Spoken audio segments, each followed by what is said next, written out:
committee will come to order. Before I begin, I'd like to take a moment to address the guest in the audience. First of all, thank you for coming. We think engaged citizens are welcome and a valuable part of the political process. I do want to remind the guest in the audience that the chair is obliged under the House rules and the rules of the committee to maintain order and preserve decorum in the committee room. I know that we have deep feelings on these issues and that we all may not agree on everything, but I ask that we abide by these rules and be respectful of our audience members, our viewers, and our witnesses. The chair appreciates the audience cooperation in maintaining order as we have a full discussion on these important issues. The chair recognizes herself for 5 minutes for an opening statement. Mr. Chu, you are here because the American people need the truth about the threat TikTok poses to our national and personal security. TikTok collects nearly every data point imaginable, from people's location to what they type and copy, who they talk to, biometric data, and more. Even if they've never been on TikTok, your trackers are embedded in sites across the web. TikTok surveils us all. And the Chinese Communist Party is able to use this as a tool to manipulate America as a whole. We do not trust TikTok will ever embrace American values, values for freedom, human rights, and innovation. TikTok has repeatedly chosen the path for more control, more surveillance, and more manipulation. Your platform should be banned. I expect today you'll say anything to avoid this outcome, like you are 100% responsible for what TikTok does, that you suddenly endorse a national data privacy standard, that Project Texas is more than a marketing scheme, that TikTok doesn't harm our innocent children, or that your ties to the Chinese Communist Party through ByteDance is just a myth. We aren't buying it. In fact, when you celebrate the 150 million American users on TikTok, it emphasizes the urgency for Congress to act. That is 150 million Americans that CCP can collect sensitive information on and control what we ultimately see, hear, and believe. TikTok has repeatedly been caught in the lie that it does not answer to the CCP through ByteDance. Today, the CCP's laws require Chinese companies like ByteDance to spy on their behalf. That means any Chinese company must grant the CCP access and manipulation capabilities as a design feature. Right now, ByteDance is under investigation by the DOJ for surveilling American journalists, both digital activity and physical movements through TikTok. We also know that many of your employees still report directly to Beijing. Internal recordings reveal there is a backdoor for China to access user data across the platform. Your employees said, quote, "Everything is seen in China." A gateway to spy is not the only way TikTok and ByteDance can do the bidding of the CCP. TikTok has helped erase events and people China wants the world to forget. It's even censored an American teenager who exposed CCP's genocide and torture of Uyghur Muslims. The facts show that ByteDance is beholden to the CCP, and ByteDance and TikTok are one and the same. TikTok also targets our children. The For You algorithm is a tool for TikTok to own their attention and prey on their innocence. Within minutes of creating an account, your algorithm can promote suicide, self-harm, and eating disorders to children. It encourages challenges for them to put their lives in danger and allows adults to prey on our beautiful, beloved daughters. It's also a portal for drug dealers to sell illicit fentanyl that China has banned, yet is helping Mexican cartels produce, send across our border, and poison our children. In China, the CCP proactively prohibits this type of TikTok content that promotes death and despair to kids. From the data it collects to the content it controls, TikTok is a grave threat of foreign influence in American life. It's been said it's like allowing the Soviet Union the power to produce Saturday morning cartoons during the Cold War, but much more powerful and much more dangerous. Banning your platform will address the immediate threats. Make no mistake, this committee is also looking to the future. America needs to be prepared to stop the next technological tool or weapon China will use for its own strategic gain. We must prevent any app, website, and platform like TikTok from ever spying on Americans again. And we must provide the strongest protections possible for our children. That is why this committee is leading on a national privacy and data security standard. It restricts sensitive American data from reaching our adversaries to begin with, and what big tech and data brokers collect, process, store, and sell. It makes it illegal for any platform to track and target children under 17. Mr. Chu, the committee has requested that TikTok appear before us for a long time. For those we serve, we're glad the day has finally come. Today, the world is watching. ByteDance is watching. The Chinese Communist Party is watching. But the answers you owe are to the American people, a free people who cherish their God-given, unalienable rights to life, liberty, and the pursuit of happiness for all. They deserve the truth. Complete honesty is the standard and the law you are being held to before this committee, as we seek to get answers and a full understanding of what happens at TikTok under your watch. Thank you.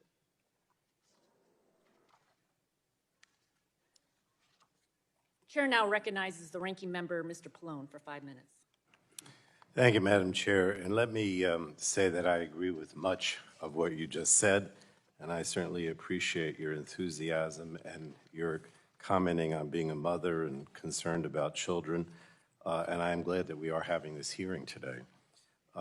Big tech has transformed the information superhighway into a super spreader of harmful content, invasive surveillance practices, and addictive and damaging design features. Data is big tech's most valuable commodity, and by collecting far more user data than they need, big tech platforms can use, share, and sell information to generate billions of dollars in revenue. Today, the American people are powerless to stop this invasion of their privacy, and we can't wait any longer to pass comprehensive national privacy legislation that puts people back in control of their data. We must hold big tech accountable for its actions, and transparency is critical to that accountability. In the past several Congresses, this committee has heard from senior executives of other social media platforms about troubling and repeated instances where they put profits over people. Now, today we intend to bring more transparency to TikTok, which is controlled by its Beijing communist-based parent company, ByteDance.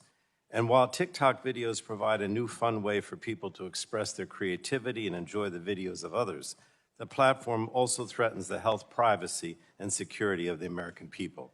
And I'm not convinced that the benefits outweigh the risks that it poses to Americans in its present form. More than 130 million people in the United States use TikTok every month, including 2/3 of American teenagers. TikTok collects and compiles vast troves of valuable personal information to create an addictive algorithm that is able to predict with uncanny accuracy which videos will keep users scrolling, even if the content is harmful, inaccurate, or feeds destructive behavior or extremist beliefs. Now, the combination of TikTok's Beijing communist-based China ownership and its popularity exacerbates its danger to our country and to our privacy.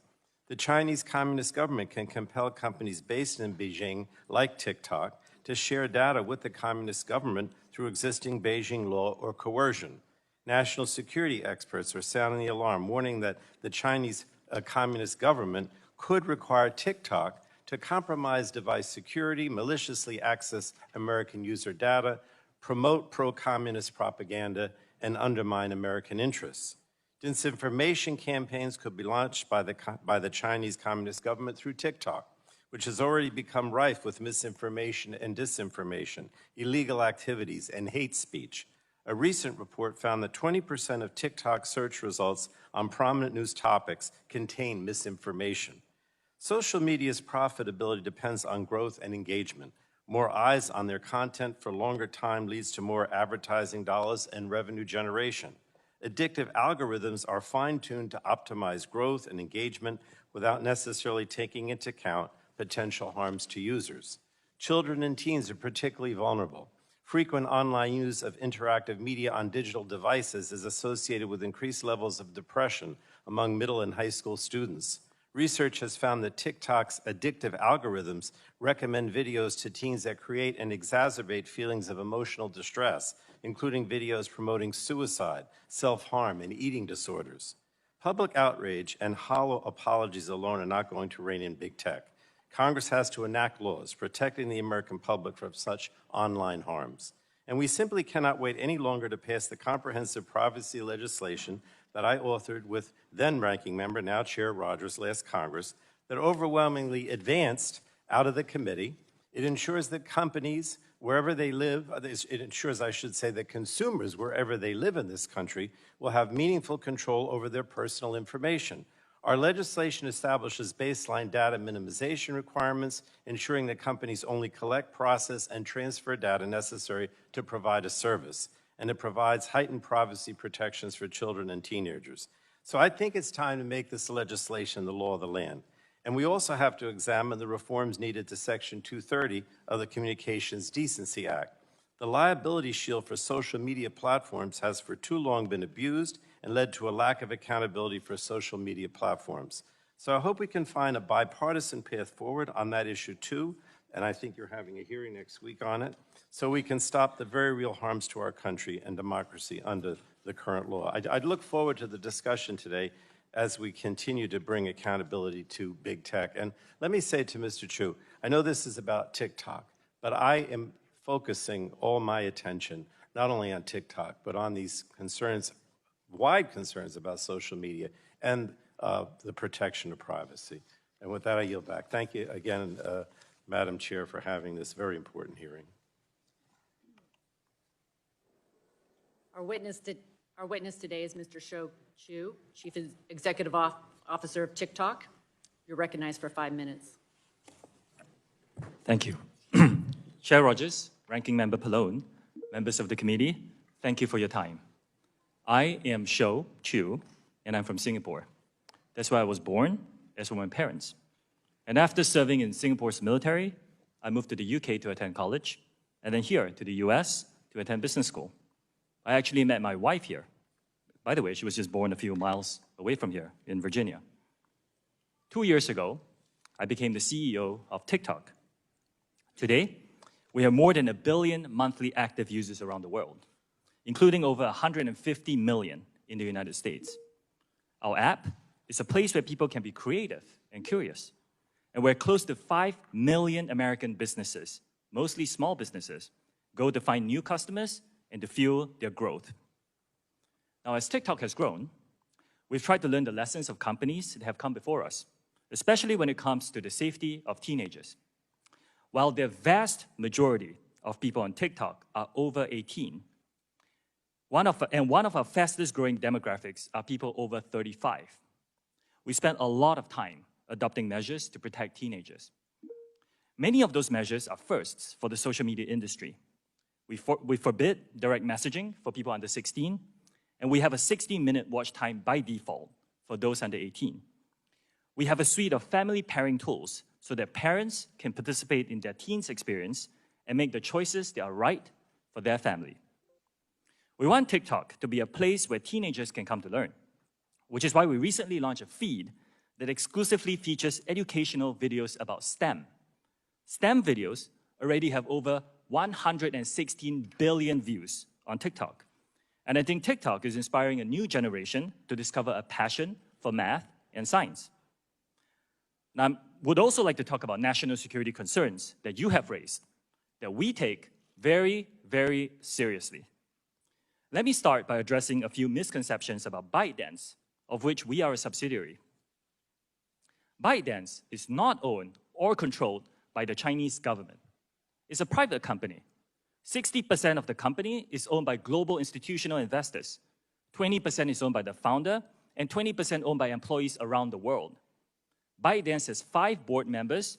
3 of them are American. Now, TikTok itself is not available in mainland China. We're headquartered in Los Angeles and in Singapore, and we have 7,000 employees in the US today. Still, we have heard important concerns about the potential for unwanted foreign access to US data and potential manipulation of the TikTok US ecosystem.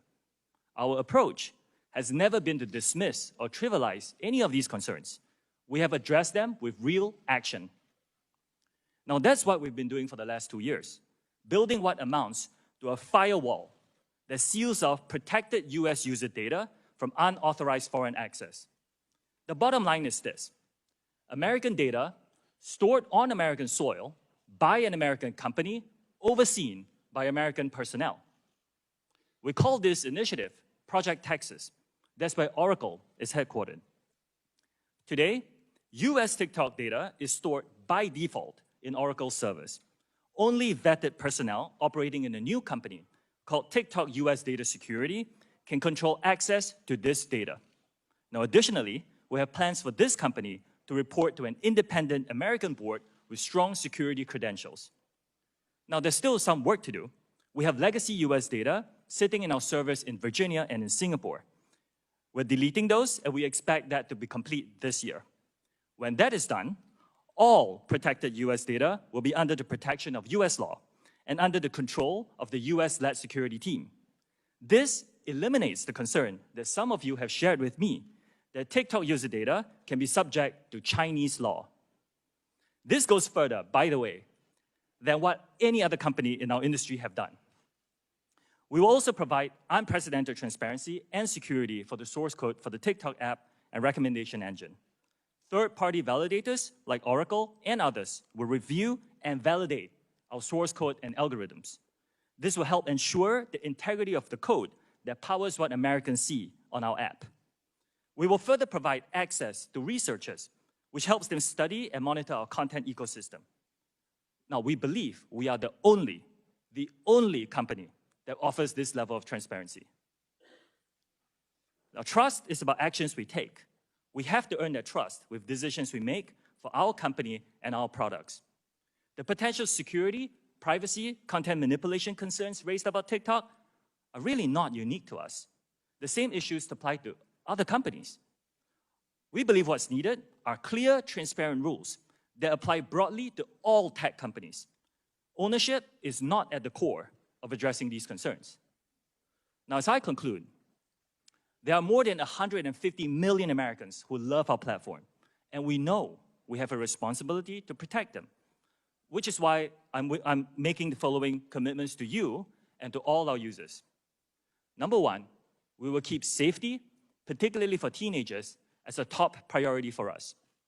Number two, we will firewall protected US data from unwanted foreign access. Number three, TikTok will remain a place for free expression and will not be manipulated by any government. And fourth, we will be transparent and we will give access to third-party independent monitors to remain accountable for our commitments. I'll be grateful for any feedback that you have, and I look forward to your questions. Thank you very much. As you know, the testimony that you're about to give is subject to Title 18, Section 1001 of the United States Code. As you state in your testimony, ByteDance is TikTok's parent company. Is it accurate to say that you are in regular communication with the CEO of ByteDance, Leon Robo? Chair Rogers, yes, I am in Thank you. communication with him. Okay. Kelly Zhang is the CEO of ByteDance China, overseeing Douyin, the Chinese version of TikTok. Are you in regular communication with Kelly? I'm not in regular communication with her. The ByteDance editor-in-chief is Zhong Puping, correct? I believe so. And Wu Shugang is Beijing ByteDance technology board member and also an official of the Cyberspace Administration in China. Is this correct? I believe so. They are not in direct... Thank you. All of these individuals work or affiliated with the Chinese Communist Party, are at the highest levels of leadership at ByteDance, a company where you previously served as the chief financial officer and where you regularly communicate with their CEO. TikTok has told us that you weren't sharing data with the CCP, but leaked audio from within TikTok has proven otherwise. TikTok told us that you weren't tracking the geolocation of American citizens. You were. TikTok told us you weren't spying on journalists. You were. In your testimony, you state that ByteDance is not beholden to the CCP. Again, each of the individuals I listed are affiliated with the Chinese Communist Party, including Zhang Fuping, who is reported to be the Communist Party secretary of ByteDance, and who has called for the party committee to, quote, take the lead across all party lines to ensure the algorithm is enforced by, quote, correct political direction. Just this morning, the Wall Street Journal reported that the CCP is opposed to a forced sale of TikTok by ByteDance, quoting a CCP spokesman as saying the Chinese government would make a decision regarding any sale of TikTok. So the CCP believes they have the final say over your company. I have zero confidence in your assertion that ByteDance and TikTok are not beholden to the CCP. Next question. Heating content is a way of promoting and moderating content. In your current or previous positions within Chinese companies, have employees engaged in heating content for users outside of China? Very quickly, yes or no? Our heating process is approved by our local teams in the various countries. The answer is yes, thank you. Have any moderation tools been used to remove content on TikTok associated with the Uyghur genocide? Yes or no? We do not remove that kind of content. TikTok is a place of freedom of expression. And Chair Rogers, like I said, if you use our app, you can go on it and you will see a lot of users around the world expressing content on that topic and many others. Thank you. What about the massacre in Tiananmen Square? Yes or no? I'm sorry, I didn't hear the question. The massacre in Tiananmen Square. That kind of content is available on our platform. You can go and search it. I will remind you that making false or misleading statements to Congress is a federal crime. I understand. Again, if you go on our platform, you will find that question. content. Okay, thank you.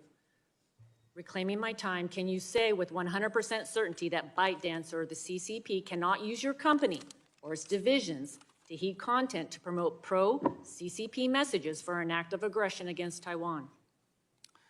We do not promote or remove content at the request of the Chinese government. The question is, we will replace. The question is, are you 100% certain that they cannot use your company to promote such messages? It is our commitment to this committee and all our users that we will keep this free from any manipulation by any government. If you can't say 100% certain, I take that as a no.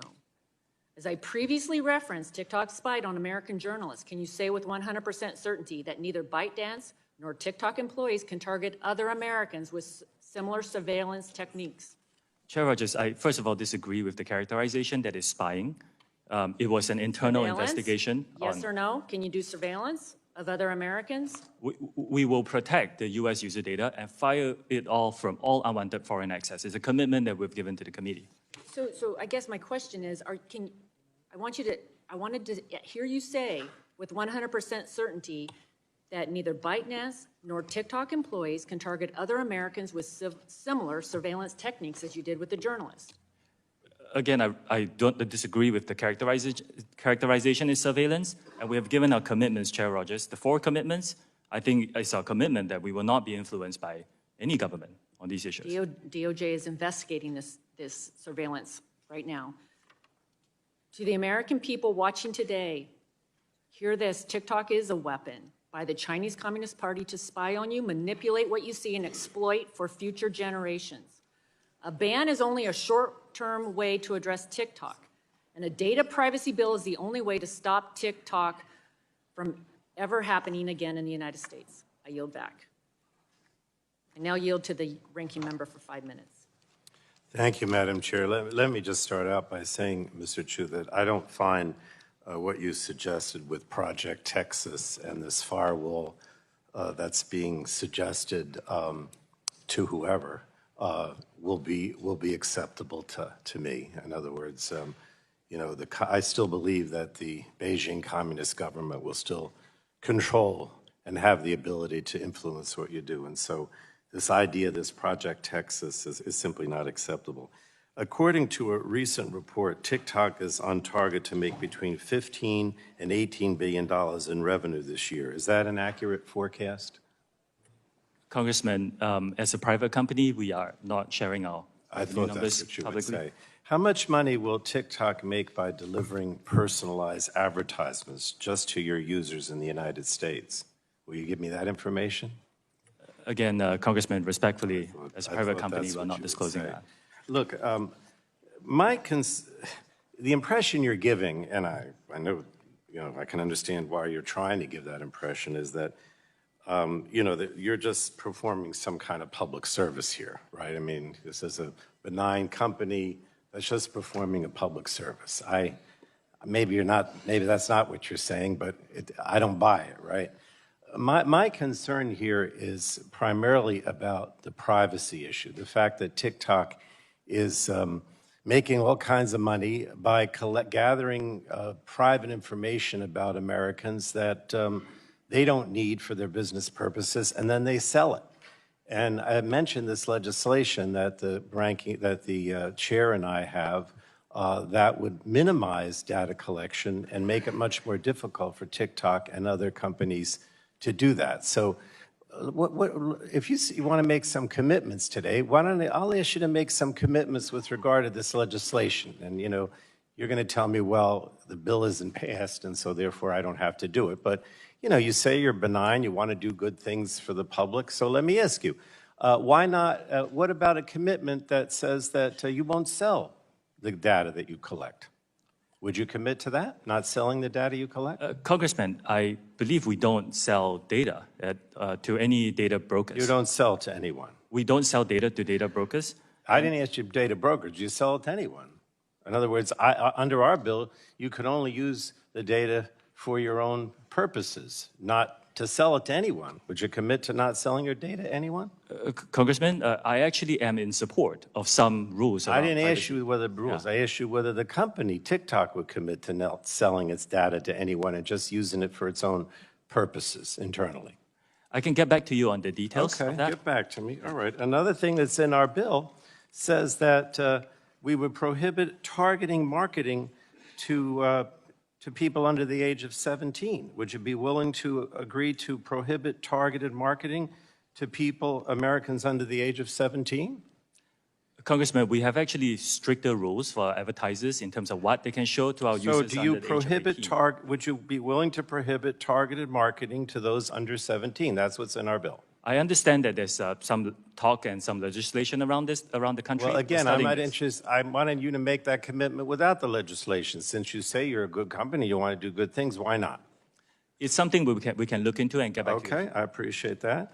Okay, we also have in our bill a requirement of heightened protection for sensitive data, particularly location and health data. Would you commit to not gathering or dealing with location or health data unless you get affirmative consent from the consumer? In other words, under our bill, those are categorized as sensitive, and unless the person specifically says, I want you to collect that data, you wouldn't be able to, location and health data. Would you commit to that? Congressman, in principle, I support that. Which, by the way, we do not collect precise GPS data at this point, and I do not believe we collect any health data. All right, so would you be willing to make that commitment that from now on you won't collect location and health data without, you're saying at all? Is that Congressman, a commitment? this is data that's frequently collected by many other companies in our industry. I know other companies do it. I don't think they should without affirmative consent. You said you want to be a good actor. So why not make that commitment to me today? We're committed to be very transparent with our users about what we collect. I don't believe what we collect is more than most players in the industry. My problem here is you're trying to give the impression that you're going to move away from Beijing and the Communist Party. You're trying to give the impression that you're a good actor. But the commitments that we would seek to achieve those goals are not being made today.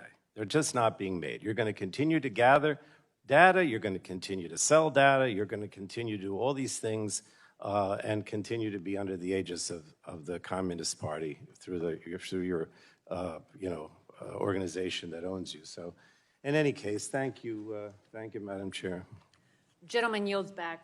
Chair now recognizes the gentleman from Texas, Mr. Burgess, for 5 minutes. I thank the chair. Thank you, Mr. Chu, for joining us today. I think we've heard you say multiple times that TikTok is not a Chinese company, that ByteDance is not a Chinese company. But according to an article in today's Wall Street Journal, quoting here, China's Commerce Ministry said Thursday that a sale or divestiture of TikTok will involve exporting technology that has to be approved by the Chinese government. Continuing to quote, the reported efforts by the Biden administration would severely undermine global investors' confidence in the U.S., said Xu Juting, a ministry spokeswoman. Continuing to quote, if that is true, China will firmly oppose it, she said, referring to the forced sale. So despite your assertions to the contrary, China certainly thinks it is in control of TikTok and its software. Is that not correct? Congressman, TikTok is not available in mainland China. And today we're headquartered in Los Angeles and Singapore. But I'm not saying that the founders of ByteDance are not Chinese, nor am I saying that we don't make use of Chinese employees, just like many other companies around the world. We do use their expertise on some engineering projects. But according to their ministry spokeswoman, it would be a divestiture of exporting technology from China. So again, China thinks they own it, even though you do not. Madam Chair, I'd just like to ask unanimous consent to put today's Wall Street Journal Without objection, so ordered. into the record. Mr. Chu, I wouldn't ask you to discuss any privileged attorney-client materials, but did anyone aside from your lawyers assist you in preparation for today's hearing? I prepared for this hearing with my team here in DC. Did anyone at ByteDance directly provide input, help, or instruction for your testimony today? Congressman, this is a very high-profile hearing. My phone is full of well wishes. But I prepared for this hearing with my team here in DC.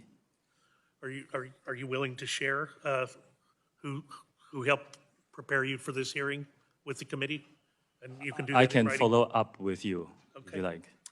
Can you guarantee that no one at ByteDance had a role in preparing you for today's hearing?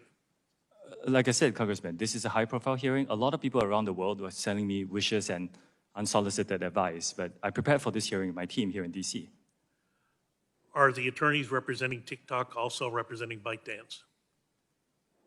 Yes, I believe so. What percentage of TikTok revenue does ByteDance retain?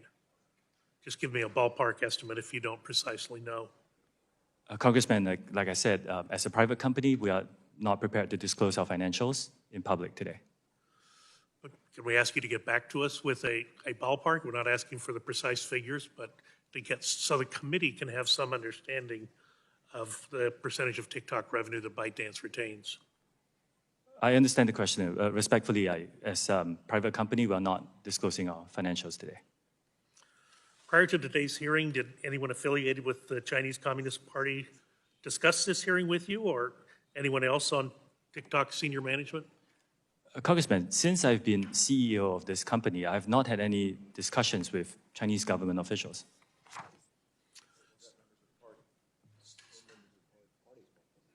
So but what about the Chinese Communist Party itself? Have any of those officials discussed this with you? Like I said, I have not had any discussion with Chinese government officials.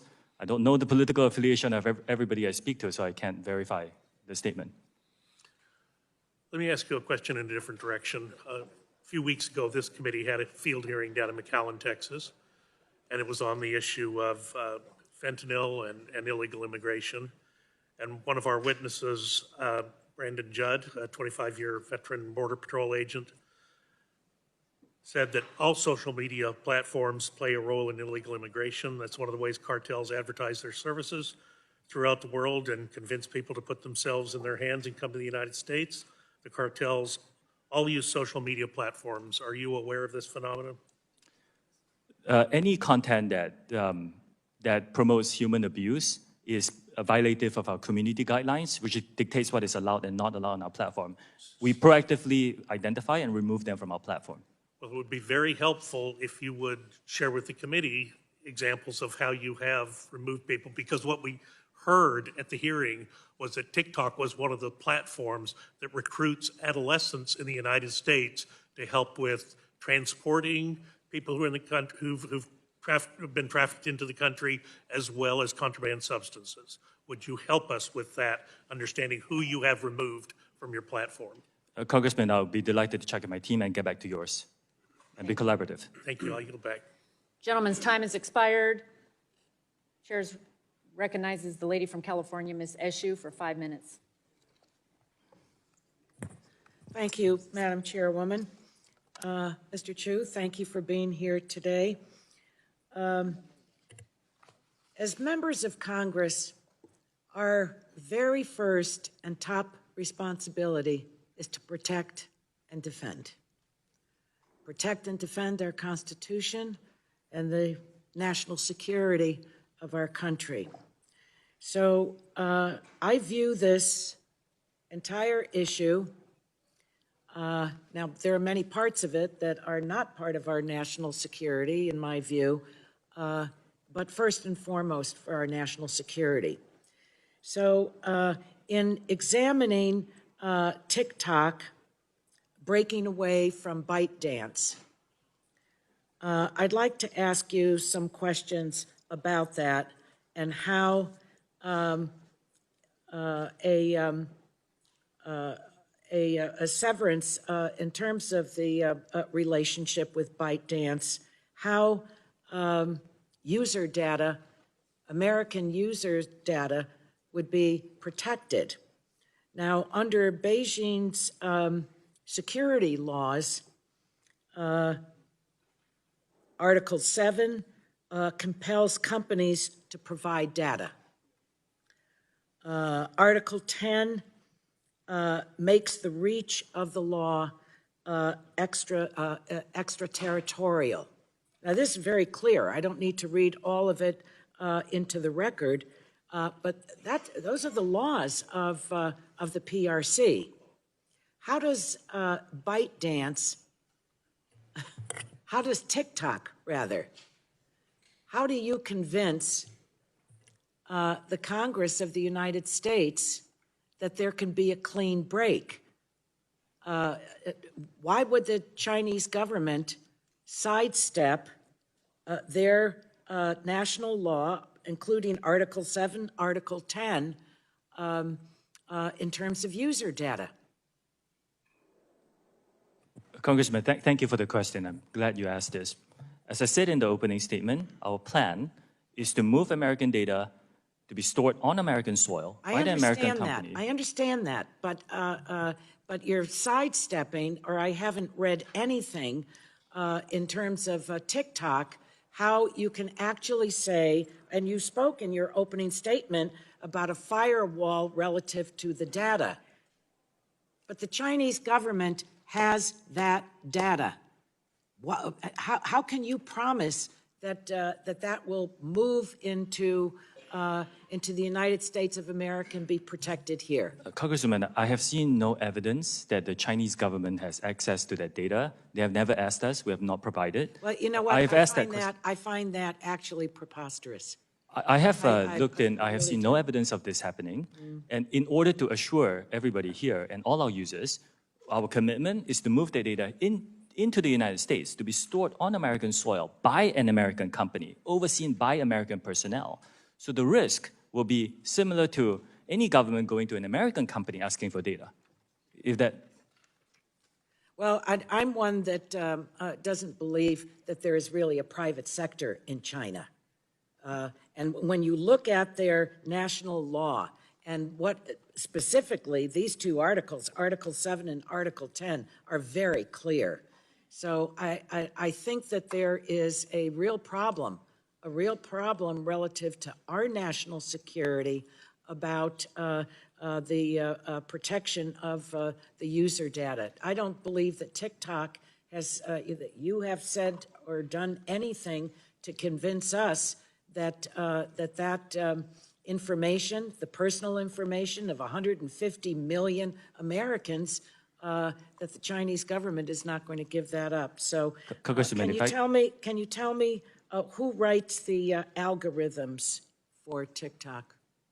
Today, the algorithm that powers the US user experience is running in the Oracle Cloud infrastructure.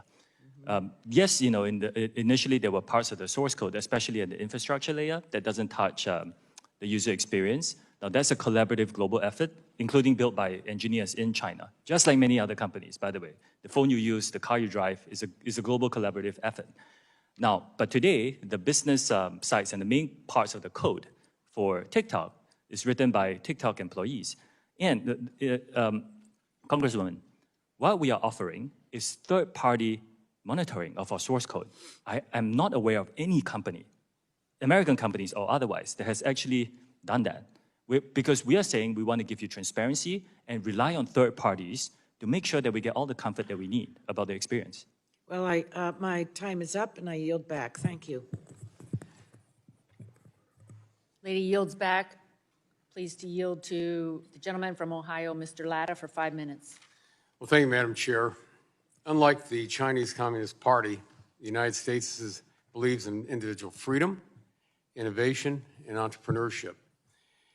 That is, in part, why Congress enacted Section 230 of the Communications Decency Act. Our goal is to promote growth of the online ecosystem in the United States and to protect companies from being held liable for good faith efforts to moderate their platforms. Last year, a federal judge in Pennsylvania found that Section 230 protected TikTok from being held responsible for the death of a 10-year-old girl who participated in a blackout challenge, also known as the choking challenge. TikTok actively pushes video on her feed. Unfortunately, this is one of the many devastating examples of children losing their lives because of content promoted by TikTok. Section 230 was never intended to shield companies like yours from amplifying dangerous and life-threatening content to children. Do you consider this to be a good faith moderation? Congressman, as a father myself, when I hear about the tragic deaths of My young question people, is, it's do you heartbreaking. find that good faith moderation? Well, Congressman, Section 230 is a very complex issue. Yes or no? We are very focused on safety, and all Okay, these I'm dangerous gonna have to challenges assume are that as a removed when no. we find them. Do you believe TikTok deserves this liability protection? I'm sorry, Congressman. Do you believe that TikTok deserves this liability protection under Section 230? Congressman, as you pointed out, 230 has been very important for freedom of expression on the internet. It's one of the commitments we have given to this committee and our users, and I do think it's important to preserve that. But companies should be raising the bar on safety. Let me follow I up. really agree Let with me that. just follow up real quickly from your own testimony. When you told us and you repeated it, we'll keep safety, particularly for teenagers, a top priority for us. When you're saying you're making that following commitment, why did you have to wait till now to make that following commitment now and not having done it before when this 10-year-old lost her life? Congressman, I'm reiterating the commitment. Okay. Internally, in all my priorities, which is public to my employees, Okay, this safety has always been a priority. This company is a picture-perfect example of why this committee and Congress needs to take action immediately to amend Section 230. When we recently met, I asked you if the Chinese Communist Party can currently access user data, and you did not have a clear answer. So today I want to follow up. You heard it a little bit, but I want to be absolutely sure of this answer. Are employees of ByteDance subject to Chinese law, including the 2017 National Intelligence Law, which requires any organization or citizen to support, assist, and cooperate with state intelligence work in accordance with the law? Like many companies, including many American companies, we rely on a global workforce, including engineers in China. Okay, but So no, yes in or the- no?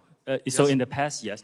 I'm in sorry? the past, yes, but we are building Project Texas, and we're committing the firewall of all protected data from unwanted foreign access. Taking that as a yes because, again, on your Article 7, the Article 7 of the 2017 National Intelligence Law, which I just said, because it says, in addition, as was asked a little bit earlier, the 2014 Counter-Espionage Law states that when the state security organ investigates and understands the situation of espionage and collect relevant evidence, the relevant organizations and individuals, it does not say may, it says shall provide it truthfully and may not refuse.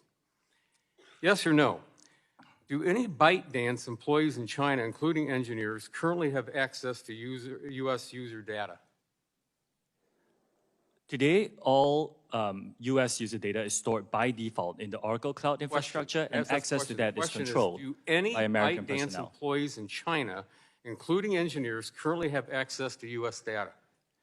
Congressman, I would appreciate this. This is a complex topic.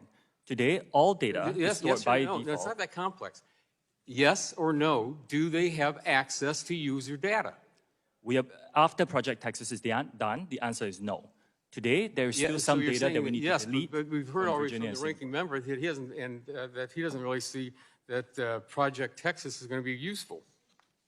So I think I'm taking that as a no because, again, the question is what came to come up earlier, are that on December the 22nd of last year, when ByteDance confirmed some of its Chinese employees had accessed TikTok data to monitor and track the physical location of journalists.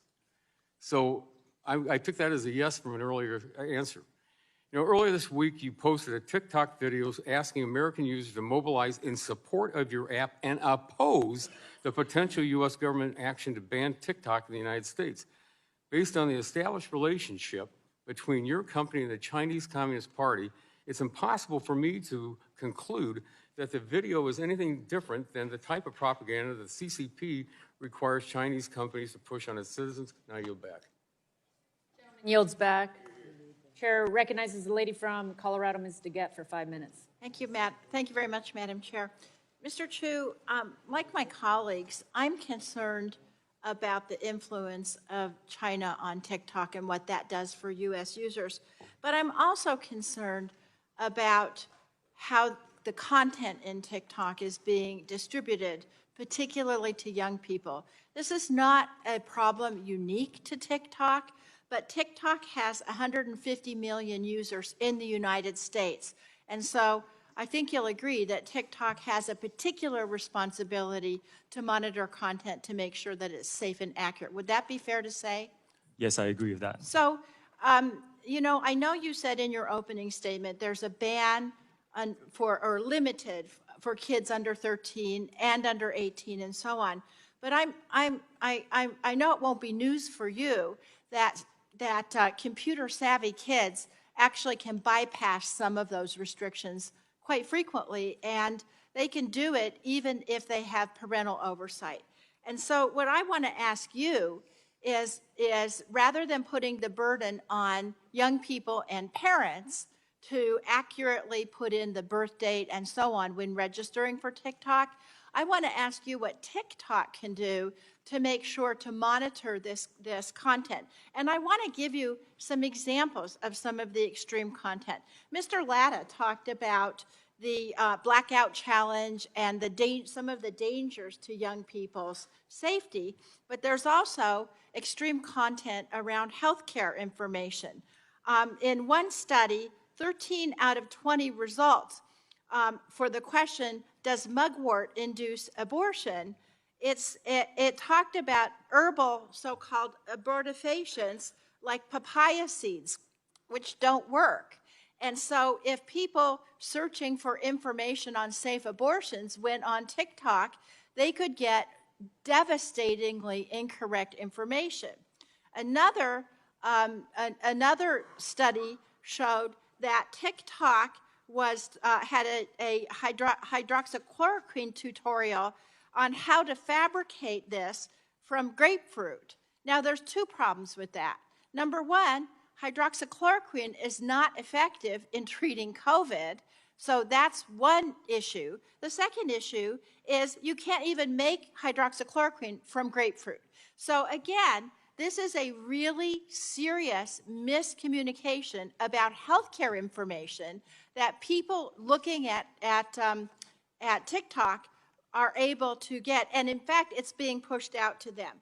So I want to know from you, and I will give you time to answer this.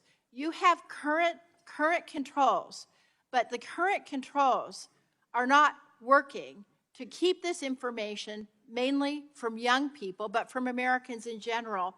What more is TikTok doing to try to strengthen its review to keep this information from coming across to people?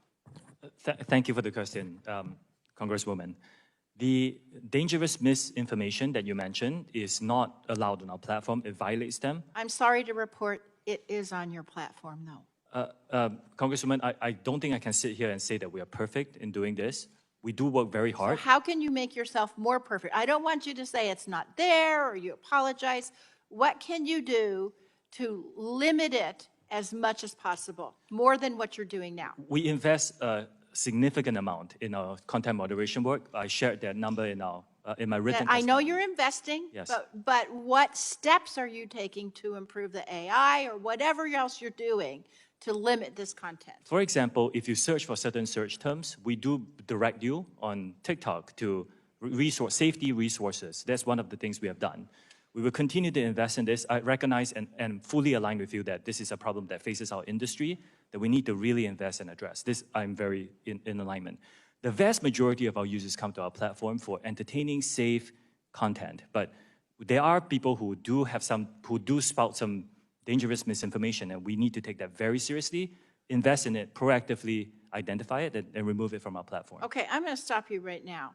I asked you specifically how you're trying to increase your review of this, and you gave me only generalized statements that you're investing, that you're concerned, that you're doing more. That's not enough for me. That's not enough for the parents of America. I'm going to ask you to supplement your testimony and have your experts tell me what you're doing to make this a higher level of scrutiny, not just pablum at a hearing. Thank you. I yield back. Thank you. Lady yields back. Chair recognizes the gentleman from North Carolina, Mr. Hudson, for 5 minutes. Thank you, Chairwoman Morse-Rogers, for holding this important hearing. I appreciate the witness, Mr. Shoji Chu, for making yourself available here today. While many consider TikTok to be just another video sharing app, in reality, TikTok has been functioning as a massive surveillance program, collecting vast swaths of personal data from more than 1 billion people worldwide. This includes data from the personal devices of federal employees, contractors, and most concerning, U.S. military service members and their families at places like Fort Bragg in North Carolina.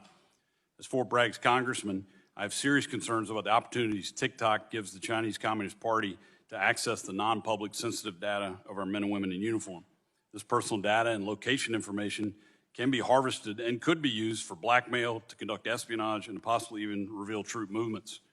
While the Department of Defense and most agencies have banned TikTok on government-issued devices, I believe more needs to be done at the command level to urge troops and their dependents to erase the app from the personal devices and keep them off home Wi-Fi. Having an app banned on a device in one pocket but downloaded on your device in the other doesn't make a whole lot of sense to me. I believe Congress and DoD should address the continued use of TikTok on military installations as well as any use that depicts U.S. military operations. Mr. Chu, does TikTok access the home Wi-Fi network? Only if the user turns on the Wi-Fi. I'm sorry, I may not understand the... So if I have Question. TikTok app on my phone and my phone is on my home Wi-Fi network, does TikTok access that network? It will have to access the network to get connections to the internet, if that's the question. Is it possible then that it could access other devices on that home Wi-Fi network? Congressman, we do not do anything that is beyond any industry norms. I believe the answer to your question is no. It could be technical. Let me get back to you. Okay, I'd appreciate it if you can answer that. I'd like to change directions real quick. Do you receive personal employment, salary, compensation, or benefits from ByteDance? Yes, I do. What is your salary from ByteDance? Congressman, if you don't mind, I would prefer to keep my compensation private. Okay. Do you personally have any company shares or stock in ByteDance or Douyin? Congressman, if you don't mind, I would like to keep my personal assets private. Is TikTok the company your only source of employment compensation? Where's your other source of income outside of TikTok? It's my only source of compensation. Do you have any financial debts or obligations to ByteDance, Douyin, or any other ByteDance affiliated entity? Personally? No, I do not. Does your management team receive separate salary, compensation, or benefits from ByteDance? We receive salaries from the entities that we are employed in, but we do share in the employee stock option plan that is available from the ByteDance top company. So your primary salary comes from TikTok, but you have other compensation that comes directly from ByteDance? You can characterize it as that, yes. Does your management team have company shares or stock in ByteDance or Douyin? Yes, some of our employees are compensated in shares in ByteDance. Does TikTok share technological resources with Douyin? Are the two technology systems or IT systems interconnected in any way? There are, as with many companies, some shared resources on some services, but it doesn't include anything that involves U.S. user data, Congressman, is in Project Texas, as we talked about, stored by default in American soil by an It will American be, company. but currently there is shared technology or interconnected IT systems. Congressman, with respect, I have to get back to you. This could be a very broad question. Like, for example, we could all be using Microsoft Windows. Yeah, if you could get back with details on that, I'd appreciate Yes. it. Can Douyin personnel or employees access TikTok user data? Not after Project Texas, this is not allowed. Are there employees who are employed by both Douyin and TikTok? I do not believe so. Okay, it's I don't believe so. Is that I mean, again, I'll allow you to come back in a written response if you could give me a definitive answer. I will go back and check to be very sure. Okay, thank you. I'm also concerned about an issue that our chairwoman brought up about an apparent pattern of misinformation or misrepresentation from your company in regards to the amount and extent of data that you're collecting, as well as how much has been accessed from inside China. There are dozens of public reports that conclude individuals in the People's Republic of China have been accessing data on U.S. users, directly contradicting several public statements by TikTok employees. And I'm referencing Project Raven, which was first reported on by Forbes last October. Their investigation revealed, I'm sorry, I'm about out of time. Do you want to respond to that? Yes, Congressman. We do not condone the effort by certain former employees to access U.S. TikTok user data in an attempt to identify the source of leaked confidential information. We condemn these actions.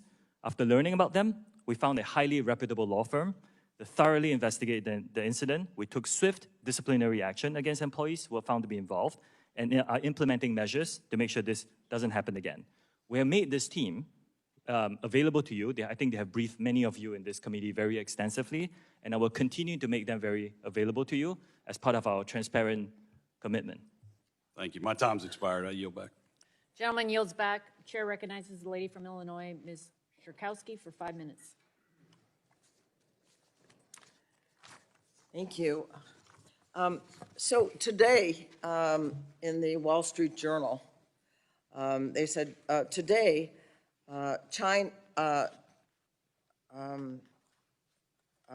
China's commerce minister said that China opposes the sale of TikTok because it would involve exporting China's technology and would, and this is the important part, and would need to be approved by the Chinese government. Would need to be approved by the Chinese government. So all of what you've been saying about the distance between TikTok and China has been said to be not true in the paper today, and I would like to see what you have to say in response.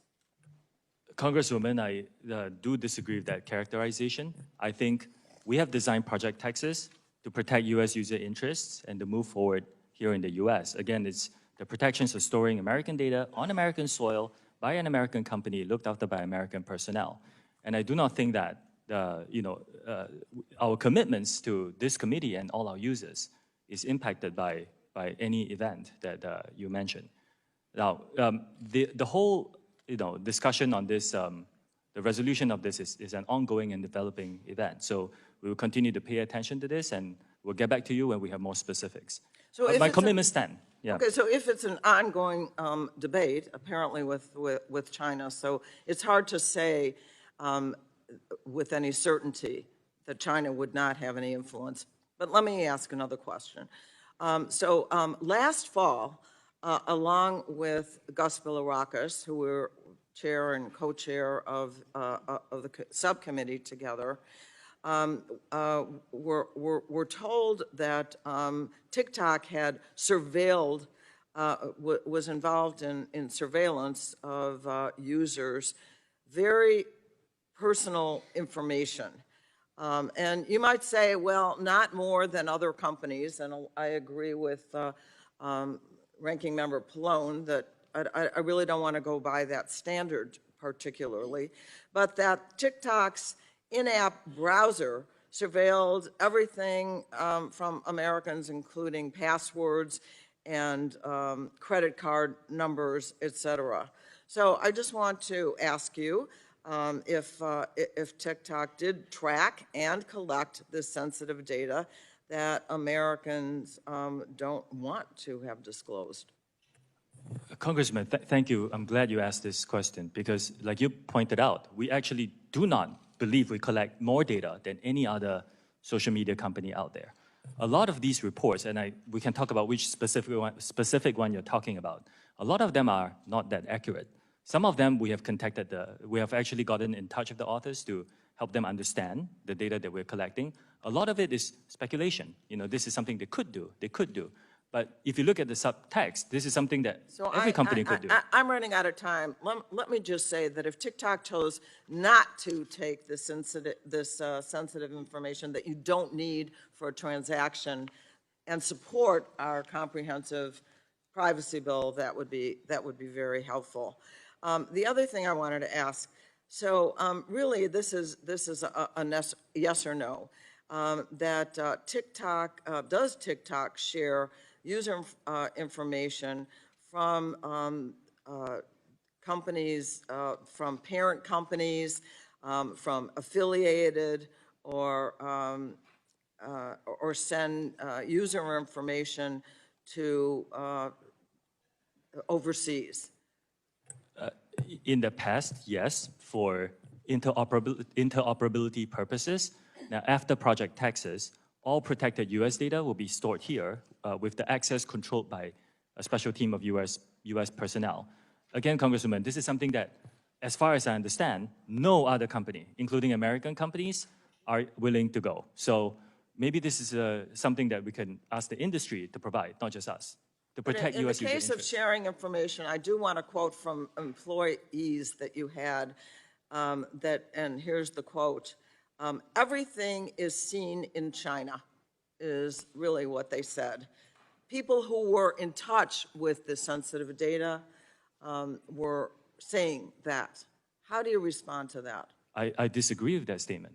Well, I know you disagree with that statement, but my point is, how does that happen that employees of the company are saying that, in fact, that's not true? I cannot speak to, I don't know who this person is, so I cannot speak to what the person has or has not said.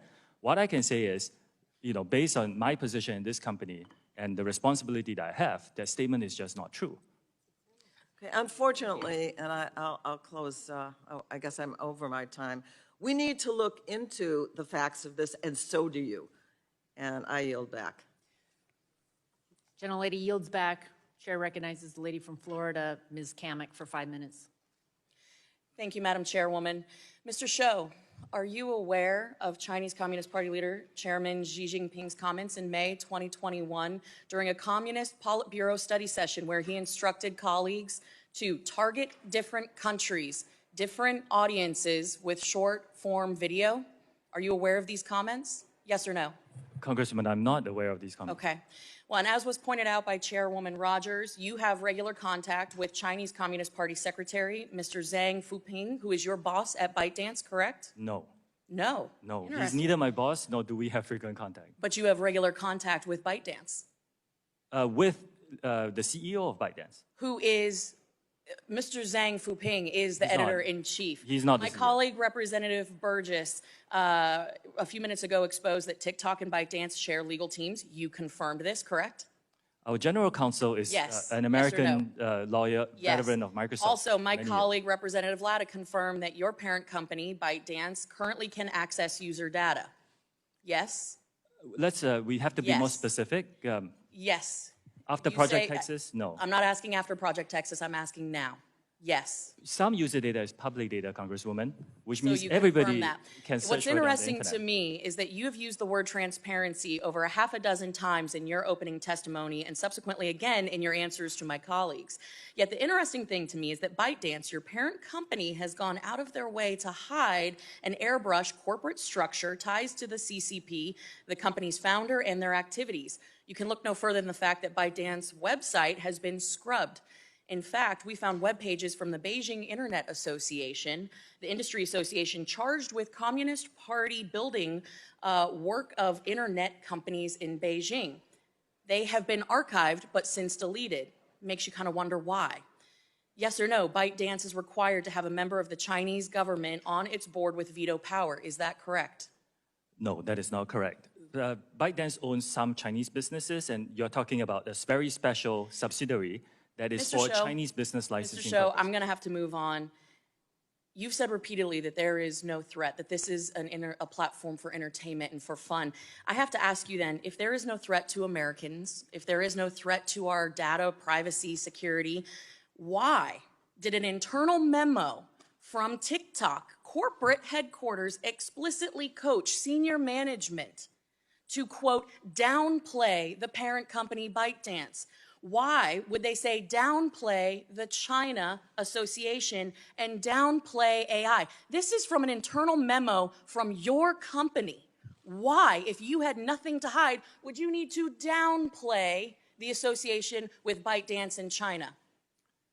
Congressman, I have not seen this memo. You can't What I answer can that say- question. Mr. Shou, I'd like to direct your attention to the screen for a short video, if you don't mind.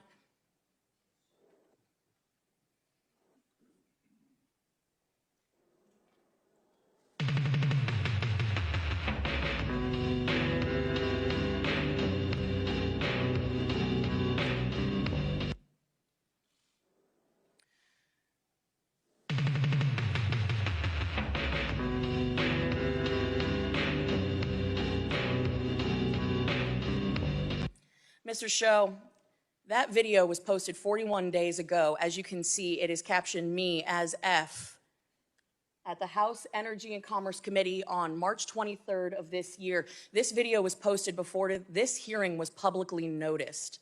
I think that's a very interesting point to raise. But more concerning is the fact that it names this chairwoman by name. Your own community guidelines state that you have a firm stance against enabling violence on or off TikTok. We do not allow people to use our platform to threaten or incite violence or to promote violent extremist organizations, individuals, or acts.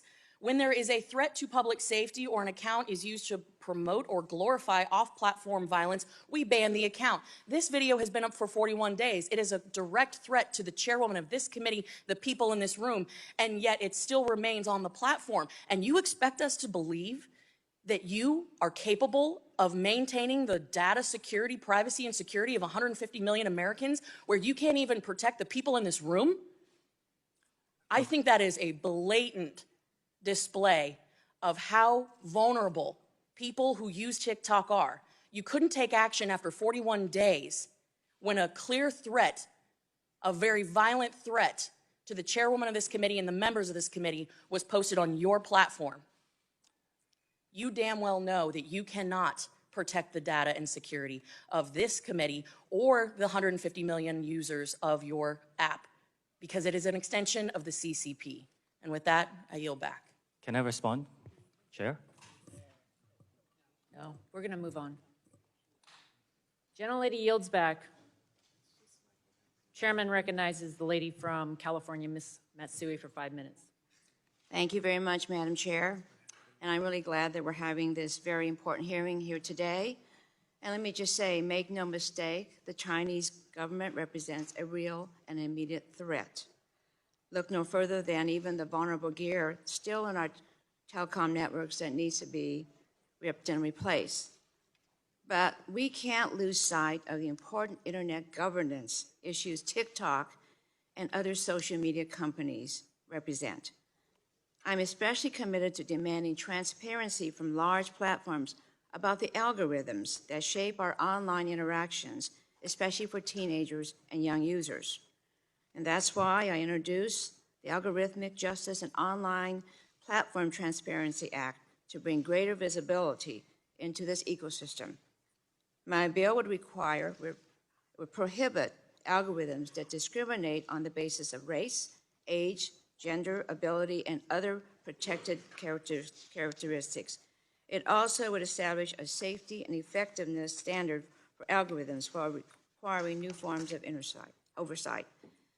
Now, this bill would require online platforms to publish annual public reports detailing their content moderation practices, which I believe should be a baseline requirement to enable meaningful oversight and consumer choice. Mr. Chu, just yes or no, do you believe a requirement for annual content moderation practices for social media platforms would be beneficial? Yes or no? Yes. This transparency bill would also require online platforms to maintain detailed records describing their algorithmic process for review by the Federal Trade Commission in compliance with key privacy and data identification standards. Mr. Chu, does TikTok currently maintain records describing their algorithmic processes? Yes or no? Congressman, I will need to check and get back to you on what kind of specific records you are talking about. I wait for that. Over the past few years, alarming information brought to light by whistleblowers have shown that social media companies are intimately aware of the effect their products have on young women, political extremism, and more. Despite this, they withheld those studies or declined to investigate further. In either case, it shows a pattern evasive or negligent behavior that I find concerning in the extreme. Mr. Chu, does TikTok conduct its own studies on the effect of its algorithms and content distribution models on mental health or safety? And if so, how and when are those findings made public? And if not, do you believe they are necessary? Congresswoman, we rely on external third parties and fund their research to help us understand some of these issues. For example, we worked with the Digital Wellness Lab at the Boston Children's Hospital to understand the 60-minute time limit that we put for all our under 18 users. And we are supportive of legislation that provides more funding for research, like, for example, for the NIH. Okay.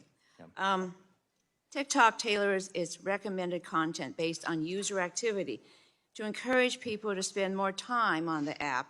While this practice is by no means unique to TikTok, given the prevalence of young users and the digestible nature of short-form video, I'm concerned about the app's tendency to exacerbate existing mental health challenges. Mr. Chu, does TikTok have different policies for amplifying content that would be related to depression or dieting versus content like gardening and sports? If yes, describe these policy differences. If no, why not?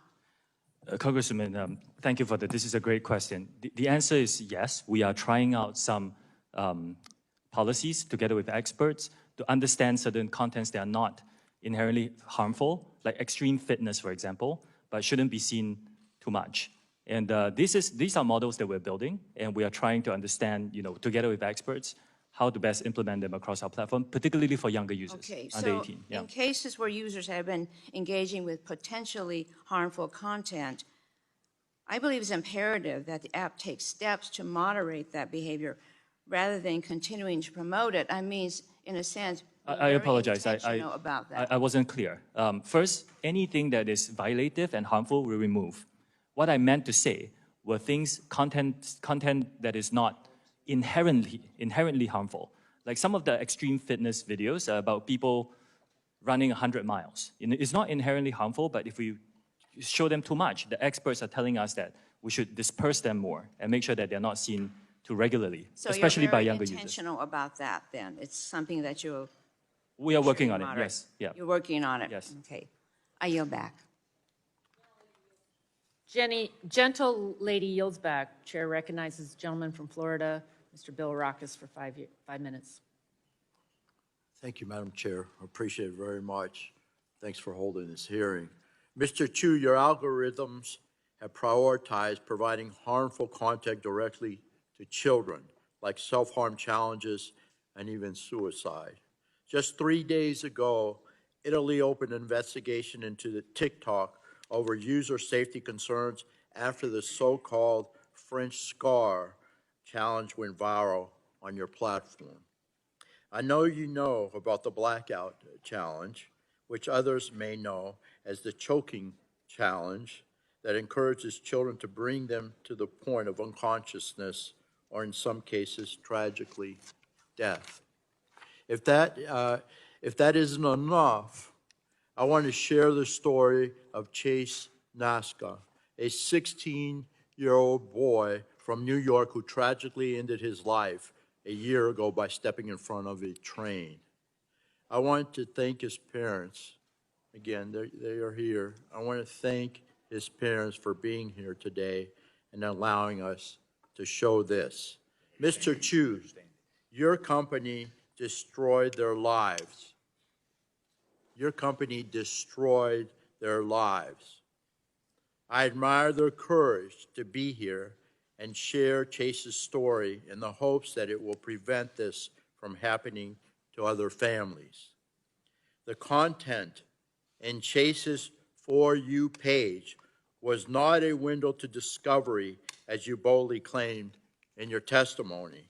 It wasn't content from a creator that you invited to roam the hill today, or STEM education content that children in China see. Instead, his For You page was sadly a window to discover suicide. It is unacceptable, sir, that even after knowing all these dangers, you still claim TikTok is something grand to behold. I want you to see what Chase would see. And I think if you want, again, would you share this content with your children, with your two children? Would you want them to see this? And again, I want to warn everyone watching that you may find this content disturbing, but we need to watch this, please. Larry tip. You got to kill yourself. Oh, word? Like right now? And then I'm gonna put a shotgun in my mouth and blow the brains out of the back of my head. Cool.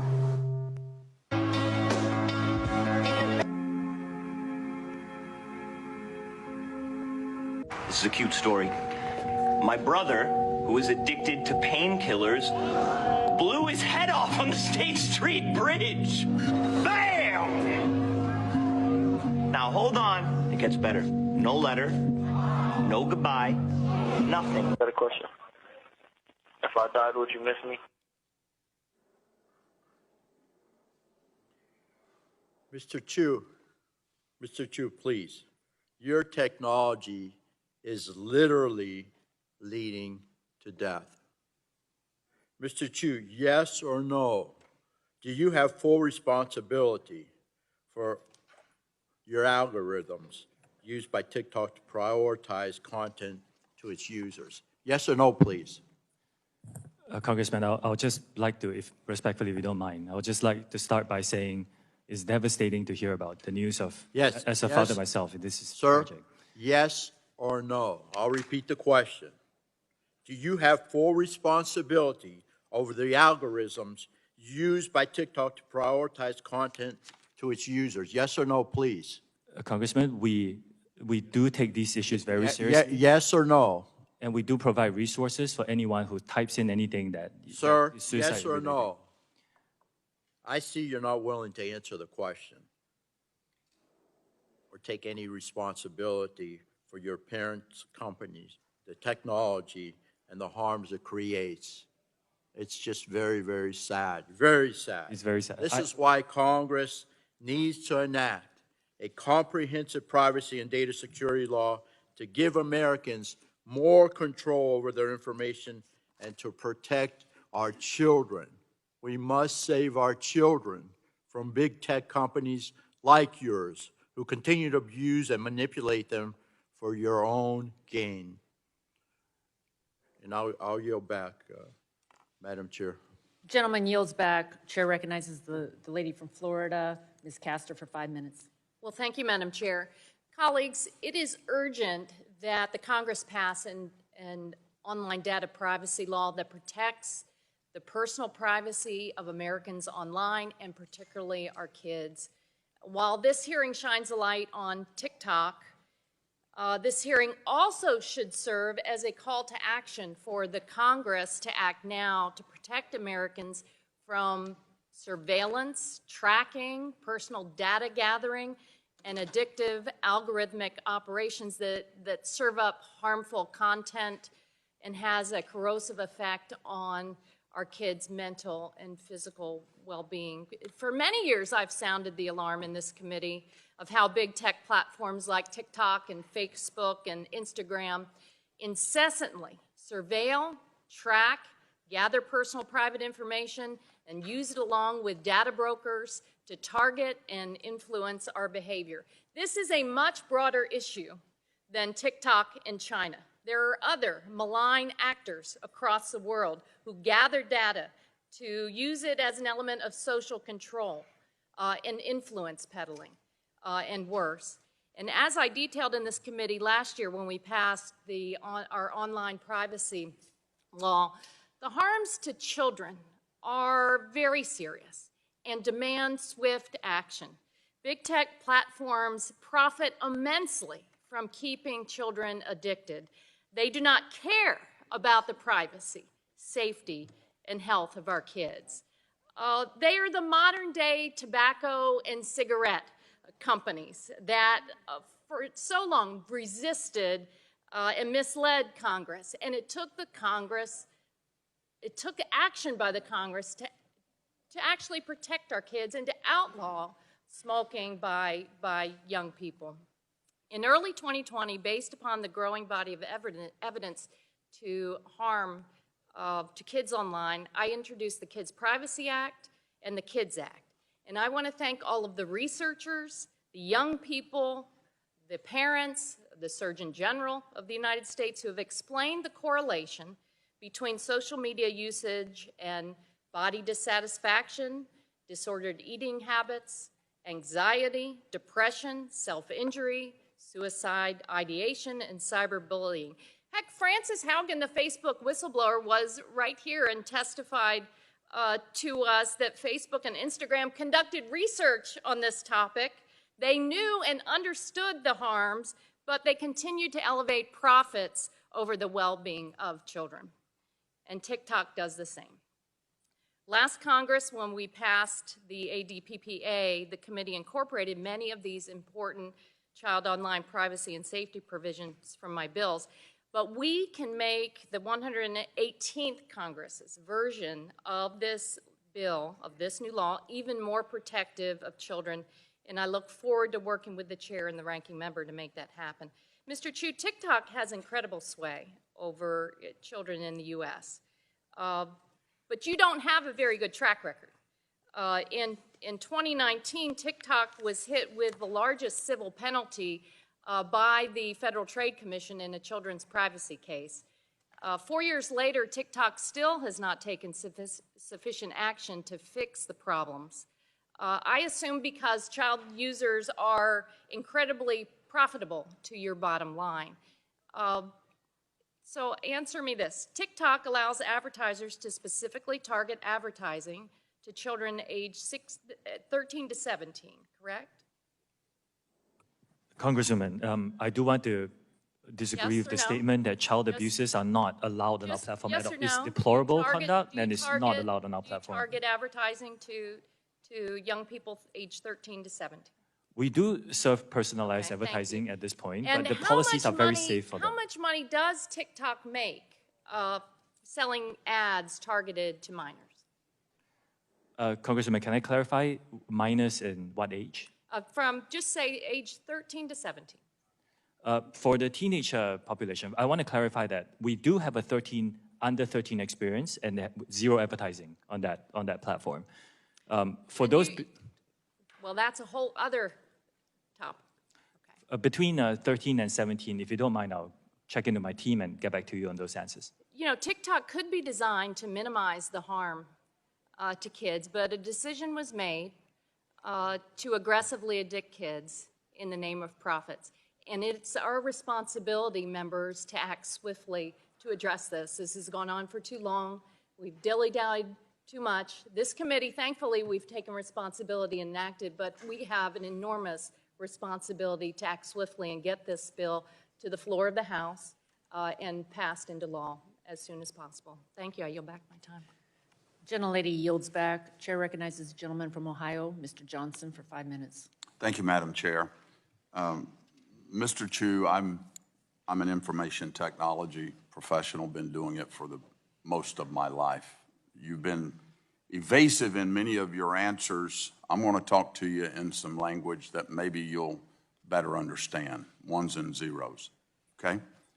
Let's talk about the Citizen Lab report. This is something your team frequently mentions in hearings as a way to exonerate yourself. For example, in the limitations section, it reads, we could not examine every source code component and test in the apps in every circumstance, which means our methods could not find every security issue, privacy violation, and censorship event. So it's an incomplete assessment. The report notes that TikTok's data collection using third-party trackers was in apparent conflict with the GDPR and that multiple themes were censored by TikTok. What is shocking to me is the shared source code between TikTok in the United States and the CCP-censored Douyin. The Citizen Labs report says that many of the functions and classes were identical and that the differences in behavior between TikTok in the United States and Douyin in China are slight changes in hard-coded values. Incredibly, specific censorship parameters from Douyin are present in TikTok, but just turned off. The authors say that for unknown reasons, the parameter variable itself is preserved. So while Citizen Lab may have been afraid to say the obvious conclusion, Mr. Chu, I am not. TikTok's source code is riddled with backdoors and CCP censorship devices. Here's the truth. In 1 million lines of code, the smallest shift from a 0 to a 1 on just one of thousands of versions of TikTok on the market will unlock explicit CCP censorship and access to American data. Mr. Chu, as CEO of TikTok, why have you not directed your engineers to change this source code? Congressman, thank you for the question. Have you directed them to change the source code? Like what we are offering and Yes my or fourth no? commitment? Have you directed them to change that source code? Congressman, if you give me a bit of time to just No, explain. I don't. It's a yes or no question. Have you directed your engineers to change that source code? I'm not sure I understand. Why are you allowing TikTok to continue to have the capacity for censorship, and yet you claim here that you don't? Let me remind doesn't. you of something. Do you realize that making false and misleading statements to Congress is a federal crime? Yes, I do. Okay. So have you directed your engineers to change that source code? I am giving third-party access monitoring by experts. And Congressman, you are an expert on this. You could agree with me that no other company TikTok does source this. code is the same as Douyin? What percentage? I can get back to you on the specifics. Okay, I'd appreciate that. Where was the source code for TikTok developed? Was it developed in China or in the United States? It's a global collaborative effort, like a lot Was of it code for a developed lot of in, companies. was it developed in China? Some of it? Some of it is. Okay, at ByteDance. When it's compiled in the compilation process, can bytecode be manipulated? We've talked a lot about source code. What about the bytecode, the ones and zeros that actually execute on the device? Can it be manipulated? Yes. Congressman, to give you comfort, that's why we're giving third-party monitors. Yes, As an expert, I think you can agree that very few companies I've got offer the to do this. report here by Citizen Lab. I want to read you something from Ron Diebert. Specifically, in your written testimony to Congress, you stated on page 9, Citizen Lab found that there was no overt data transmission by TikTok to the Chinese government and that TikTok did not contact any servers within China. You implied that Citizen Lab exonerated TikTok from any information sharing with China. Well, the director of Citizen Lab saw this and issued a statement correcting the record yesterday. And I'm quoting Ron Diebert, the director of the lab. I am disappointed that TikTok executives continue citing the Citizen Lab's research in their statements to government as somehow exculpatory. I've called them out on this in the past, and it's unfortunate that I have to do it again, unquote. He goes on to say, and I quote, we even speculated about possible mechanisms through which the Chinese government might use unconventional techniques to obtain TikTok user data via pressure on ByteDance, end of quote. Mr. Chu, you sent Congress written testimony citing this lab as a support of your claim that China cannot access user data, U.S. user data. And now this lab has come out to say, we never said that. That's misleading, Mr. Chu. I hope you understand what that is. That's misleading. Mr. Chu, this is yet another instance of TikTok attempting to mislead Americans about what their technology is capable of and who has access to their information. Madam Chair, I'd like to Madam Chair, I enter would like the to respond to statement that by very Ron quickly, Deibert please. and the Citizens Lab into the record. Without objection. With so that, I ordered. yield back. Gentleman yields back. Chair yields to the gentleman from Maryland. Mr. Sarbanes, 5 minutes. Thanks very much, Madam Chair. Mr. Chu, I'm going to pick up on a theme we've already covered here, which is the effect that your platform, along with many other social media platforms, by the way, has in terms of mental and behavioral health in this country. I won't speak to what's happening elsewhere in the world, but we've talked about the impact that it's having on children, on teens. We took some action last year in this committee to try to improve access to resources, reauthorize critical programs to address mental health needs, but we need to do even more than that. And we got to address what the big tech companies like TikTok are doing, because those are platforms that expose children and teens to additional risks. The more time that middle and high schoolers spend on social media, the evidence is the more likely they are to experience depression and anxiety. And this is particularly troubling since apparently 16% of American teenagers report that they use TikTok, quote, almost constantly. That's, I think, about 5 million teenagers in this country that are on TikTok all the time. And we know that big tech, including TikTok, uses design features that can manipulate users, including children and teens, to keep them engaged, designed to feed them a never-ending stream of content, keep their attention for hours on end, which includes capitalizing on the desire for others' approval through like features, preying on the fear of missing out through push notifications, and so forth.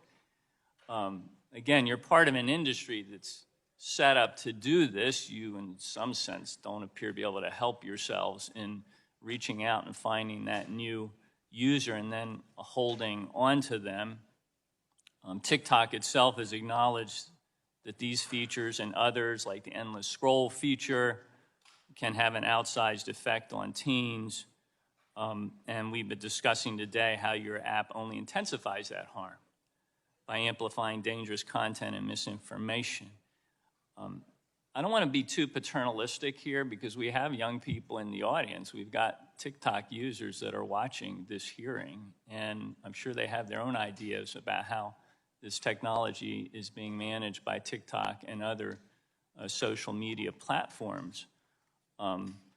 They like to access the platforms, and they should be able to do that safely, so it's certainly in their interest, and they can drive this conversation, I think, perfectly well, but it's not a fair fight, is it? I mean, the algorithms are on one side of the screen, the human brain is on the other side of the screen, drowning in these algorithms, in many instances at an age where the brain's not even fully developed yet. So those addictive impulses are being sort of perfected by the technology, and again, it leaves the users sort of helpless in the face of that. Are you looking at ways to redesign core features like the ones I mentioned to be less manipulative, and addictive for users? And can you commit to making some of those modifications here today?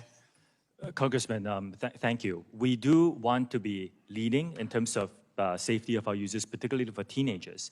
We were the first to launch a 60-minute watch limit. Yeah, let's talk about the 60-minute launch. And I'm very glad to see people, others in our industry follow. For many of your recommendations, we'll study them very seriously.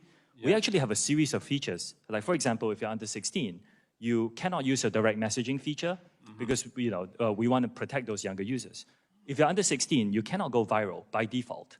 If you're under 18, you cannot go live. And let me go back to the 60-minute limit because my understanding is that teens can pretty easily bypass the notification to continue using the app if they want to. I mean, let's face it, our teens are smarter than we are by half, and they know how to use the technology, and they can get around these limits if they want to. Are you measuring how many teens continue to exceed the 60 minutes of time on that app? We Any sense understand of how that's working? we understand those concerns. Our intention is to have the teens and their parents have these conversations about what is the appropriate amount of time for social media.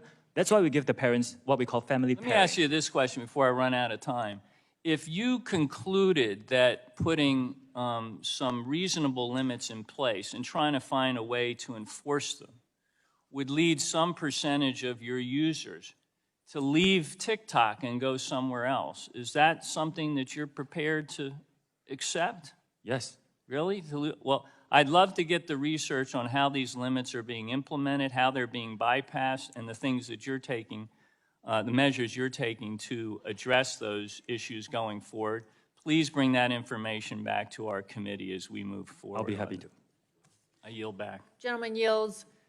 Chair recognizes the gentleman from Kentucky, Mr. Guthrie, for 5 minutes. Thank you, Madam Chair, for yielding. I appreciate the time. Mr. Chu, your terms of service specifically state that TikTok does, and I quote, not allow the depiction, promotion, or trade of drugs or other controlled substances. Despite this content being against your terms of service, and I brought this up with other service providers, but despite this content being against your terms of service, content on your platform related to illicit drugs like fentanyl, drug trafficking, and other illicit activity is pervasive and racks up hundreds of thousands of views. For example, in 2020, the Benadryl challenge resulted in the death of an American teenager. And we heard of another challenge earlier today that brought a death of a teenager. While you were at ByteDance, you were the CFO for ByteDance, did Douyin allow related illicit drug trafficking or challenges resulting in death or injury to kids? Congressman, I represent TikTok here today. I can tell you that TikTok does not allow illegal drugs content on our platform. Does Douyin do it in China? I believe they don't allow this, but I will need to check. I don't run their business. I can tell you question TikTok is- does not allow this. This is what we're concerned about, and my guess, it would Douyin allow for 41 days a threat against a member of the Chinese Communist Party to stand on their site for 41 days?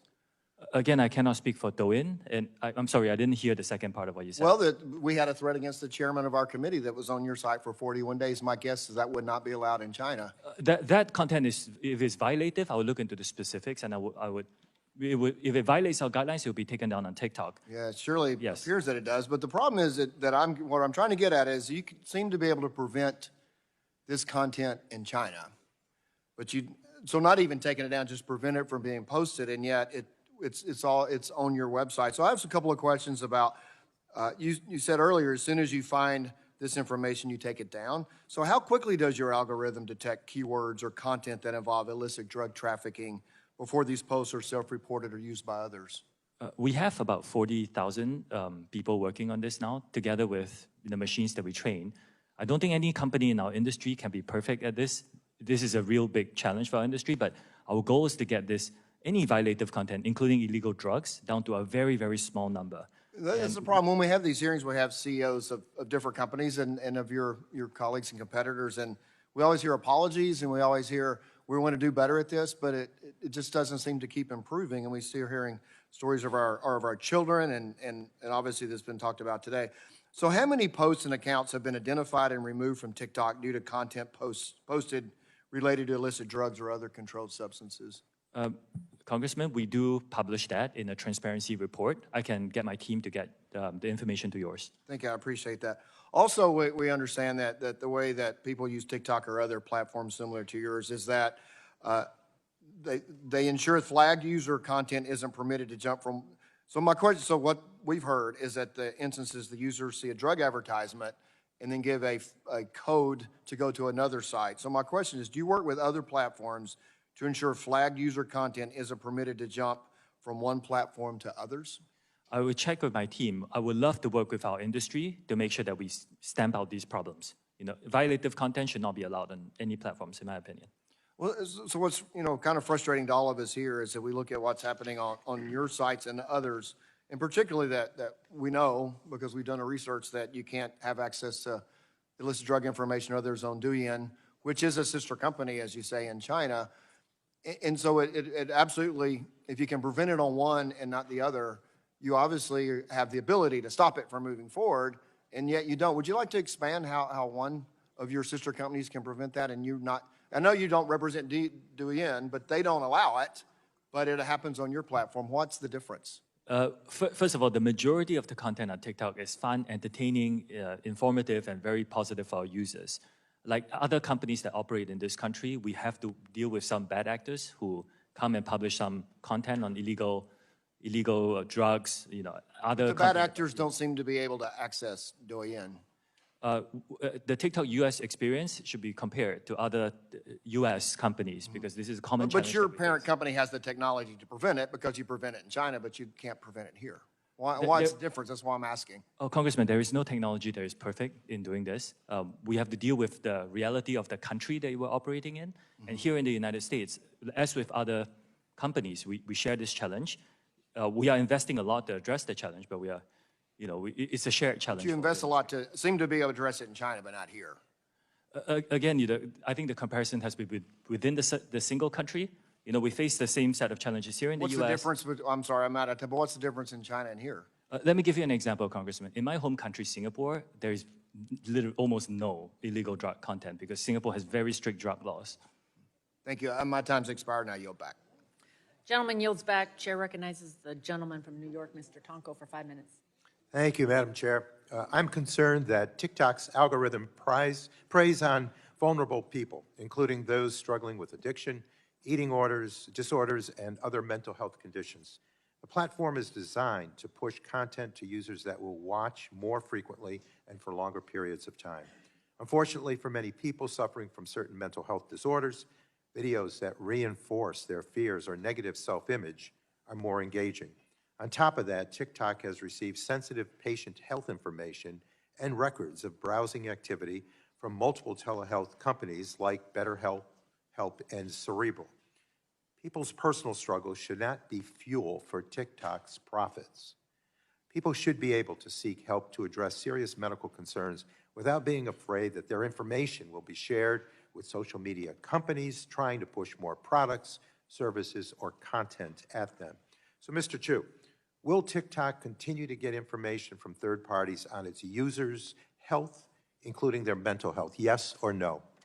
We will continue to work with experts, yes, if that's the question, to identify these issues. Will you continue to get information from these third parties, including their mental health? Yes or no?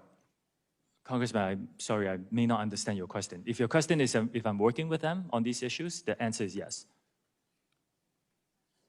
It's not the question, it's will you continue to get information from these third parties on its users' health? Get information. We do not get any user health information from third parties, Congressman.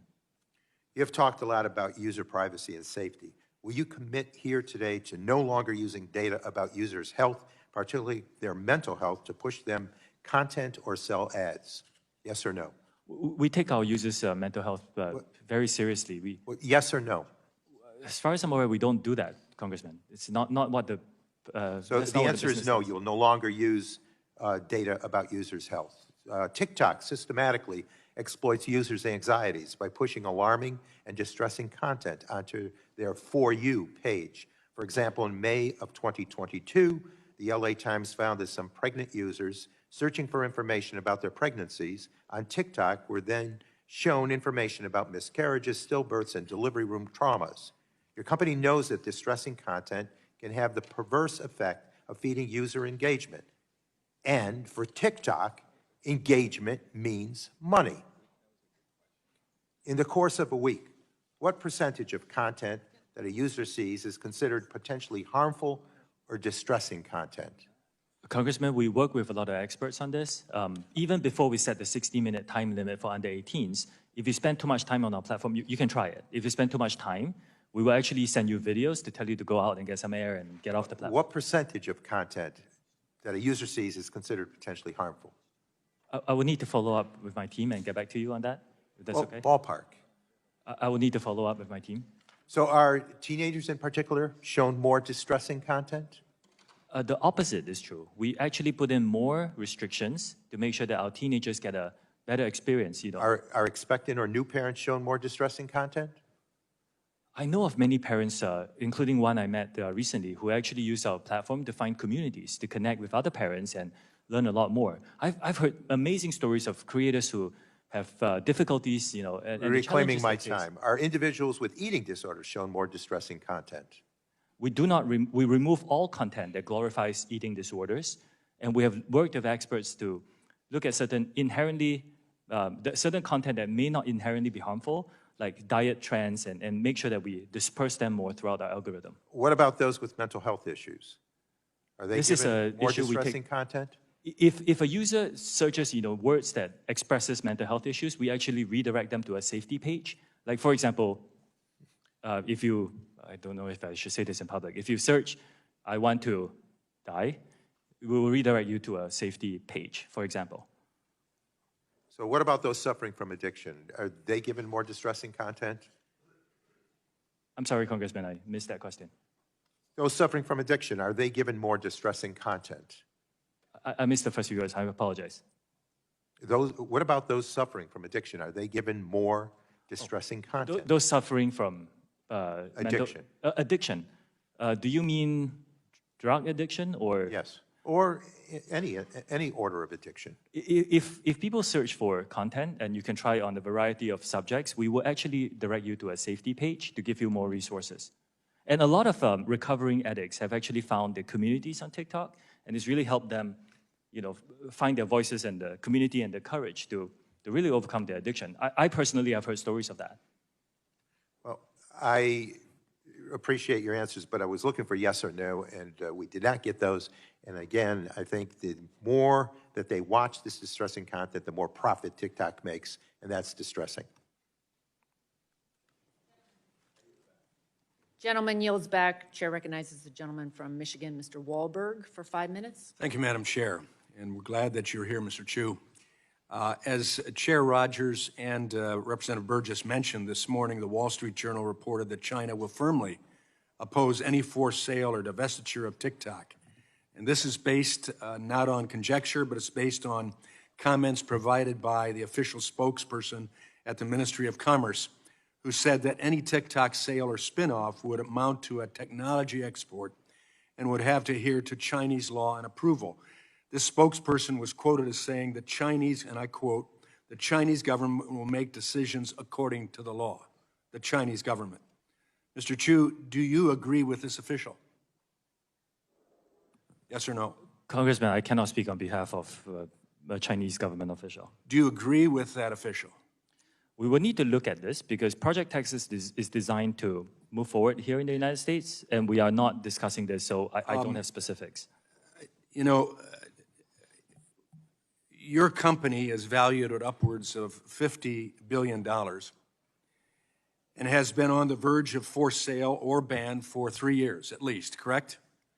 Do you expect this committee to believe you haven't already discussed this scenario with your team? And you should have an answer to this, yes or no, I agree with the Communist Party, or I don't agree with the Communist Party. So, I guess I would say at that point, you disagree with the Communist Party. Explain your discrepancy. Congressman, for 2 years, we spent $1.5 billion US to build Project Texas. This is after very extensive discussions with relevant folks. Project Texas is just something expanded for the future. We're talking about now. We're talking about what you're doing now, what your expectations are now, what your relationship is with the Communist Party, which is our major concern of what the impact that will be with a country. Let me rephrase that. With a Communist Party that doesn't care about America and sees us as standing in their way for superpower. That's our concern, and for you to have direct relationship, direct ownership with ByteDance, and to not have a characterization or an agreement or disagreement that you say explicitly with this party policy, it's hard for us to believe what you're saying. Let me move on. Following up on what Mr. Latta asked about data access by Chinese engineers. In responding to Mr. Latta, you talked about where American user data would be stored in the future. But the question was about access today, storage in the future versus access today. This is total redirection. This blows up any trust we could desire to develop. So to be clear, Mr. Chu, today, do ByteDance employees in Beijing have access to American data? Congressman, we have been very open about this. We have relied on global interoperability. You Yeah, and- have access to American data. Congressman, I'm answering your question if you give me just a bit of time. We rely on global interoperability, and we have employees in China. So yes, the Chinese engineers do have access to global data. You have access to global data, We have heard. the not concerns. storage. No, storage has always been in Virginia and Singapore. The physical service. You have no access to storage, to American data today. That's not what I said. I said, So you do have access to American data, and you have storage of American data.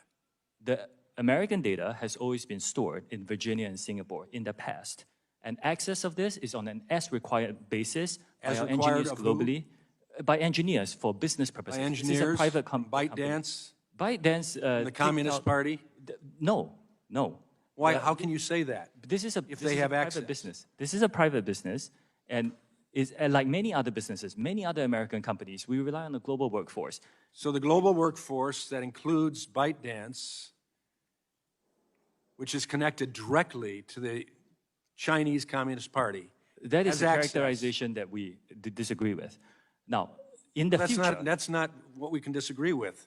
That's a fact. it's not, With unfortunately. the CEO of ByteDance and your it is not. relationship to them. Congressman, respectfully, in my opening statement, I said this is a private company. It's owned 60% by global investors. 3 out of the 5 board members on ByteDance are Americans. This is a private business. And you report directly to ByteDance with the CEO who is a member of the Communist Party. Let me move on. he's I think we got the answer. Sadly, at this point, I believe my time has expired, so I yield back.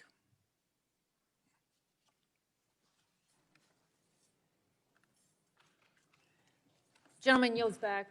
Chair recognizes Ms. Clark for 5 minutes.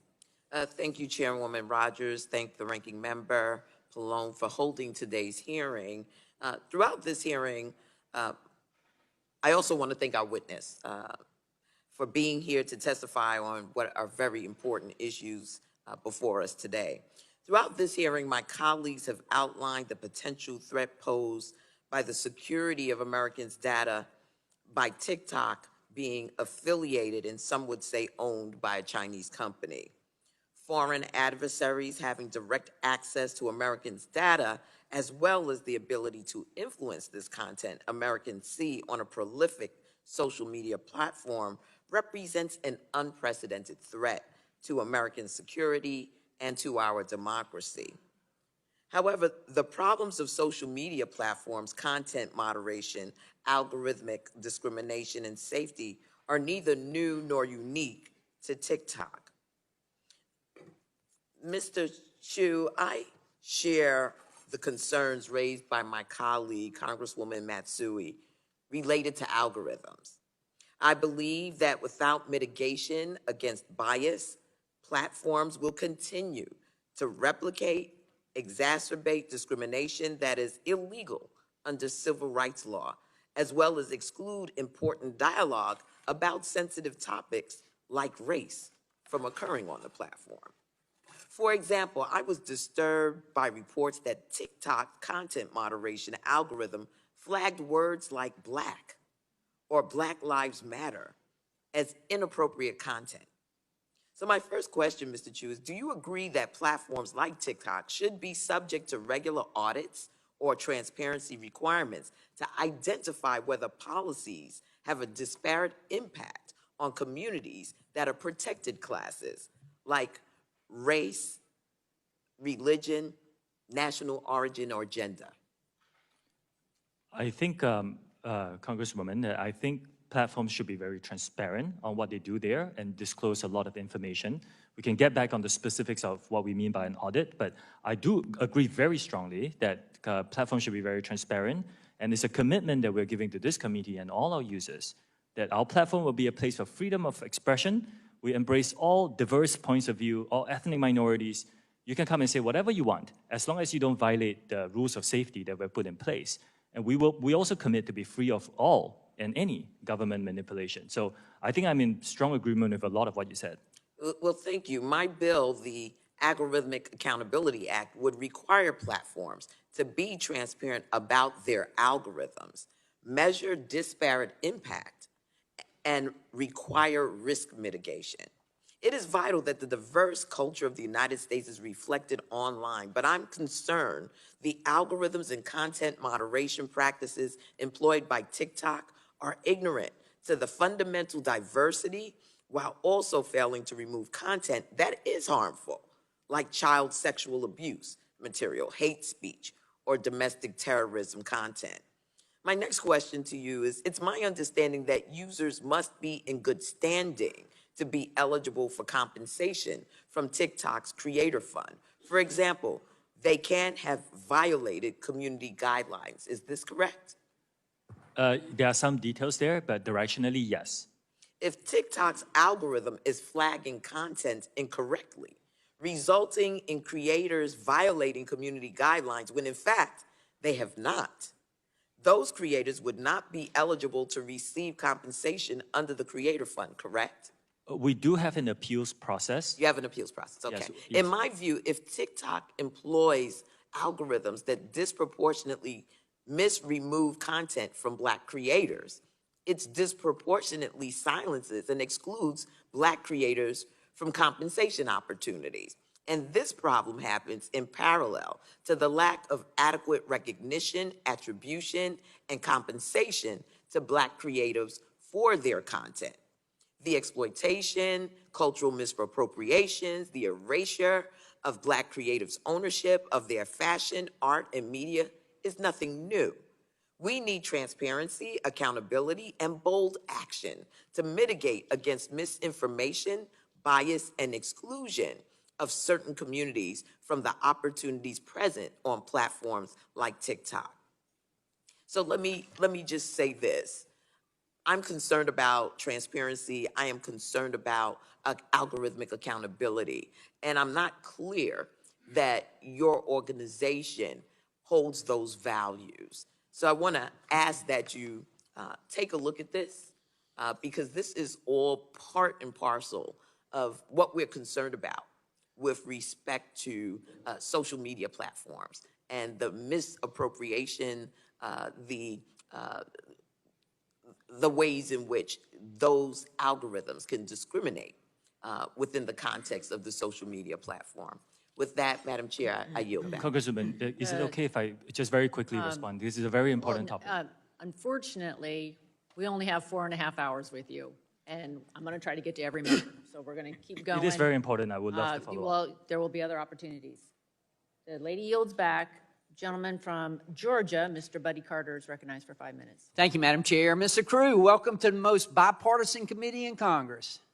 We may not always agree on how to get there, but we care about our national security.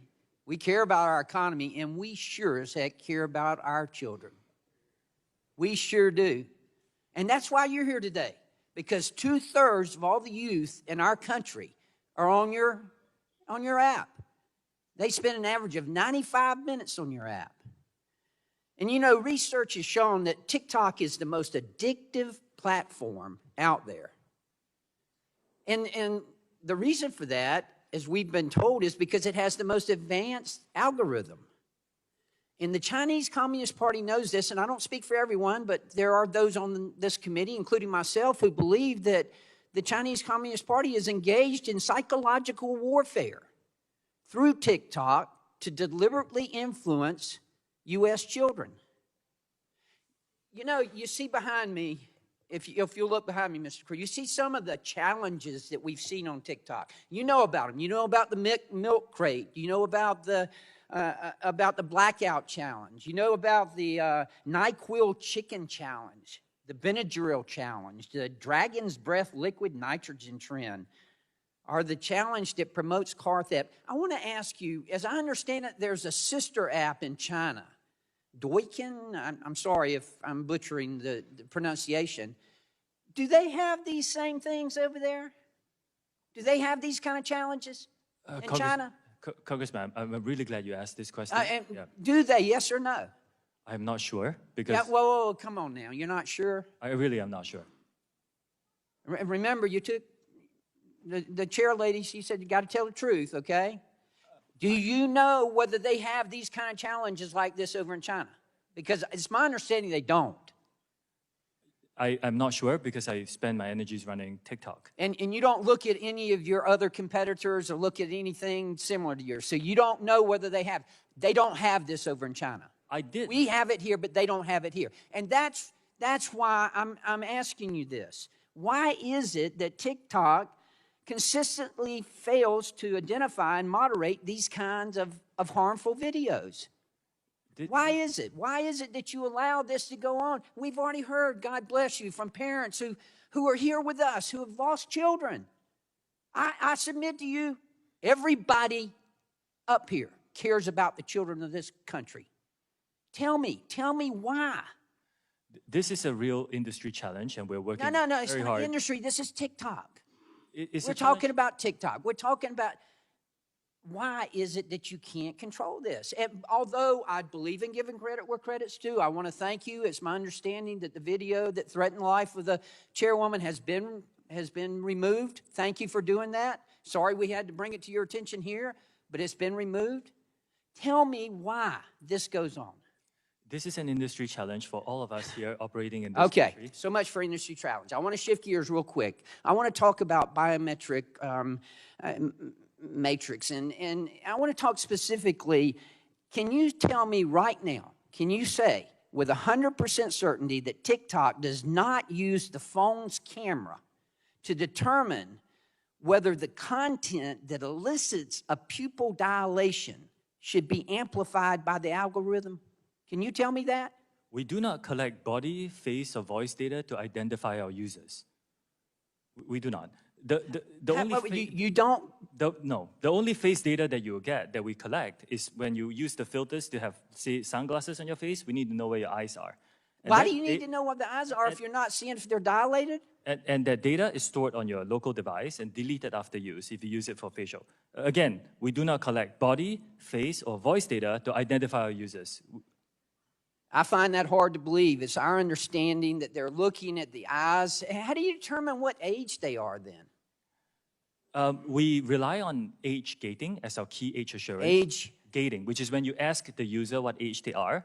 We have also developed some tools where we look at their public profile to go through the videos that they post to see whether... Well, that's creepy. Tell me more about that. It's public. So if you post a video, you choose that video to go public, that's how you get people to see your video. We look at those to see if it matches up the age that you talked about. Now, this is a real challenge for our industry because privacy versus age assurance is a really big problem. Look, you keep talking about the industry. We're talking about TikTok here. We're talking about children dying. Do you know how many children have died because of this? Do you have any idea? Can you tell me? Congressman, again, it's heartbreaking. Can you tell me how many children in America have died because of challenges like this?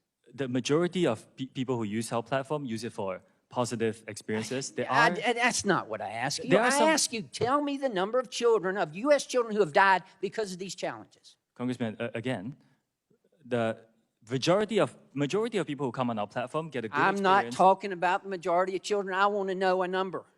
Dangerous challenges are not allowed on our platform. If we find them, we will remove them. We take this very seriously. Obviously, you found one today and you removed it. We had to bring it to your attention, and I know I'm out of time. Thank you for being here. Welcome again to the most bipartisan committee in Congress. Gentleman yields back. We will now take a brief recess and resume in 10 minutes. The committee stands in recess.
Chair recognizes gentleman from California, Mr. Cardenas, for 5 minutes. Cardenas, sorry. That's good.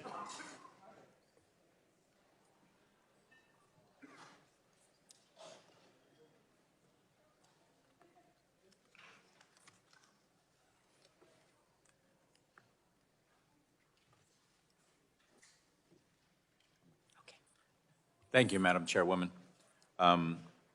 I appreciate this opportunity for this committee to have this important hearing regarding TikTok and its effect on the American people, especially the American children, and the potential effect, not potential, but the effects that it has had and may have in the future when it comes to our democracy and misinformation and disinformation that permeates on TikTok. It's unfortunate that I think most Americans or most parents think that TikTok is this innocent little thing where kids get on there and they do a little dance or something like that. But TikTok is much, much more, as some of my colleagues, and I thank them for bringing up some of these serious issues, literally life and death issues that TikTok is right in the middle of. And also, what I'd like the witness to acknowledge is that it appears that Ms. Kamek, my colleague, brought up those 2 posters, and since then, TikTok has taken them down since then, not before then. Are you aware of that, Mr. Chu? I was briefed during the break that they are taken down, Congressman. Okay. How do you feel about the fact that it was up for apparently 40-some days, 41 days, and yet in the middle of this hearing, it was brought directly to your attention, and as a result, it has been taken down so quickly? It goes to show the enormous challenge that we have to make sure that although the vast majority of our users come for a good experience, we need to make sure that bad actors don't post violative content. And the way, Mr. Chu, that you can make sure is that you can make sure that you choose to invest more resources, more money into more ability to pull down damaging and deadly information from your platform. Are you investing more and more and more every day into bringing down that kind of content? That's my question. Are you? Yes, and I'm committed to investing more in this regard to stay on top of the growth. Right here in the United States, many, many languages are used and spoken. For example, TikTok in the United States is being used in many languages. Specifically, when it comes to Spanish language, are you dedicating more resources today than you did months ago, years ago, on making sure that you are combing through that content to make sure that if content is dangerous or damaging or deadly, that you are bringing it down as quickly as possible? Yes, we are investing in more Spanish language content moderation, and yes, we will, once we identify violative content, we'll take it down as soon as possible. Thank you. And your testimony today isn't the only opportunity for you to commit to answering questions to this committee, so I'd like you to forward to this committee. Again, I'm not asking for trade secrets, but I would like to get some semblance of understanding as to how much you are investing with the number of bodies, the number of people, the number of resources in making sure that you are investing more in pulling down content that is either deadly or dangerous on your platform. Can you forward that to the committee? I will check with my team and get back to you on this, Congressman. Thank you very much. Appreciate that opportunity. As was mentioned earlier, it might sound a little funny, but you have, in fact, been one of the few people to unite this committee, members, Republicans and Democrats, to be in agreement that we are frustrated with TikTok. We're upset with TikTok. And yes, you keep mentioning that there are industry issues that not only TikTok faces, but others. You remind me a lot of Mike Zuckerberg. When he came here, I said to my staff, he reminds me of Fred Astaire, good dancer with words. And you are doing the same today. A lot of your answers are a bit nebulous. They're not yes or no. So I'd like to ask you a question. Yes or no? Is your revenue going up at TikTok month over month or year over year? Yes, our revenue is going up year over year. And with that, some of the answers I'd like you to forward this committee is, are you investing more and more money into making sure that content that is dangerous and or deadly, you're investing more and more resources in that aspect of your expenditures and your commitment to your users and to your organization? Yes, I commit to that, and we are investing more, and we will continue to do that. Okay. My last question is this. Are you a Chinese company? TikTok is a company that's now headquartered in Singapore and Los Angeles. Okay. We are not available in mainland China. Our users are in other countries around the world. Okay. Is there a corporation that has any authority above TikTok? TikTok is a subsidiary of ByteDance, which is founded by a Chinese founder. Yes. And ByteDance is a Chinese company? Well, ByteDance owns many businesses that operate in China. Is it or is it not a Chinese company? Congressman, the way we look at it, it was founded by Chinese No. I'm not asking you how you look at it. Fact, is it a Chinese company or not? For example, Dell is a company, it's an American company. They have activities all over the world. Is it a Chinese company? I frequently have these discussions with others on what is a company that is now global. That's okay. I prefer you answer the question and stop dancing verbally on it. Madam Chair, my time has expired. Thank you very much. Gentleman yields back. Chair recognizes the gentleman from California, Mr. Obernolte. Well, thank you very much, Mr. Chu. It's nice to see you again. If I could just bring us back up to 30,000 feet for a second, I just want to talk about what we're afraid of here, what we fear might happen. Social media companies, and TikTok is not unique in this, gather a tremendous amount of user data and then use powerful AI tools to use that data to make eerily accurate predictions of human behavior and then seek to manipulate that behavior. And that's something that it's not just TikTok, it's all our social media companies that are doing this. Ultimately, the solution is to enact comprehensive federal data privacy legislation that will prevent that kind of behavior, or at least allow users to consent to it. And that's, I know, something that the chair is working on, the ranking member. I hope that this committee will act on that this year. The specific concern here, though, as regards TikTok, is that this type of capability falling into the hands of foreign countries is something that has national security implications, and that's why Congress is getting involved on this issue. So I know that you have proposed Project Texas in an effort to alleviate these fears. So I wanted to ask some specific technical questions about Project Texas and the way that you believe that it will solve this problem. So one of the things that you've said in your testimony is that part of Project Texas will have engineers at Oracle going through the source code for TikTok. How large is that code base? Well, it's not small, but it's not just Oracle, Congressman. We are also inviting other third-party monitors. We're in the process of figuring out who the best Sure. So we're talking millions, tens of millions of lines of code? How big is the base? It is significant, but it's something that we believe can be done. And again, I want to say that I have not heard of another company, American or not, that has allowed for this to happen. But I mean, you're kind of in a unique position having to answer these concerns of Congress. So are they going through the code for just the app or the app and the server code? I can get back to you on the technical details, but it's comprehensive, including the software that powers a lot of the software that powers the experience. And how long will that review take? I need to get back to you on the timeline, but we are progressing quite well on Project Texas, and whenever we hit a milestone, I commit to be very transparent about it. Okay. So I'm wondering, because I'm also concerned as a software engineer about the process in which new code is introduced into the code base. Do you use a software configuration management system at TikTok? The way we plan for new code to be done is that even before the code becomes live, it has to be reviewed. The changes have to be reviewed by So the you're third-party talking monitor. about a code review. That was good. That was another question I had for you. So the code review, is it done with a team of engineers or just with a single engineer? Oh, it's going to be a team effort. Okay. Yeah. And that's going to be done at Oracle or elsewhere? It's going to be done in one of our transparency centers so that we still need to make sure that the code itself is secure. And, Okay. yeah. What I'm hearing you say is that even though the code might be written by someone not in the United States, before the code is integrated, it'll be reviewed in a code review by a team of engineers within the United States? That's the plan. Okay, and this, back to the question about the software configuration management system, how do you manage the integration of that code change into the rest of the TikTok code base?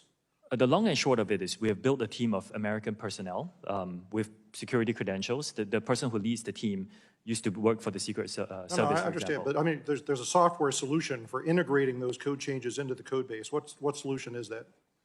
I will Use need a to check commercial and one? get back to you on the Okay, details. well, Yeah. specifically what I'd like to know is to make sure that this isn't something that TikTok has created custom, which many companies do, because that would mean that you'd have to review the source code for that as well Yeah. for security.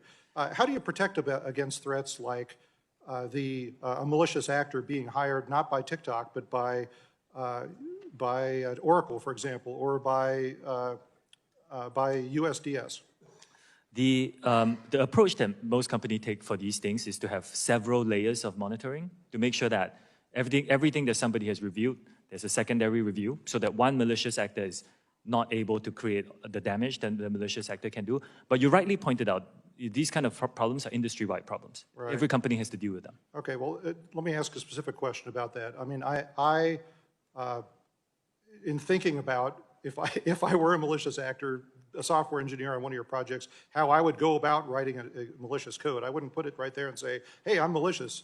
I would put unrelated lines of code in different sections of the code that work together to do something malicious. How do you think that could get caught?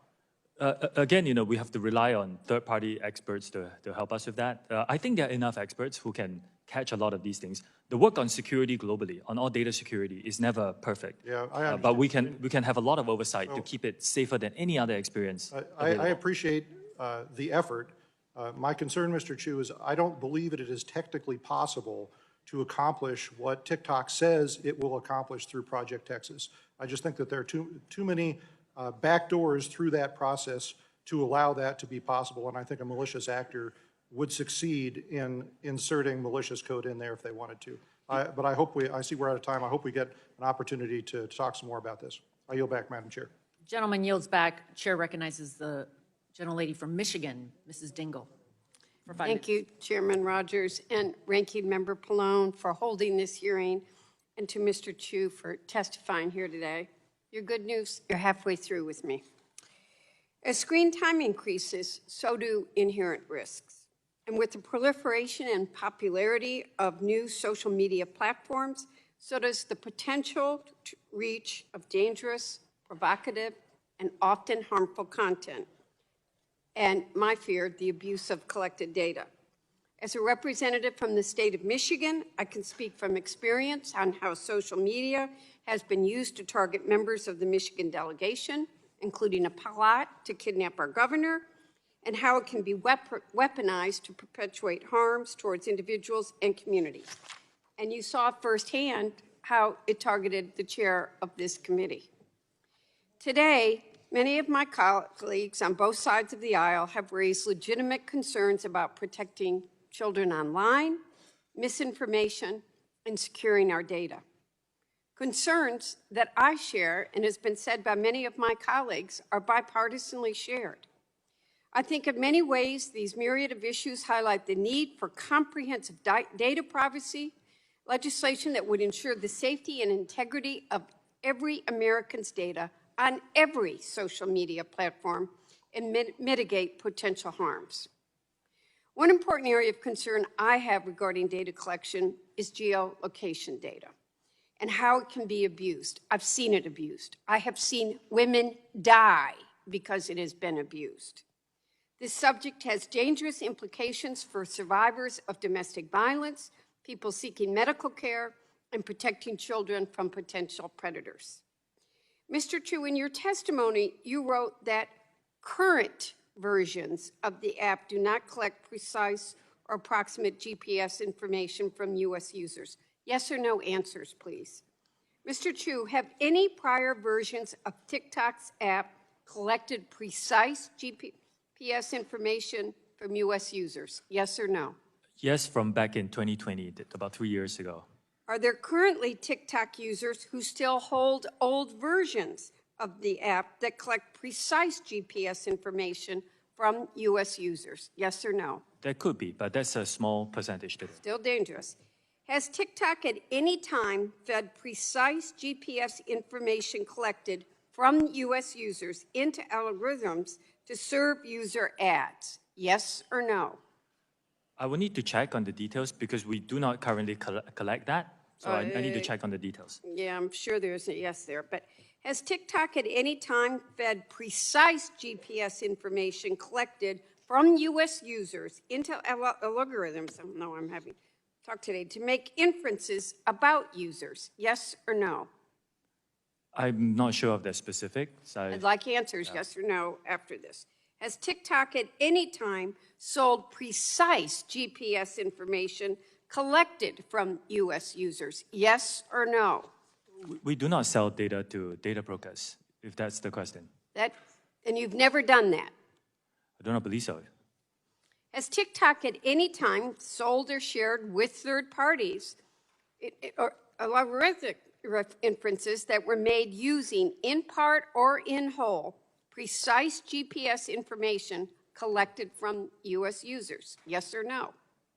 Congressman, I need to check on these specifics. What I can tell you is right now we do not collect precise GPS location data in the United States. All right. Does TikTok still use inferences that were made using, in part or in whole, precise GPS information collected from U.S. users? I'm sorry, would you repeat that? Does TikTok still use inferences that you've gained that were made using, in part or whole, precise GPS information collected from U.S. users in your algorithms? That will be a very technical question. I will have to check and get back to you. Has TikTok at any time provided the Chinese government with either precise GSP information collected from U.S. users or inferences made from that data? That I can give you a straight no. Mr. Chu, even if Congress were to ban TikTok, I'm concerned that China or others would still have access to U.S. consumer data by purchasing it through data brokers. Will you commit not to sell any of TikTok's data to data brokers now or in the future? We do not do that. We do not sell data to data brokers now. Will you commit to not do it in the future? There are certain members of our industry who do this. I think this has to be broad legislation to help us, the whole industry, address this problem. I think I'm out of time. Thank you, Madam Chair. I'll yield back. Gentlelady yields back. Chair yields 5 minutes to the gentleman from Alabama, Mr. Palmer. Thank you. When the Chinese Communist government bought a share of ByteDance, it's been described as the Chinese Communist government's way of quieter form of control, and that companies have little choice in selling a stake to the government if they want to stay in business. And what I'd like to know is when the Chinese Communist government moved to buy shares of ByteDance, were you informed beforehand, yes or no? No. Okay. Congressman ByteDance... Were you or anyone with TikTok asked for your opinion about the sale of shares of ByteDance to the Chinese Communist government? Yes or no? This hasn't happened. Did you or anyone employed by or affiliated with TikTok state any objections or concerns about the possibility of the Chinese Communist government, once they had shares in ByteDance, exercising control over content, using your platform for conducting misinformation campaigns, or restrictions ensuring nothing is posted that reflects badly on the Chinese Communist government, or for surveillance and data collection for use against anyone? Did any of you or anyone affiliated with TikTok raise any concerns about that? Congressman, we do not collect, we do not promote. I didn't ask you that. We do not promote. Or no. Did you raise any concerns about it? Because that's why we're here. But we do not promote or remove any content at the behalf of the Chinese government. Did you communicate in any form or fashion with the directors of ByteDance that there might be concerns about government control over content? Yes or no? You either did or you didn't. Congressman, I just want to make this clear. We do not remove or promote content at the request of the Chinese government. TikTok insiders have already said that the company is tightly controlled by ByteDance. It even gets down to the hours they work. So obviously, you didn't say anything. There's a serious concern by Chinese companies, privately held companies, about doing anything against what the Chinese Communist government wants. I want to ask you this. Does TikTok screen against manipulative content from child predators, yes or no? Do we screen? Do you screen against them? Yeah, we do. How How about drug cartels? Drug cartels, child predatory content. This is all You had a violative drug of cartel that was engaged in a police chase with Spanish authorities, and they posted it on TikTok and got over 1 million views. Why wasn't that taken down? And are you doing it with human traffickers or terrorists? I mean, do you withhold content from nations that might be committing crimes against humanity?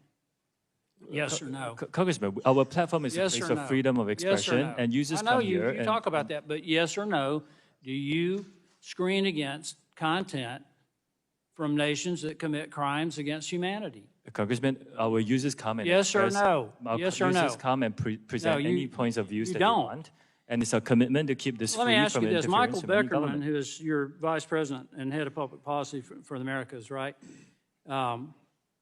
Is he part of the team that helped you prepare for this meeting, yes or no? Can I clarify who you mean? Michael Beckerman. Yes, he is. Okay, where is he at this moment? I'm sorry? Where's Mr. Beckerman at this moment? He's probably here. No, you know he's here. He's sitting right behind you. I want to know why, when Mr. Beckerman was on with Jake Tapper on CNN and asked repeatedly to condemn Chinese Communist government's treatment of the Uyghurs, when that treatment has been classified by the United States as a genocide, when a UN report classifies it as a crime against humanity, why, after multiple questions, Mr. Beckerman refused to address that? Are you afraid of the Chinese Communist government?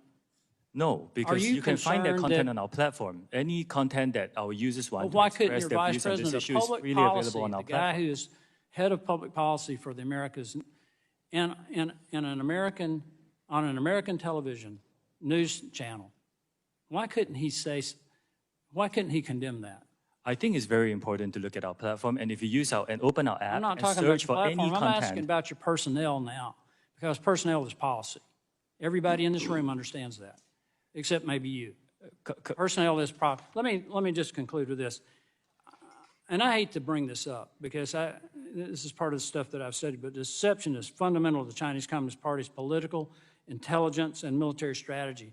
And you have repeatedly used the word transparency throughout this hearing, and every time you've said it, what I've heard is deception. I yield back.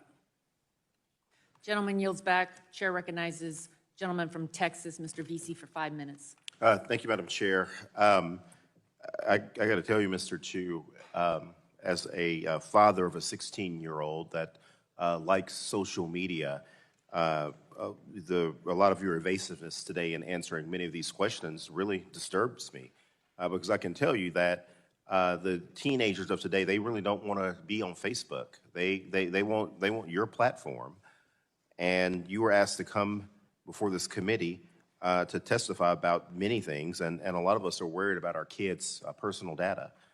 As the co-chair of the Congressional Voting Rights Caucus, I also worry that TikTok is the world's most powerful and extensive propaganda machine, allowing the Chinese Communist Party to use TikTok's platform to influence public opinion and undermine the integrity of our democratic elections. And I have a report called TikTok and Facebook Failed to Detect Election Disinformation in the U.S. While YouTube Succeeds. And this report was published by the nonprofit Global Witness and the Cybersecurity for Democracy team at NYU.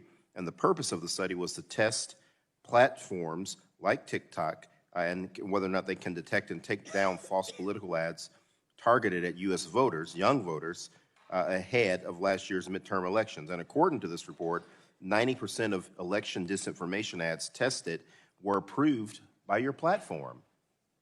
Again, that is 90% of ads containing false and misleading election misinformation went undetected on TikTok. And just to add some color to the type of misleading ads that were approved by TikTok, this included ads that were live on TikTok that said the wrong election day and actually encouraged people to vote twice. You do know that voting twice is a felony. Mr. Chu, you do know that it's legal to vote twice.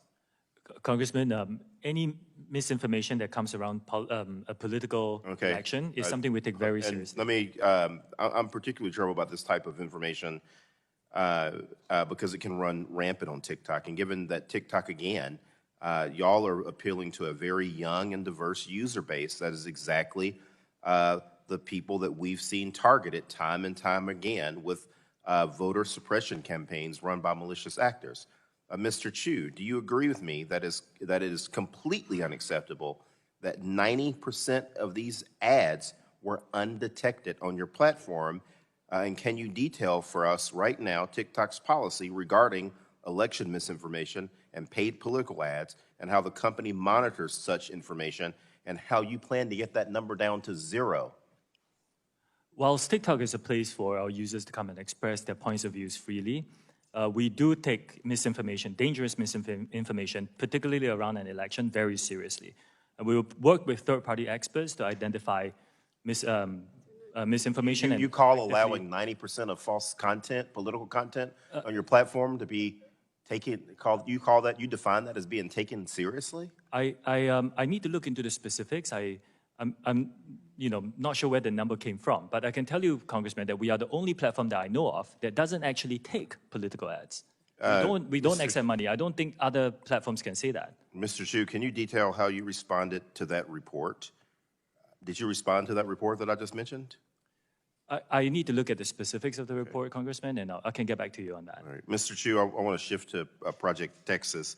I know that we've discussed this initiative throughout today's hearing, but I want to dive deeper into your notion that promises about Project Texas should give us any confidence in TikTok's ability to localize U.S. data and discontinue access to that data to ByteDance employees in China.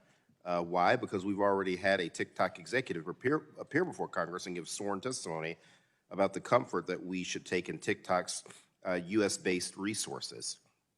While TikTok data security practices were being scrutinized by the U.S. government, and unfortunately, we've since found out from journalists and recorded conversations that those assurances were worthless. In your testimony, you also mentioned that Oracle has already begun inspecting TikTok's source code and has access to the platform's recommendation algorithm. Why should this give the American public any great assurances, particularly given that Oracle now owns a stake in TikTok and stands to gain monetarily the more revenue that TikTok and its algorithm generates? Congressman, not only is Project Texas unprecedented in our industry in protecting U.S. user data and interests, we are inviting third parties to come in and monitor this, and we will, be transparent in that process. And this is more beyond all companies that I know of in my industry. Thank you, Madam Chair. I'm out of time. Gentleman yields back. Chair recognizes the gentleman from Florida for 5 minutes, Mr. Dunn. Thank you very much, Madam Chair. Mr. Chu, I'm aware that on arriving in D.C. this week, you appeared on TikTok and boasted you had 150 million U.S. users, 5 million U.S. businesses. That represents a lot of data. You also referenced your appearance before this committee as a chance to share all that TikTok is doing to protect Americans using the app. Mr. Chu, has ByteDance spied on Americans at the direction of the Chinese Communist Party? No. Madam Chair, I'd like to enter into the record this October 20th, 22 Forbes article entitled TikTok Parent ByteDance Plan to Use TikTok to Monitor the Physical Location of Specific U.S. Citizens. Without objection, so ordered. Thank you. The project assigned this to a Beijing-led team, and they were going to follow individual American citizens. I ask you again, Mr. Chu, has ByteDance spied on American citizens? I don't think the spying is the right way to describe it. All right. This is ultimately... We can differ on that. This is ultimately an internal Any investigation. TikTok or ByteDance data that is viewed, stored, or passes through China is subject to the laws of China, one-party authoritarian state hostile to all American standards of privacy. China's court system reports to and falls under the Chinese Communist Party. And like fentanyl analogs, which we all know are also manufactured in China, although they are illegal there, I fear TikTok will grow into a much bigger problem, a cancer, if you will. And I'm deeply worried that it may be too late to stop the spread of this cancer. Like fentanyl, another China export, which causes addiction and death, dangerous algorithms and Chinese Communist Party are not good for Americans, not good for our families, and definitely not good for the United States. Mr. Chu, prior to serving as the CFO of ByteDance, you served as a CFO and Director of Global Operations for ShowMe from 2015 to 21. Is that correct? Are you asking me in 2015? Very good. Would you mind repeating that, please? Madam Chair, I'd like to enter another article into evidence. This is from the National Cybersecurity Center in Lithuania. Without objection, so ordered. Thank you. This report outlines numerous data security risks, including how the privacy of European users was violated in clear cases of unauthorized collection of user data by Xiaomi. This sounds exactly what many of my colleagues have been talking about today. Worse yet, the Xiaomi phones sold to Europeans had a list of 449 words and phrases which would be automatically censored on the device. Censored phrases included the Voice of America and Democratic Movement, among others. This analysis was conducted on devices which were manufactured and sold to Europeans while you were the head of operations for Xiaomi. It does not follow that you expect us to believe that you would not censor on behalf of the Chinese Communist Party, since you've already done so. I want to be unequivocal on this. We do not remove or promote content on behalf of the Chinese TikTok, government. in your words, strives to deliver on their mission to inspire creativity and bring joy to American users, I assure you that is not the mission or goal of the Chinese Communist Party, which runs the People's Republic of China, that TikTok's parent company, ByteDance, is domiciled in. Mr. Congressman, Xi, you can these are check with our straightforward users to things. see the world experience that they're deserves an getting. Answer. You have not given straightforward answers. We don't find you credible on these things. With that, Madam Chair, I'd like to yield the balance. Congressman, you have given me no Mr. time to Obernolte answer your of questions. California. I reject the characterizations. I yield it Who to are you Mr. yielding Obernolte. to, Dr. Dunn? Mr. Obernolte? Okay. Well, thank you, Madam Chair. Mr. Chu, I'd like to continue our discussion of Project Texas, if we could. Part of Project Texas is that engineers at Oracle will review the algorithms used by TikTok to confirm that they're free of foreign influence. I have a question about that because we're talking about AI, that's a very generic term. Do you use machine learning to influence the algorithms at TikTok? This gets very technical, and we have published several blogs about this, which I can forward to your team. Okay. But yes, it's mainly based on interest signals. Right, okay, Like, so here's my question. How could looking at the algorithm confirm that it's free from foreign influence? Because the algorithm is just a neural net architecture with inputs and outputs and weights, and how to train that. I mean, the influence is an external factor. So I'd appreciate it if you could give us, I see we're out of time again, a written answer to that. But again, I'm concerned that what you're proposing with Project Texas just doesn't have the technical capability of providing us the assurances that we need. I yield back, Madam Chair. Gentleman yields back. Chair recognizes Ms. Custer. Ms. Custer is not here. Ms. Barragan for 5 minutes. Thank you, Madam Chair. Mr. Chu, TikTok warns users when content is graphic or disturbing and labels state-affiliated media accounts to ensure the viewers aren't seeing propaganda. Does TikTok provide similar information to Spanish speakers, users, as well as English speakers? I believe so, Congressman. I will get back to you on that.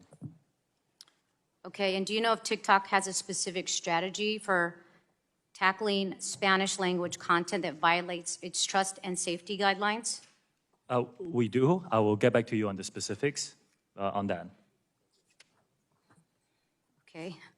When offensive English language search terms or hashtags are blocked for violating community guidelines in English, is the Spanish translation of the term or the hashtag automatically blocked as well?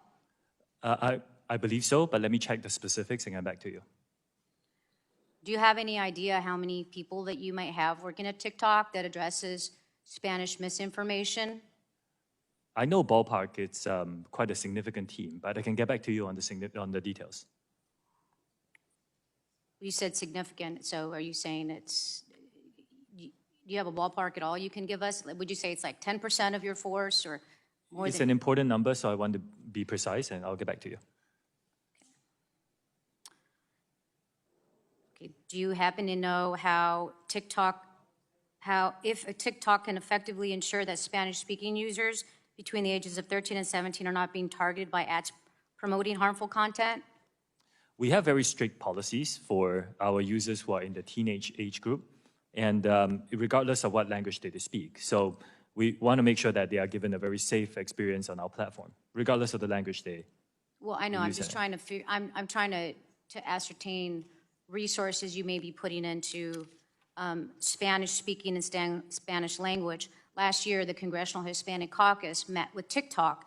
This was one of the conversations, and a source of the discussion was addressing Spanish language disinformation and misinformation. It remains an urgent priority for the Congressional Hispanic Caucus as Hispanics across the country increasingly turn to social media for vital information. We heard earlier in this hearing that there was, video, there was a TikTok post threatening the chair of the committee, and it took some 40 days to take it down. So I guess I'm a little concerned if your team doesn't have the resources and the capability to flag that, what kind of capability is it going to have to bring down misinformation, disinformation to Spanish speakers, which I'm assuming is a smaller fraction of the workers that you have at TikTok?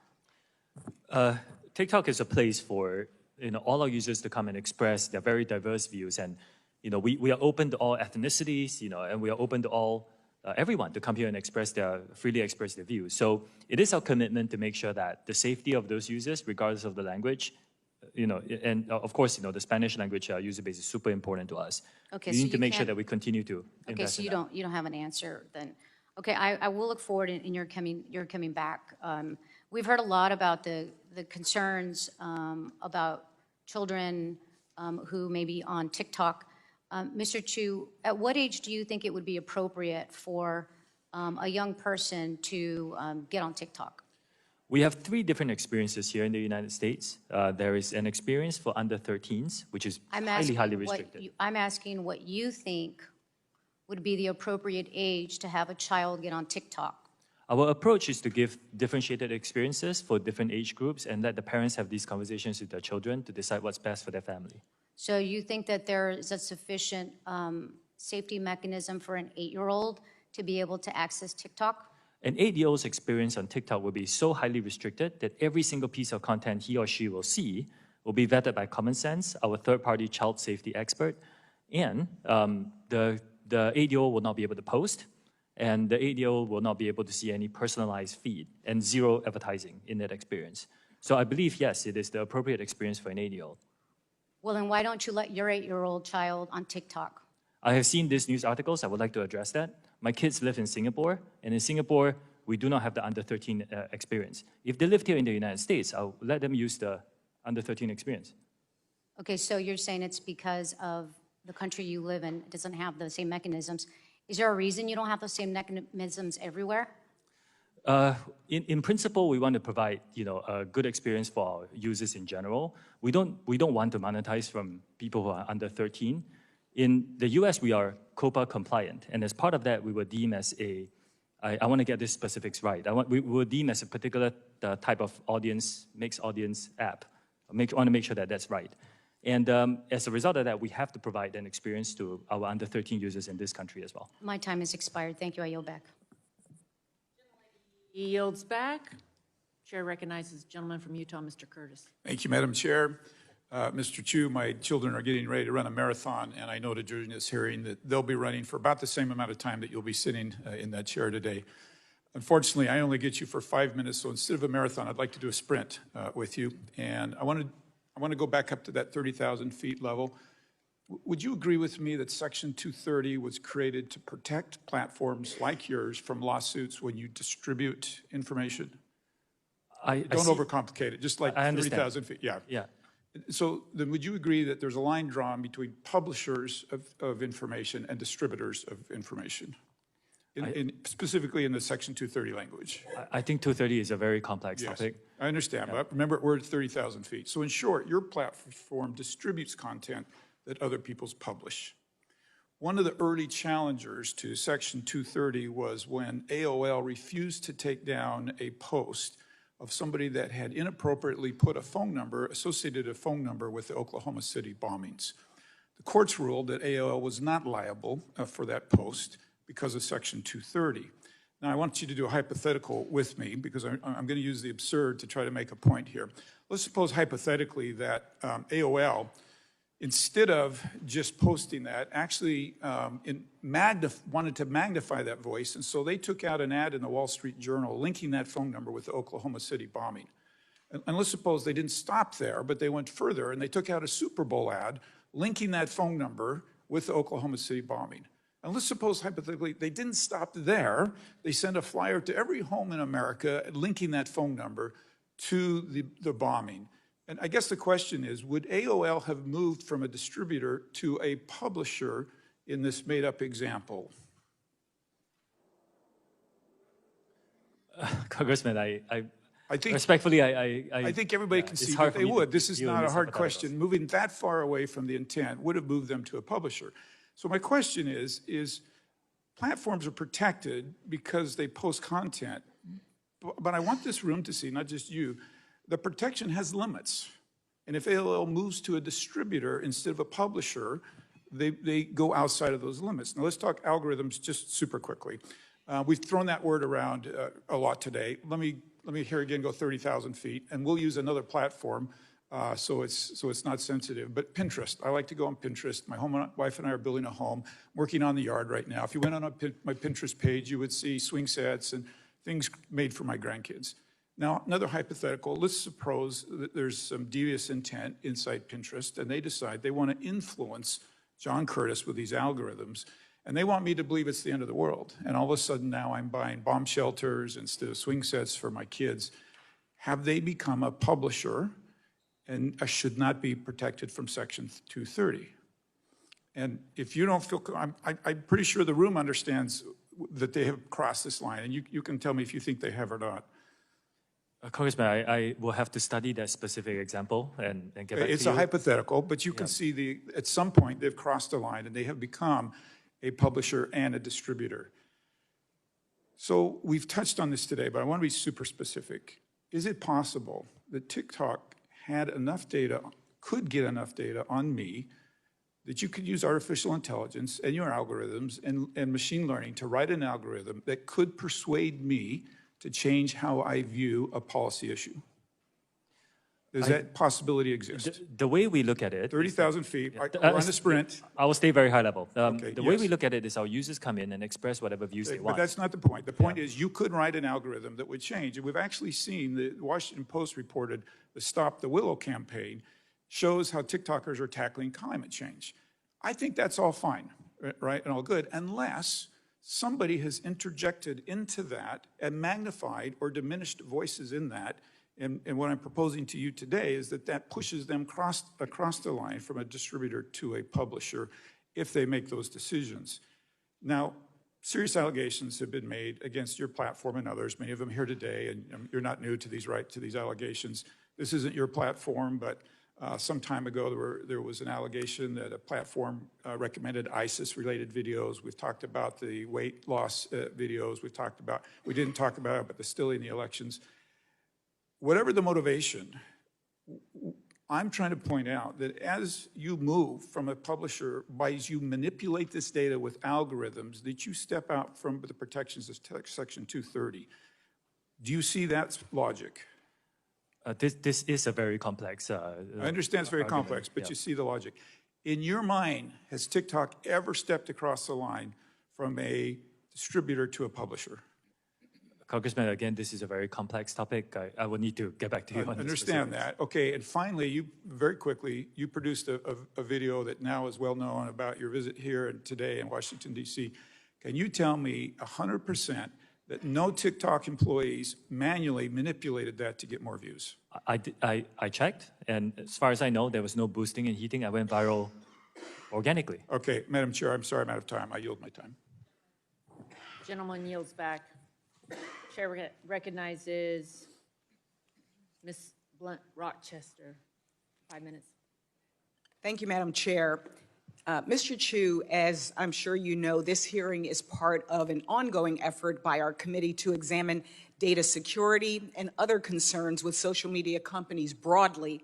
And I have to tell you, I came to this hearing interested to hear the actions that TikTok is taking to combat misinformation, protect our young people, and ensure our national security. But I've not been reassured by anything you've said so far. And I think, quite frankly, your testimony has raised more questions for me than answers. As some of my colleagues already noted, platforms like TikTok can easily manipulate and undermine user autonomy with addictive features, invasive data collection practices, and disseminating misinformation and disinformation. That's why I will be reintroducing the Detour Act to mitigate this harm. Mr. Chu, yes or no, would you oppose legislation that banned the use of intentionally manipulative design techniques that trick users into giving up their personal information? In principle, it's just a yes or no. In principle, I agree that that kind of practices is not. And can TikTok users opt out of targeted ads? Yes or no? At this moment in time, we believe that this is a very important part of the experience. Yes or no? Time is ticking. It is an important part of the experience.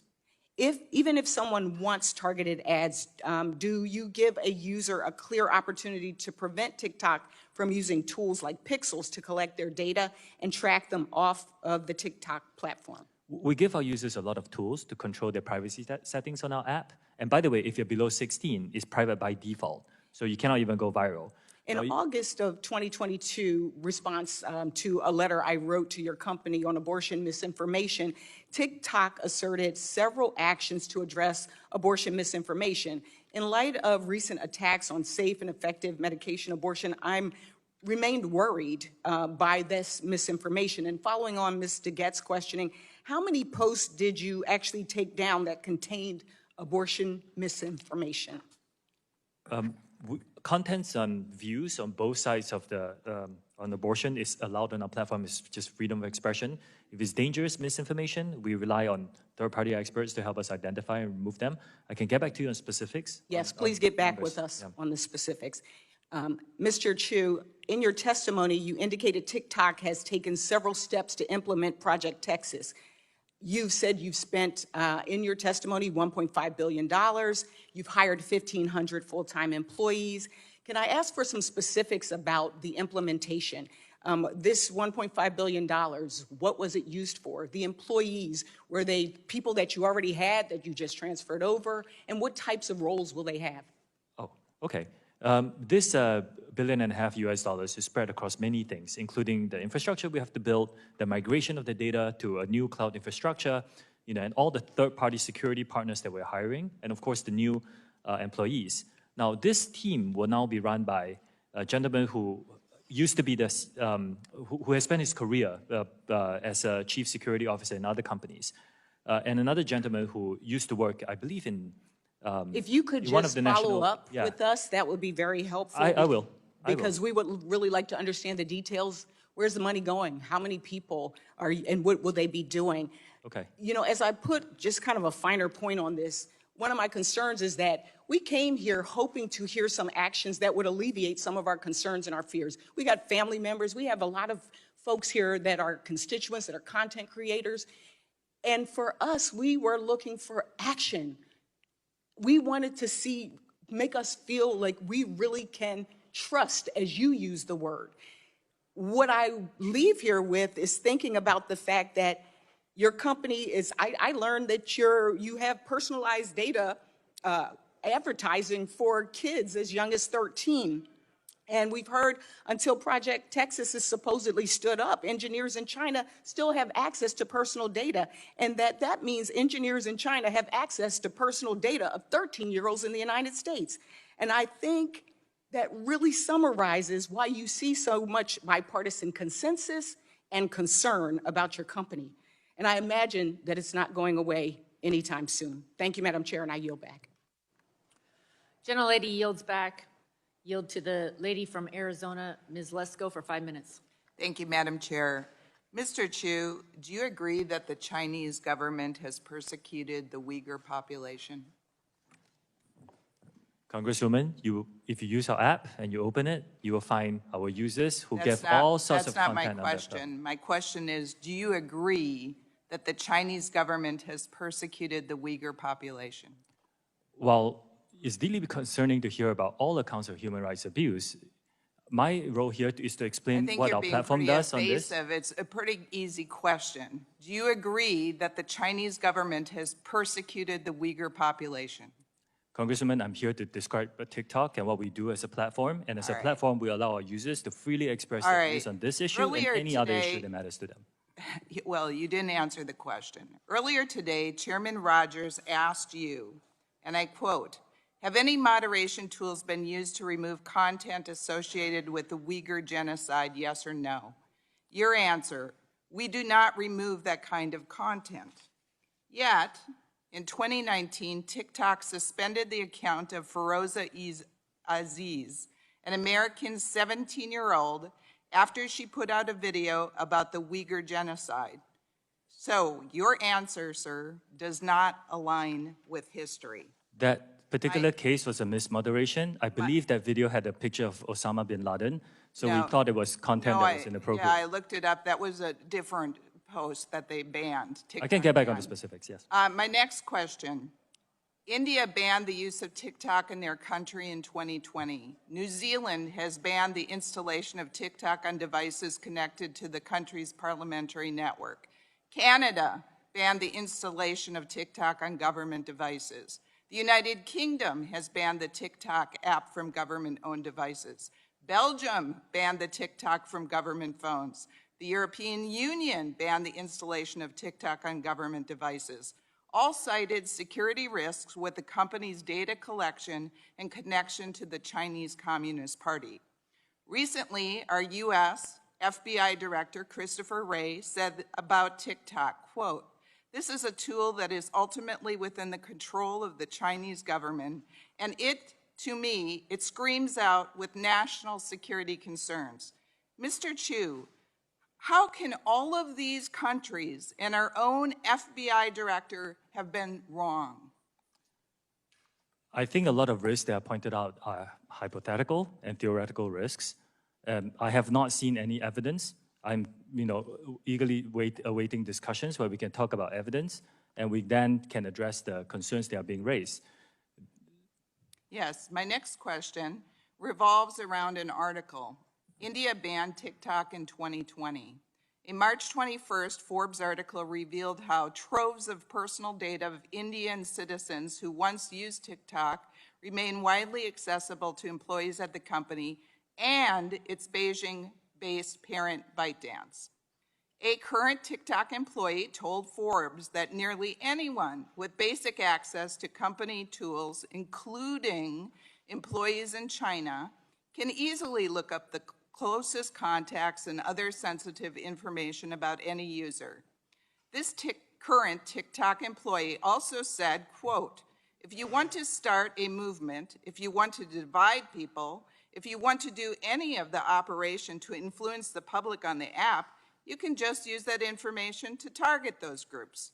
Why would Mr. Chu, why would a current TikTok employee say this if it wasn't true? This is a recent article. I have asked my team to look into it. As far as I know, we have rigorous data access protocols. There's really no such thing where anybody can get access to tools. All right. So I disagree with a lot of the conclusions of that. Madam Chair, I request unanimous consent that the Forbes March 21st, 2023 article be added to the record. Without objection. And I would like to turn over the rest of my time to Mr. Abernoldi. Thank you, Madam Chair.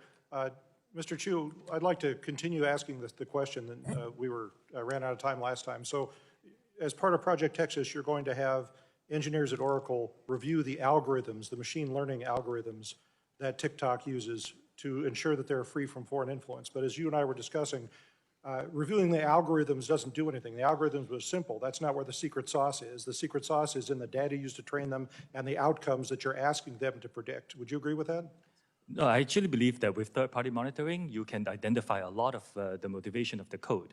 And with enough third-party expert, you can identify a lot of what the code is designed to do. But how would you verify that you couldn't ask the algorithm for a different outcome than the one that the rest of the source code is asking for? The algorithm will be trained with this. Again, it's very technical, but it will be trained based on weights, for example, and those are things that we can verify. What weights are you putting on likes? If you could give us a written response to that, I'd appreciate it because I'm interested. Thank you, Madam Chair. I yield back. Lady yields back, gentleman, gentle lady yields back. Chair recognizes For 5 minutes, gentleman from Florida, Mr. Soto. Thank you, Madam Chair.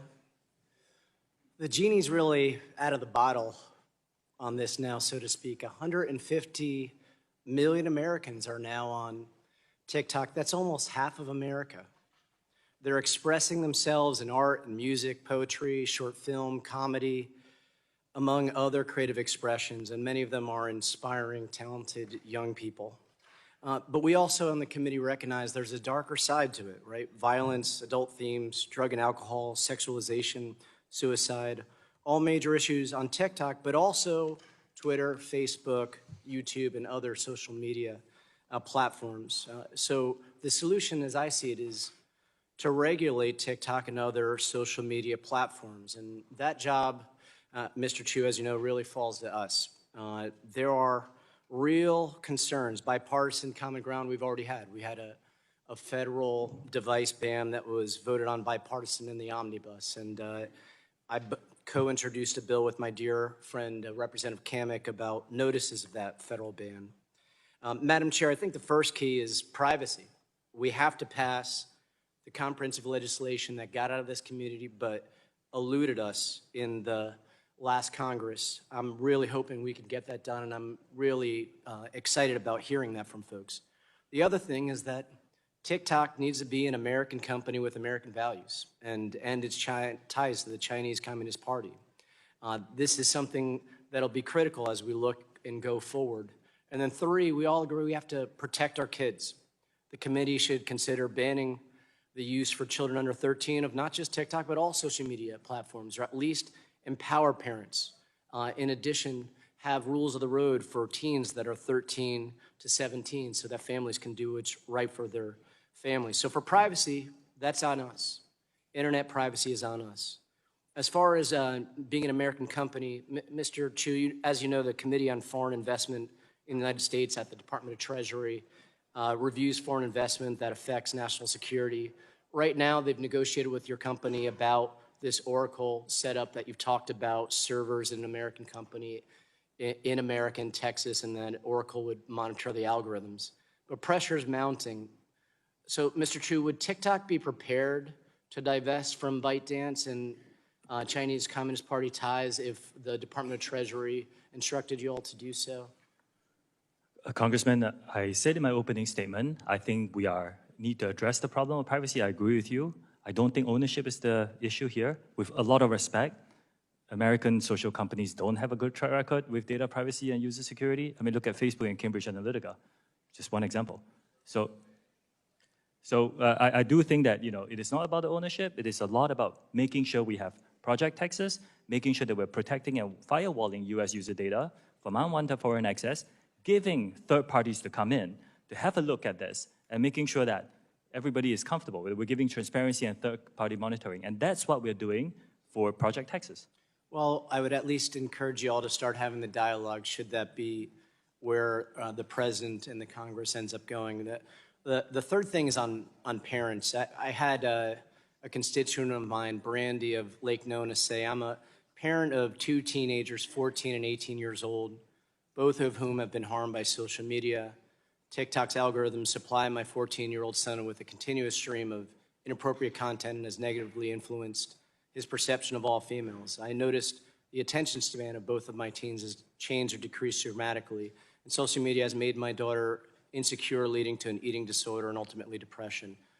What safeguards do you have, and what should we tell Brandy of Lake Nona about how we can help her protect her children?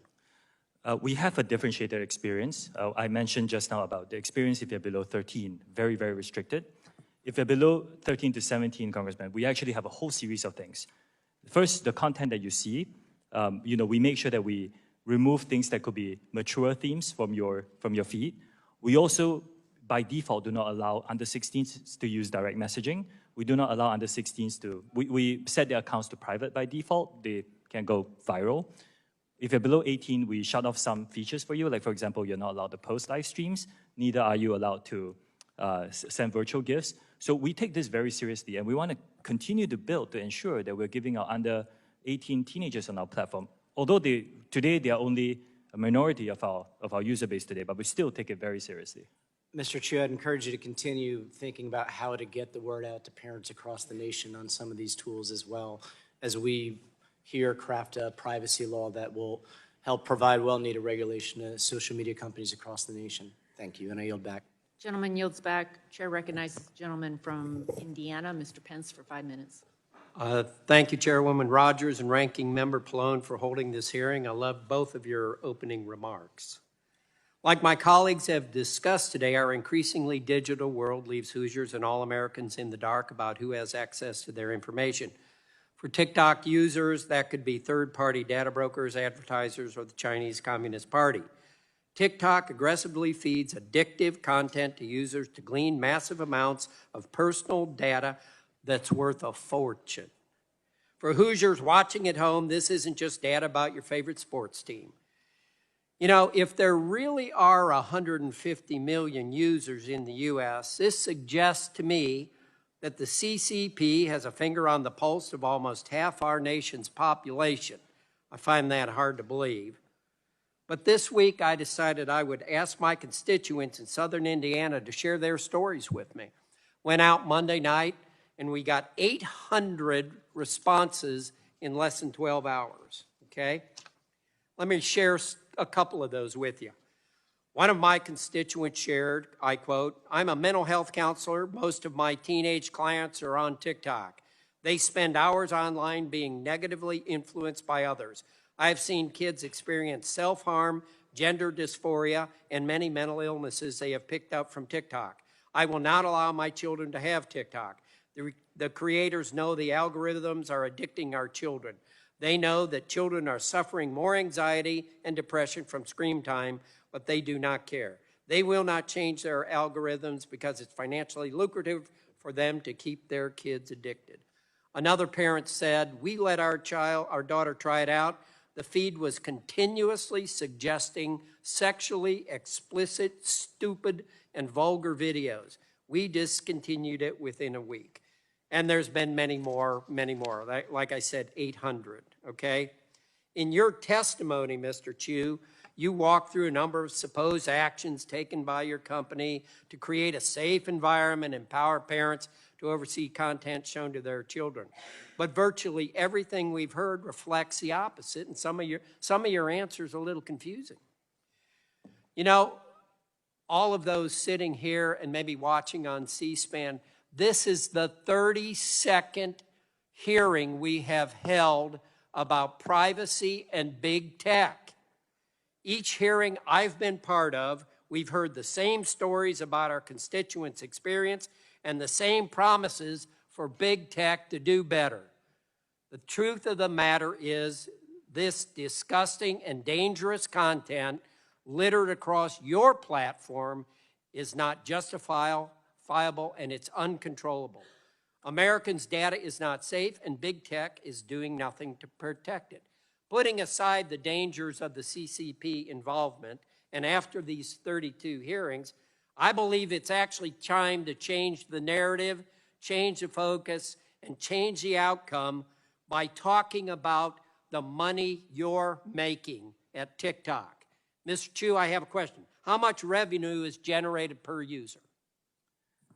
Congressman, Private company, and you're not going to tell me. Does each user receive a comparable benefit for the amount of profit their data brings to your company?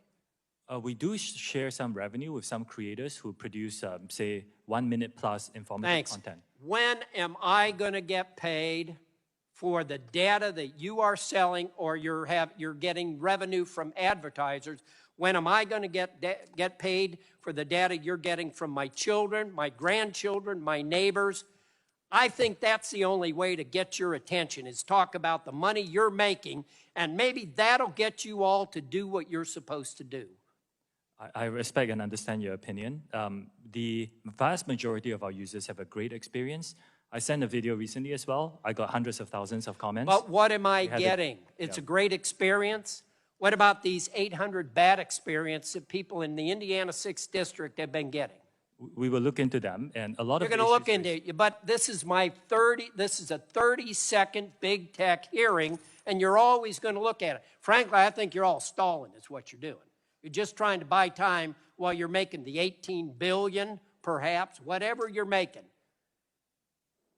The majority of our users have a great experience on our platform. It is our duty to keep it safe. I agree with you. That's why our commitment is to make sure that safety I think is a priority for I think it's your duty to pay attention to what you're doing, and maybe you paying people for the information that you're getting from her is a way to get that done. Thank you. Yield back. Gentleman yields back. Chair recognizes gentlelady from Washington, Ms. Schreier, for 5 minutes. Thank you for being here, Mr. Chu. I'm really concerned about everything that we are hearing in this conversation today, and I appreciate your good intentions, but the actions are really falling short. As a pediatrician and the parent of a teenager, I'm particularly concerned about how social media generally, and TikTok specifically, is affecting our kids and teens. We just heard a lot about this from testimony from a psychologist. Last year, the American Academy of Pediatrics sounded the alarm about our children's mental health crisis. And as a pediatrician, I know this has been going on for more than a decade. In fact, it tracks perfectly with social media engagement. And during the pandemic, teens who are missing out on in-person interactions turned even more to social media to connect with friends. Social media is designed to be addicting. That's the business model. And your platform is the most addictive of all. And this endless, mindless scrolling takes teens away from human relationships.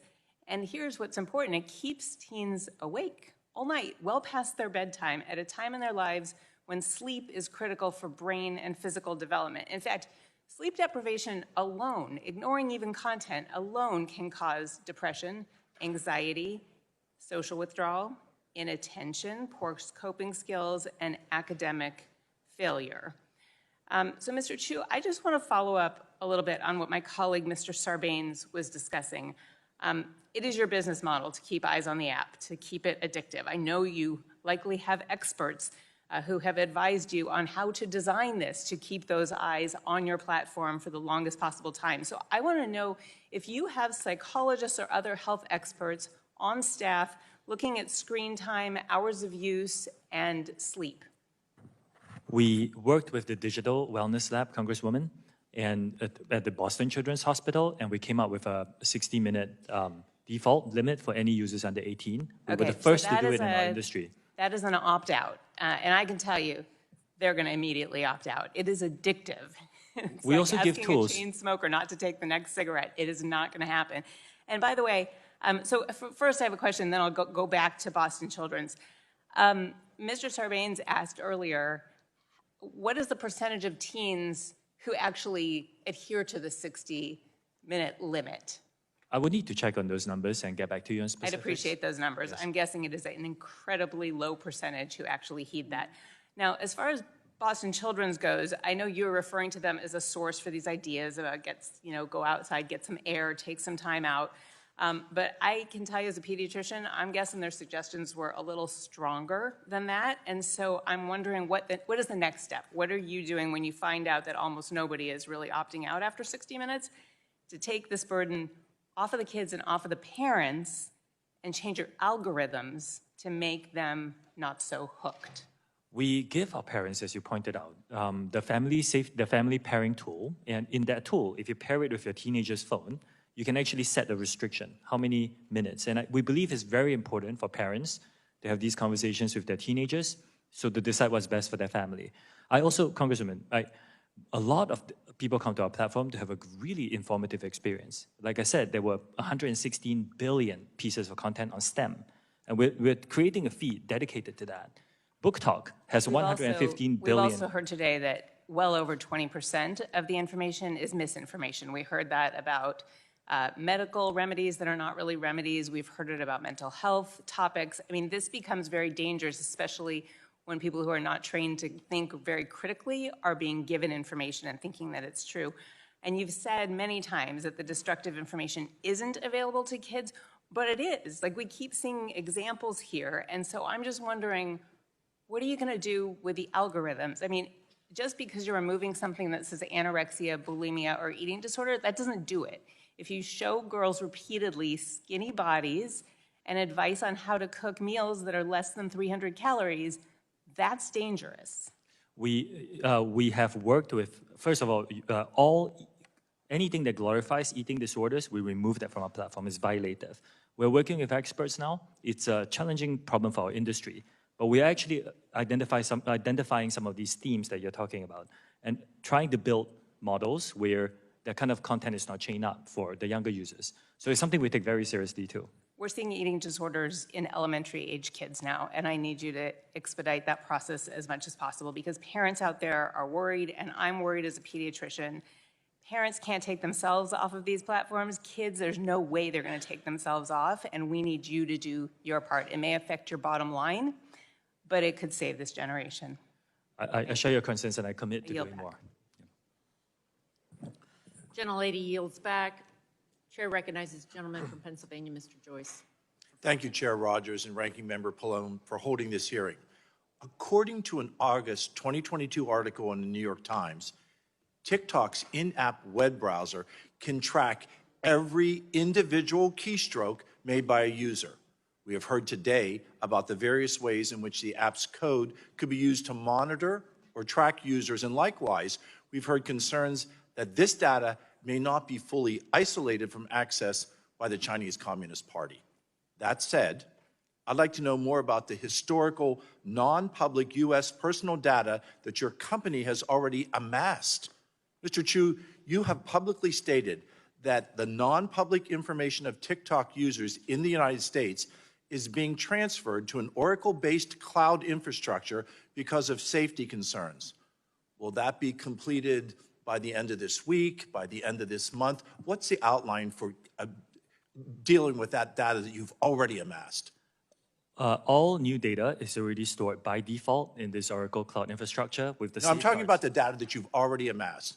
We are in the process of deleting. What timeline will that data be able to be stored?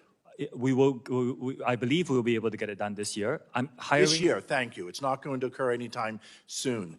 To be clear, until that data transfer happens, user data remains accessible to the Chinese Communist Party.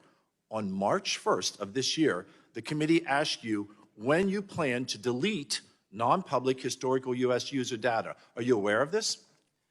Congressman, I disagree with this assessment that the Chinese government can get access to the data. It's really for, look, this is a private company. This is what Chinese employees You responded. You responded in writing to this committee. I have the response that we got back from you on March 7, just 6 days later. Your attorneys wrote, the company, I'm quoting, the company plans to begin the process of deleting non-public historic U.S. user data this month and anticipates that the process will be completed this year. You came up with a supposed plan in the summer of 2022, specifically based on our concerns that the Communist Chinese government was spying on U.S. users. But you only just came up with the idea to delete historic non-public U.S. data just 2 weeks ago? Let me read it again. On March 7th, your attorneys wrote, and I quote, the company plans to begin the process of deleting non-public historical U.S. data this month and anticipates that the process will be completed this year. Mr. Chu, did you just come up with this plan only because we asked about it on March 1st? No, we started deleting this. Well, because that's what it looks like to me. We hired a third-party auditor to help us with this. Wouldn't you agree that awaiting even minutes for this personal privacy protection is absolutely wrong and it is not in the best interest of your users? Congressman, respectfully, there are many companies that use a global workforce. We are not the only one. We are just taking action after hearing Given the concerns. delay in Many other deleting companies this have data not. and what we've already established about the ability of the Chinese Communist Party to access personal user data, would you agree that no U.S. government electronic devices should have access to TikTok platform as your lackluster security currently stands? I disagree with that characterization. Like I Do said, you think the U.S. that any individual should be utilizing that on any government platform? I think the government devices shouldn't have no social media apps, to be honest, but and not particularly targeted to with us. TikTok. Mr. Chu, during this hearing, you have mentioned several times that there is a, quote, different experience, your words, for children under the age of 13. That is correct. Different experience. Mr. Chu, do you allow your children under the age of 13 to participate in TikTok? Yes or no? I did just explain this in detail. This experience doesn't exist in Singapore where my children live. If my children lived here, then yes. Based on what we've heard today, it's clear to me that TikTok as a company cannot be trusted and that Americans remain significantly at risk because of the TikTok app. I still contend that TikTok is the spy in Americans' pockets. I want to acknowledge that TikTok does have the ability to make those changes, but unfortunately, we have not heard that from you today. We have not heard a commitment to be able to protect the personal privacy that Americans expect and that Americans deserve. Thank you, Madam Chair, and I yield the remainder of my time. Gentleman yields back. Chair recognizes Ms. Tran for 5 minutes. Thank you, Madam Chair. Mr. Chu, many big tech CEOs have sat where you're seated today and tried to run out the clock during a hearing like this one. They were trained not to answer questions and just wait for the news cycle to pass so that they could get on with business as usual. Those same executives want this moment, TikTok's moment under the microscope, to distract Congress and the American people from the very real issues that exist on their platforms. You have an opportunity to turn the tables on them. While US-based social media giants have regressed on protections for children and teens, on protecting our data privacy, and on embracing transparency, you can lead, and you should lead. Last month, you announced that TikTok would expand access to its researcher API, but I'm concerned that your new policy could be more bark than bite, that it won't actually lead to the rigorous research that we as lawmakers and that parents and everyday TikTok users need. In fact, your terms of service demand that researchers delete their data at TikTok's unilateral direction. It puts onerous restrictions on how researchers' findings can be published, and it only allows access to public data, which researchers already have access to within the app. In order to actually address the content moderation and algorithmic amplification concerns that my colleagues have raised here today, and that I've heard about directly from parents in my home state of Massachusetts, independent researchers, not just other tech companies like Oracle, need to be able to evaluate how TikTok's algorithm is making decisions to promote content.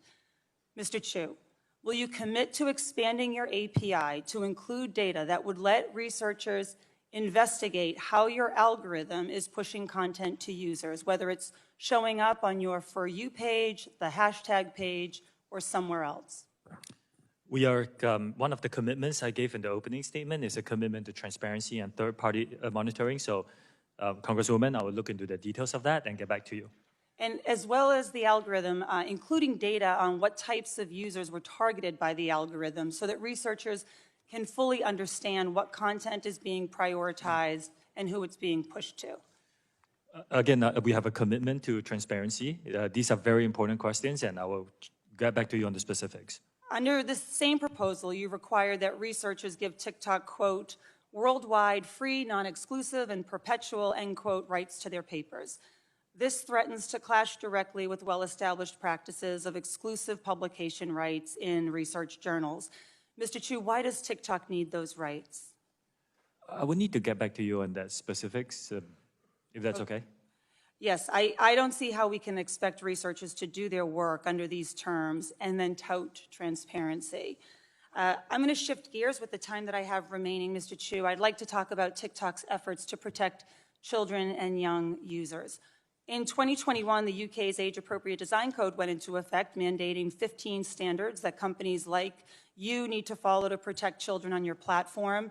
You still operate in the United Kingdom, which means you should be in compliance with this code. So my question is simple. Will you commit to extending the protections currently afforded children in the UK to the millions of kids and teens who use your app here in the United States?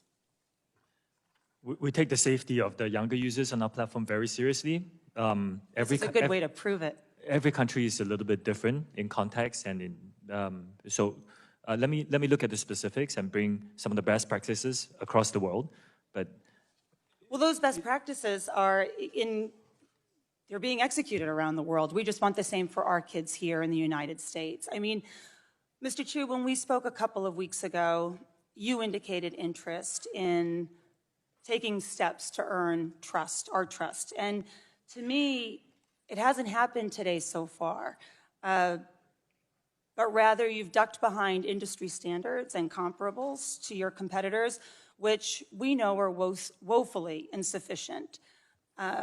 I strongly urge you to consider these terms, these commitments, make the case for why you're different from your American competitors and do better than them on transparency, which you've mentioned countless times today, but which we don't really have anything tangible to point to. Yes, I don't want to make excuses for our industry or ourselves. I think there's a lot of work that needs to be done. We take this very seriously. Nothing is not perfect. We need to keep investing to stay ahead of our growth. So I agree that we need to prioritize safety and continue to do that as part of our company. And Well, I look forward to getting back your comments and your commitments and those updated terms of service when you write back to the committee. Thank you, Madam Chair. I yield back. Gentlelady yields back. Chair recognizes the gentleman from North Dakota, Mr. Armstrong, for 5 minutes. Thank you, Madam Chair. We've heard a lot today about the procedural safeguards, independent code review, server locations, and the corporate independence between ByteDance and the CCP. But I think there's something else a little more telling. When you were asked about Chinese censorship, you pivoted immediately to drug use in Singapore. You have absolutely tied yourself in knots to avoid criticizing the CCP's treatment of the Uyghur population. And I think it begs the first question, before we ever get to Project Texas, which I'll get to in a section. If the CCP demanded that ByteDance hand over all of the data that they had on U.S. users in their possession, and ByteDance refused, I wonder what would happen. I wonder if Jack Ma might have an opinion on that, and I wonder if he'd be allowed to give it. But let's talk about Project Texas for a second. Project Texas envisions a new U.S.-based TikTok subsidiary. You have stated that this arrangement is unprecedented. I'd argue the reason it's unprecedented is because it requires continual oversight and monitoring by the U.S. of a private business because it poses a national security threat. The new subsidiary's board would report to and be approved by CFIUS. CFIUS will also specify hiring requirements as well as interact with Oracle as it performs its data role. That is an extraordinary corporate governance structure. I have questions whether it complies with corporate law and fiduciary duty to shareholders. Yet the core concern is that the proposes unparalleled integration with the U.S. government with a private company, which will require significant government resources. All of that to allow a continued operation of a social media platform that has serious national security implications. And CFIUS's workloads already dramatically increased in recent years, with a 30% increase in declarations and a 45% increase in joint voluntary notices. And there's bipartisan consensus that CFIUS needs to be expanded as we speak. Mr. Chu, can you identify a similar corporate arrangement that requires federal government to expand such resources to monitor an alleged data privacy and national security risk? Congressman, I'm not an expert on this matter. I believe that there are certain similar arrangements, but I'm not the expert on this matter. Well, the only one I could find was the UK created the Huawei Cybersecurity Evaluation Center in 2010 to assess Huawei's tech and to detect malicious activity and guard UK's networks. That's worked so well that the United Kingdom is now planning on kicking Huawei out of Great Britain. You stated that TikTok has invested $1.5 billion in Project Texas. Are you aware of any discussions or proposals that entail TikTok funding or offsetting the costs of CFIUS' role? Those discussions are, I need to get back on the specifics, but I can tell you, yes, we did spend approximately $1.5 billion on our side. You spent $1.5 billion on Project Texas. But do you have you agree that if CFIUS takes on this role, they're going to need a massive influx of dollars and human resources, right? I cannot speak on behalf of CFIUS, Congressman. Should the U.S. government expend such resources to create this extraordinary arrangement for TikTok, especially considering alleged data privacy and national security risks?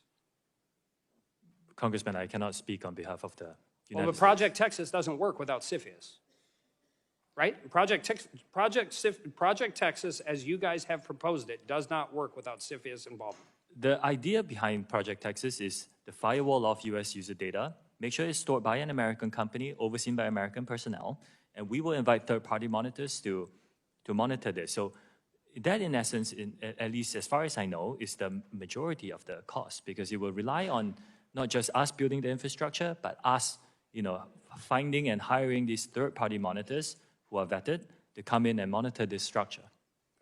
You talked earlier about the shareholders' ownership of TikTok, and you said 60% is global investors, 20% is employees, and 20% is original founders. Are all those voting shares the same? No, the founder has weighted voting rights, as is common in our industry. So as far as a voting block of shares owned in ByteDance, do you know if the Chinese Communist Party, not Chinese government Communist Party officials, the Chinese Communist Party, do you know what their percentage of the actual voting block share of ByteDance is? The Chinese Communist Party doesn't have voting rights in ByteDance. Chinese Communist Party members is a different question. Do the founders control the voting block of ByteDance's shares? I do know that the founder himself is not a member of the Communist Party, but we don't know the political affiliation of our employees because that's not something we ask. Does the Chinese government know the political affiliation of their Chinese citizens? I cannot answer that question on their behalf. I yield back. Gentleman yields back. Yield to the gentle lady from New Hampshire, Ms. Custer. 5 minutes. Thank you, Madam Chair. Mr. Chu, I just want to say I agree with all of the comments of many of my colleagues today that we need to take a close look at whether TikTok poses a national security risk. For today, I'm going to focus my limited time on how TikTok can better protect its youngest users.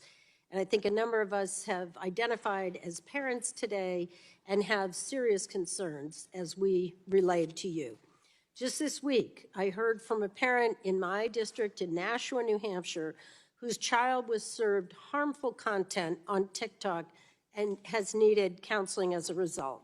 This experience is not unique to this family, and it underscores the need for better child protections on your app. I'd like to dig further into TikTok's current safety and privacy controls for children.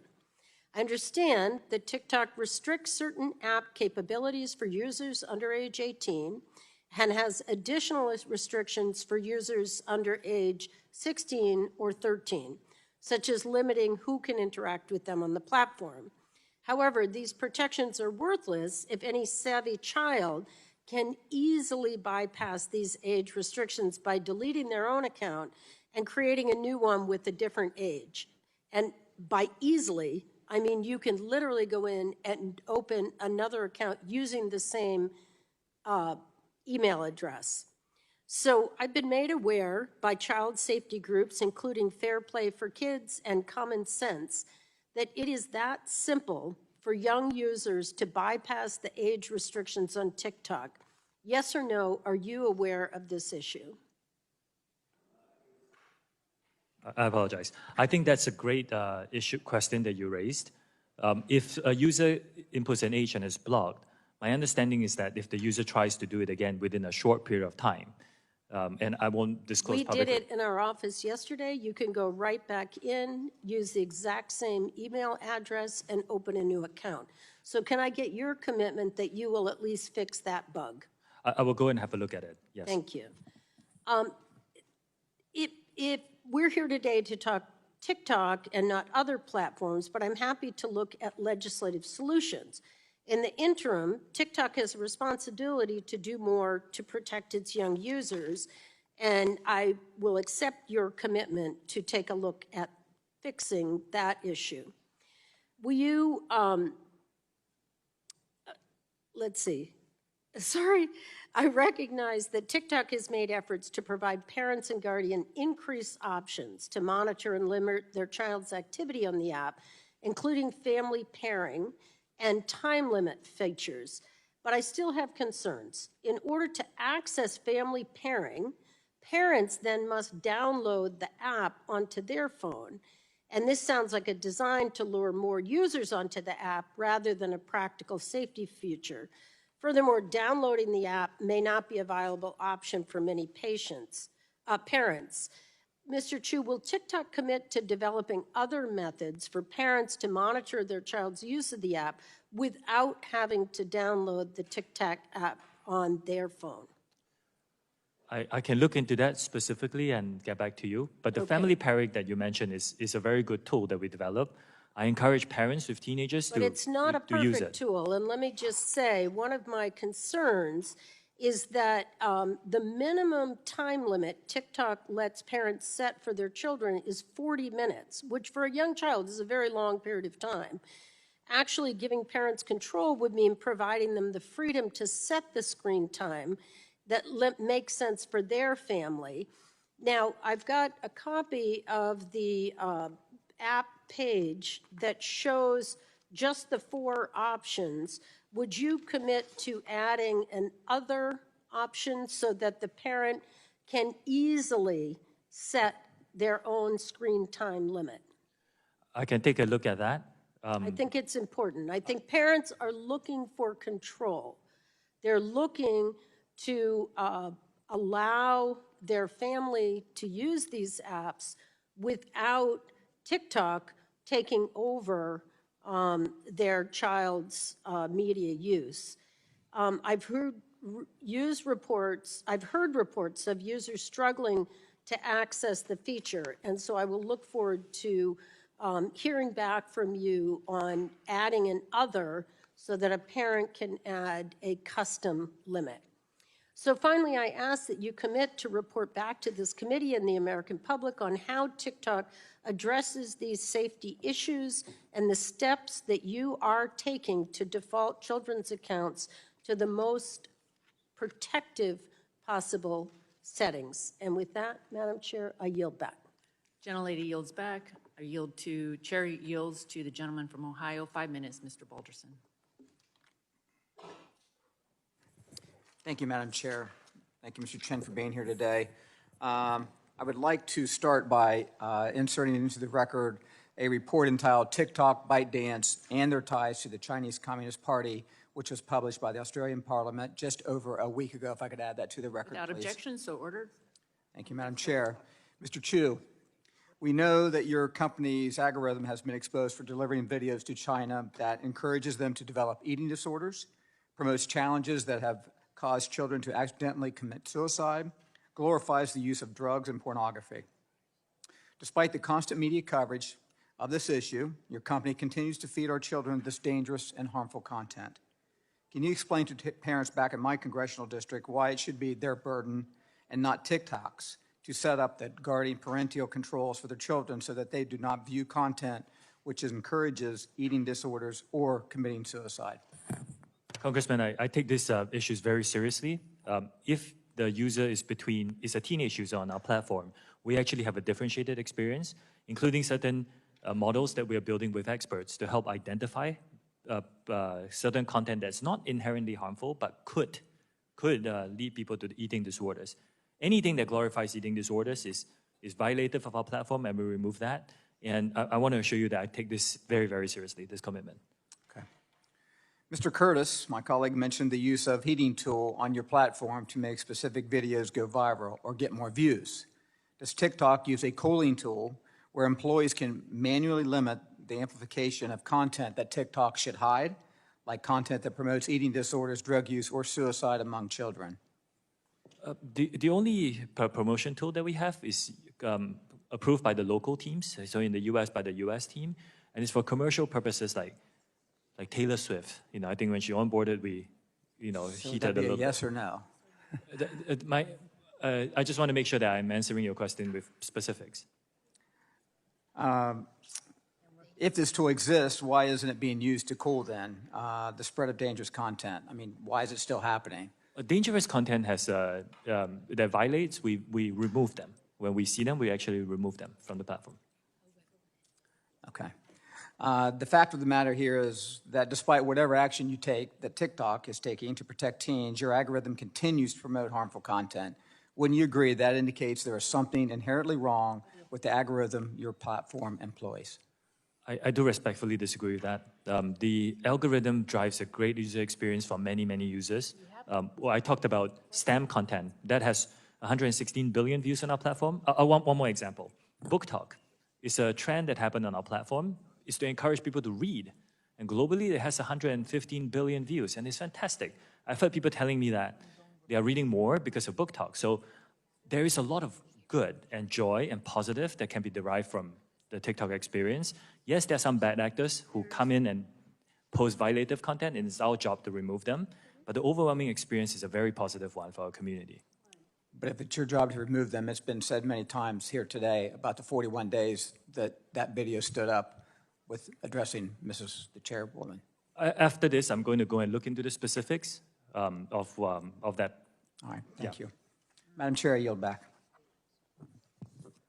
Gentleman yields back. Chair recognizes the lady from Texas, Ms. Fletcher, for 5 minutes. Thank you, Chairwoman McMorris Rogers, and thanks to Ranking Member Pallone for holding today's hearing, and thank you, Mr. Chu, for appearing today. It's been a long day, but we're here to learn about a complex set of issues that relate to TikTok and how to address them. And I think that's what we're hearing from colleagues on both sides of the aisle today, is a real effort to grapple with the challenges that we see for national security and for the safety and protection of American citizens, especially our children and young adults. And we've already covered today a lot of the information about the extensive use of the app, the number of users who are children and young adults. But I think it bears repeating, as Mr. Vesey mentioned, that TikTok is the preferred platform of young Americans. And they use it for all kinds of creative and important things. And we have seen that. But there are also some dangerous things that we know it has and continues to be used for. And that also, that the data that's collected is posing additional dangers. And that's what we're here for. Most people using TikTok do not realize that TikTok is collecting data about their keystrokes or about their browsing history on other sites and so much more. And I agree with my colleagues that we need a comprehensive set of data privacy laws here in the country, and we've heard some very good ideas today. Mr. Chu, you've mentioned several times today that these are industry-wide issues, and I agree with you that there are industry-wide challenges here. But there are also some specific things relating to TikTok that I want to focus my questions on and really want to understand where there's a difference and how we can craft legislation that addresses the very real challenges that we've been hearing about today. As you know, states across the country have joined an ongoing investigation into possible violations of consumer protection laws by TikTok as they pertain to TikTok's effect on the mental health of American children and teenagers. As part of this investigation, states have requested to review internal TikTok communications that takes place on Lark. That's TikTok's primary instant messaging system. Is that right? Yes. Okay. And does every TikTok employee have a Lark account? It is very similar to companies that use Slack or any other instant messaging tool. But Lark is a proprietary instant messaging tool. It's not Slack. It's something that was developed, yes, And by ByteDance. It was developed by TikTok? No, it's developed by ByteDance. It's developed by ByteDance. Okay. And so a couple questions stemming from that. Is it true that Lark video conferencing has a translation feature in which Chinese is translated to English text and vice versa? That is correct. It helps with global cooperation. Okay. And those translated conversations are somehow saved into the Lark system? I will need to get back to you on the specifics. Okay. There is, I'll get back to you on the specifics. Okay. That would be great to know. And I neglected to ask, but does every TikTok employee have a Lark account? Yes, I believe so, yes. Including you? Do you have one? Yes, I believe so. Yes. And then do you have there's some kind of profile for your instant messaging system. So every employee identifies their manager and their department, who they work for, what they do. Is that all included in their Lark profile? Do you know? It's very common for companies to have enterprise messaging tools that Sure. companies use. It does, and I guess I'm asking specifically about Lark since it's specific to TikTok, whether it includes information like identifying who, for example, your manager is. Do you know whether that's something that's identified in Lark? Yes, again, some of these HR features are built into a lot of enterprise tools that we use, and yeah. So like for your own profile, does it identify who your manager is? Yes, it does. And who does it identify as your manager? I report to the CEO of ByteDance. Okay, and so that is Zhang Yiming, is that identified as your manager? That's the former CEO. He has stepped down from the board and so- as the CEO, yes. Okay, so Mr. Rubo is identified now as your manager on Yes. the system? Okay. And as you mentioned, it was developed by ByteDance, so it's not just used by TikTok employees, it's also used by ByteDance employees, is that right? Also by other companies now. I think Lark is selling it, and it's a good tool for instant messaging. So Lark is available to third parties outside of the ByteDance system as well, like Yes. Slack? And do you personally ever use Lark to communicate with ByteDance? With employees at ByteDance? Yes, I do. You do, okay. Well, I'm running out of time, and I'm sorry to say, because this is really interesting. I do think it underscores some of the concerns that have been raised in this hearing. So I think it's clear we have work we need to continue to do here in the Congress to address data protection and privacy. And with that, Madam Chairwoman, I thank you, and I will yield back. Gentlelady yields back. Committee stands in recess and will reconvene immediately following the third vote being called.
Being here, Ms. Chu, I am one of 6 Texans on this committee.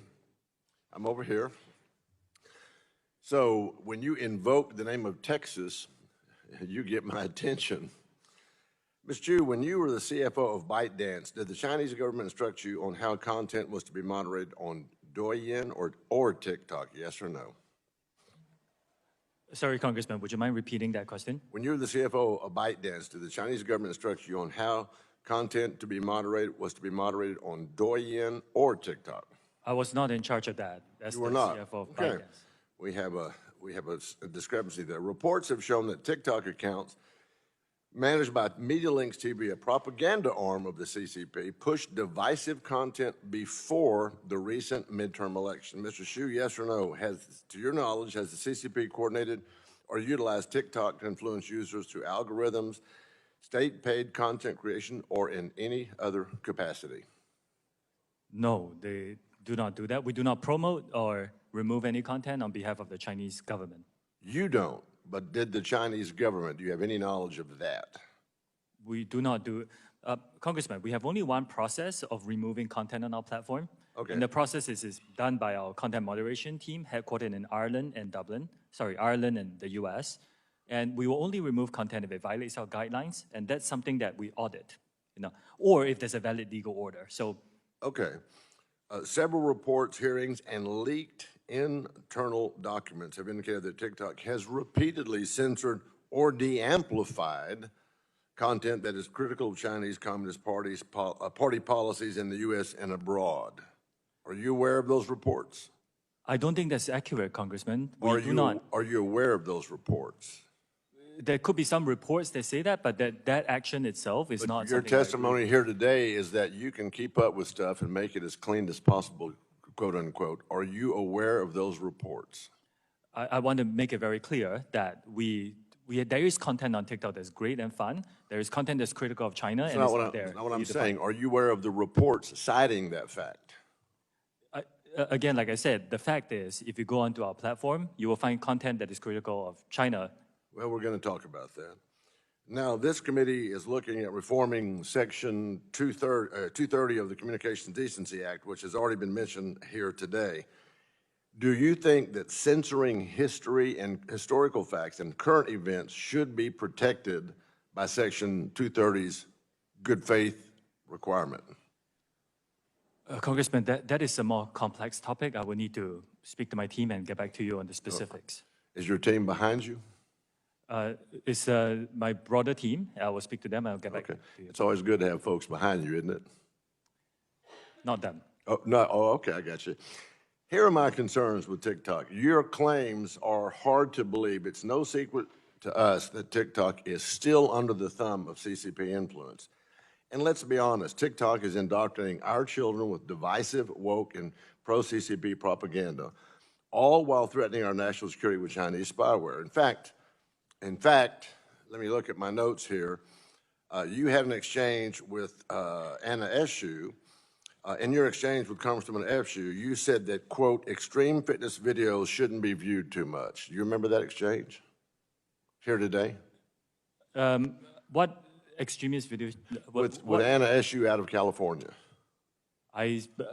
Any content that is has extremist content is not allowed on our platform. It will be, we identify them. Was that also true about the gun video that you saw today? Was that extreme content that should have been taken down? I would need to look at the specifics of the whole video. There was a bit of lag just now. We couldn't see the whole video. Okay, you know it threatened our committee chair here. That is unacceptable. Okay. And, so you're aware of that extreme video. And why did it take 40 plus days to get it down? Does it take literally an act of Congress? Should we plan to have a committee hearing every time, every day, every time there's something brought up so that we can limit the content on TikTok? Should Congress plan to do that, Mr. Hsu? Congressman, we work very hard to remove violative content on our platform. Okay, well, let me move on. With Congressman Huston, he asked you about your wages and your stocks, and you said you prefer to keep that information private. Now you know how we feel about American public's information. We prefer to keep it private as well. We don't think TikTok does that. So, Madam Chair, my time is up. And if this committee gets its way, TikTok's time is up. Madam Chair, if I may, in my response to an earlier question. Gentlemen, I'm sorry, gentleman's time has expired, or, yeah. Chair recognizes Mr. Ruiz from California for 5 minutes. Thank you, Chair Rogers. I echo my colleagues' concerns about TikTok's impacts on the health and well-being of the American public. As a doctor and the ranking member of the Select Subcommittee on the Coronavirus Pandemic, I am troubled that TikTok is rife with medically inaccurate information, including dangerous misinformation and the intentional disinformation about COVID-19 and vaccines. TikTok's community guidelines state that the company will remove content or accounts that involve, quote, misleading information that causes significant harm, unquote. However, since the early stages of the pandemic, TikTok has been used as a platform for people pushing misinformation, disinformation, including by those casting doubt on the safety and efficacy of life-saving vaccines. And despite TikTok's pledge to address harmful misinformation, these videos are being viewed millions of times. For example, the Institute for Strategic Dialogue found that a sample of 124 TikTok videos containing vaccine misinformation were viewed 20 million times. And Media Matters found that a sample of 18 videos with COVID-19 misinformation were viewed over 57 million times. Here's another shocking study. The Journal of American Medical Informatics Association found that when searching hashtag, quote, coronavirus on TikTok, almost 30% of the videos that came up contained misinformation. Videos in that sample containing a high level of misinformation were viewed a median of 9.4 million times. Mr. Chu, why are these dangerous videos falling through the cracks of your company's efforts to enforce its own community guidelines and remove harmful misinformation? Before I answer that, in my response to an earlier question from Representative Dunn, Mr. Chu, you're in my time. Answer my question. I understand, but if I would like to clarify something. I have 5 minutes Okay. in my time. You're in my time now. Answer my question. Yes, any dangerous misinformation we partner with third-party experts to be able to identify and help us with subject domain expertise. And with the expertise that we recognize, we rely on those to develop policies to recognize and remove content that could be. Your efforts have failed, and they're dangerous, okay? It's public health risks that you're putting millions of people's lives at risk for not being able to do a better job. And I'm concerned that TikTok's features make it users uniquely vulnerable to the spread of this misinformation. For example, TikTok makes it extremely easy to reuse audio and videos to create content, which allows misinformation to quickly spread through the platform.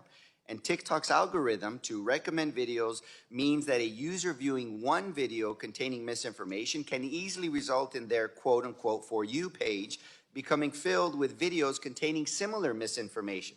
This is a dangerous feedback loop.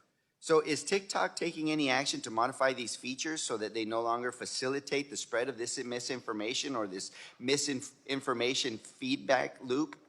Congressman, again, like I said, any dangerous mis or disinformation, we work with third parties to recognize that, and it's proactively removed from our platform. Okay, so it doesn't need to get into those loops at all. So I can go back and read you the data and the Journal of American Medical Informatics. 30% of videos after searching for hashtag coronavirus had misinformation. Almost 1 out of 3, your third party and your company are missing almost 1 out of 3 misinformed videos. So you're telling me what you're doing. I'm telling you the data shows that you are grossly failing at that effort.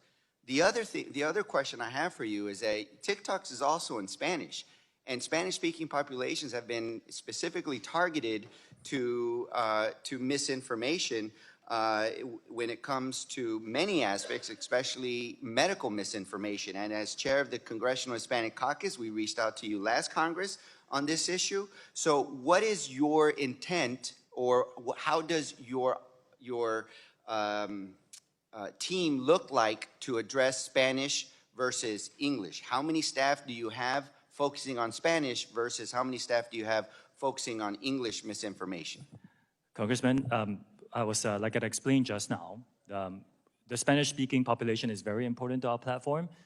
We do have a lot of Spanish-speaking moderators, and we will continue to. So how many Spanish-speaking staff versus English-speaking staff for misinformation do you have? I can get back to you on the specifics, but dangerous misinformation is moderated regardless of language. Not to the degree that it needs to be. We can continue to work hard. And when there's misinformation, people base their decisions that oftentimes put them at risk in exposures and their families at risk. And with the coronavirus, especially prior to the vaccines, the risk was their life. Thank you. Yield back. Madam Chair, I would like to clarify something. In the follow-up question to Representative Dunn's question just now, I misunderstood the follow-up about ByteDance spying on behalf of the Chinese government. My answer to that question should be a no, because it came very rapidly. I just want to clarify that. Gentleman's time has expired. Gentleman, or the chair recognizes the gentleman from Idaho, Mr. Fulcher, for 5 minutes. Thank you, Madam Chairman. Mr. Chu, we've been going a long time here by now, and a lot of questions have been answered, and a lot of them have not been answered. And primary thing I want to do is just share some thoughts of what I've seen, learned today, been exposed to. First of all, I've got to compliment you on having a product that's impressive. It is a very influential tool. It is addictive, and that's what you want users to be exposed to, is something addictive, and it is a data gathering masterpiece. So clearly, it's got the potential to sell products, connected like-minded people with that artificial intelligence capability in a viral fashion, and perhaps spread information quicker, better than anything else that's been developed out there. Now, I'm just going to tell you, I'm not a subscriber, at least a willing subscriber, but probably in that database somewhere is my preferences with colors or foods or who I've spoken to or what I've said or my favorite newspapers. I don't know. But that's available to be sold or given to whomever or whatever. And the whatever is what bothers me. And I'll use myself as an example again. If, for whatever reason, I became a target in this, I became somebody you didn't like, and I know that'd be hard to believe because you gotta like me. But let's say you didn't, or a company didn't, or for whatever reason I became an app target.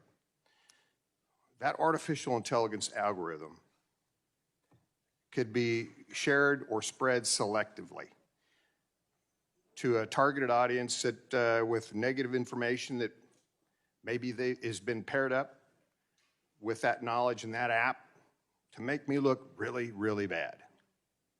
Or to the converse. Same thing could be done to make me look really, really good. Here's the problem. It's someone else or some artificial intelligence algorithm that has inordinate power to subjectively combine strategic data with strategic audiences to shape whatever thoughts and news they want.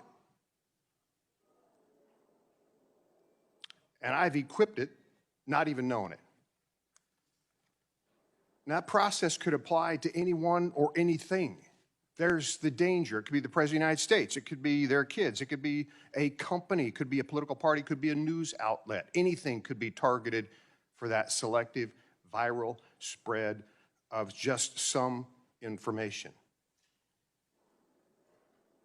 Mr. Chu, this may be genius, but that doesn't make it fair. It doesn't make it good, and it doesn't make it accountable.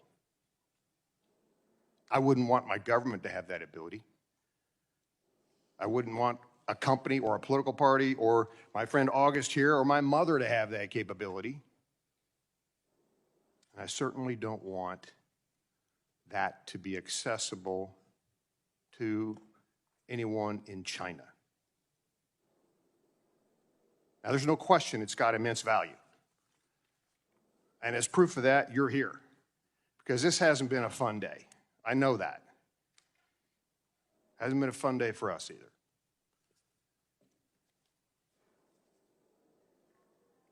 Artificial intelligence is difficult to manage once it's on auto cruise control, and it's, as we've talked about, nearly impossible to wall off data. I know the idea, I know a little bit about databases, I know a little bit about corruption of those databases. It's very difficult to wall things off.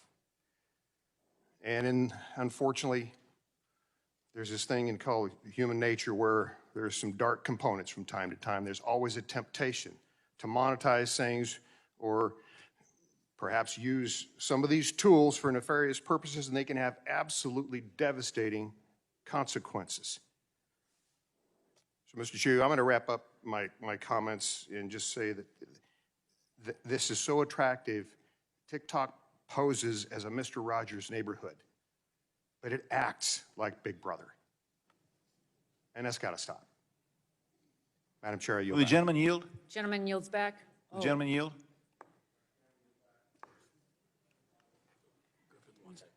Oh, gentleman yields. Yield to Mr. Morgan Griffith. I thank the gentleman for yielding. Mr. Chu, earlier we had submitted into evidence the TikTok ByteDance and their ties to the Chinese Communist Party report that was filed as an exhibit last week with the Senate in Australia. If you have any comment, I'd like to get it on this paragraph out of their summary. Our research confirms beyond any plausible doubt that TikTok is owned by ByteDance. ByteDance is a PRC company, and ByteDance is subject to all the influence, guidance, and de facto control to which the Chinese Communist Party now subjects all PRC technology companies. We show in this report how the CCP and the PRC state agencies together, the party state, have extended their ties into ByteDance to the point that the company can no longer be accurately described as a private enterprise. You keep calling it a private enterprise, but all the countries in the world are saying it's not a private enterprise, it's part of the Chinese Communist Party.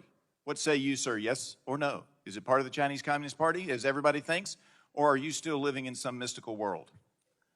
I disagree with many So conclusions. you're living in that the mystical report. world. I yield back. Gentleman yields back. Chair recognizes Ms. Democrat, right? Yeah. The gentlelady from Minnesota, Ms. Craig, for 5 minutes. Well, thank you so much, Madam Chair, for yielding.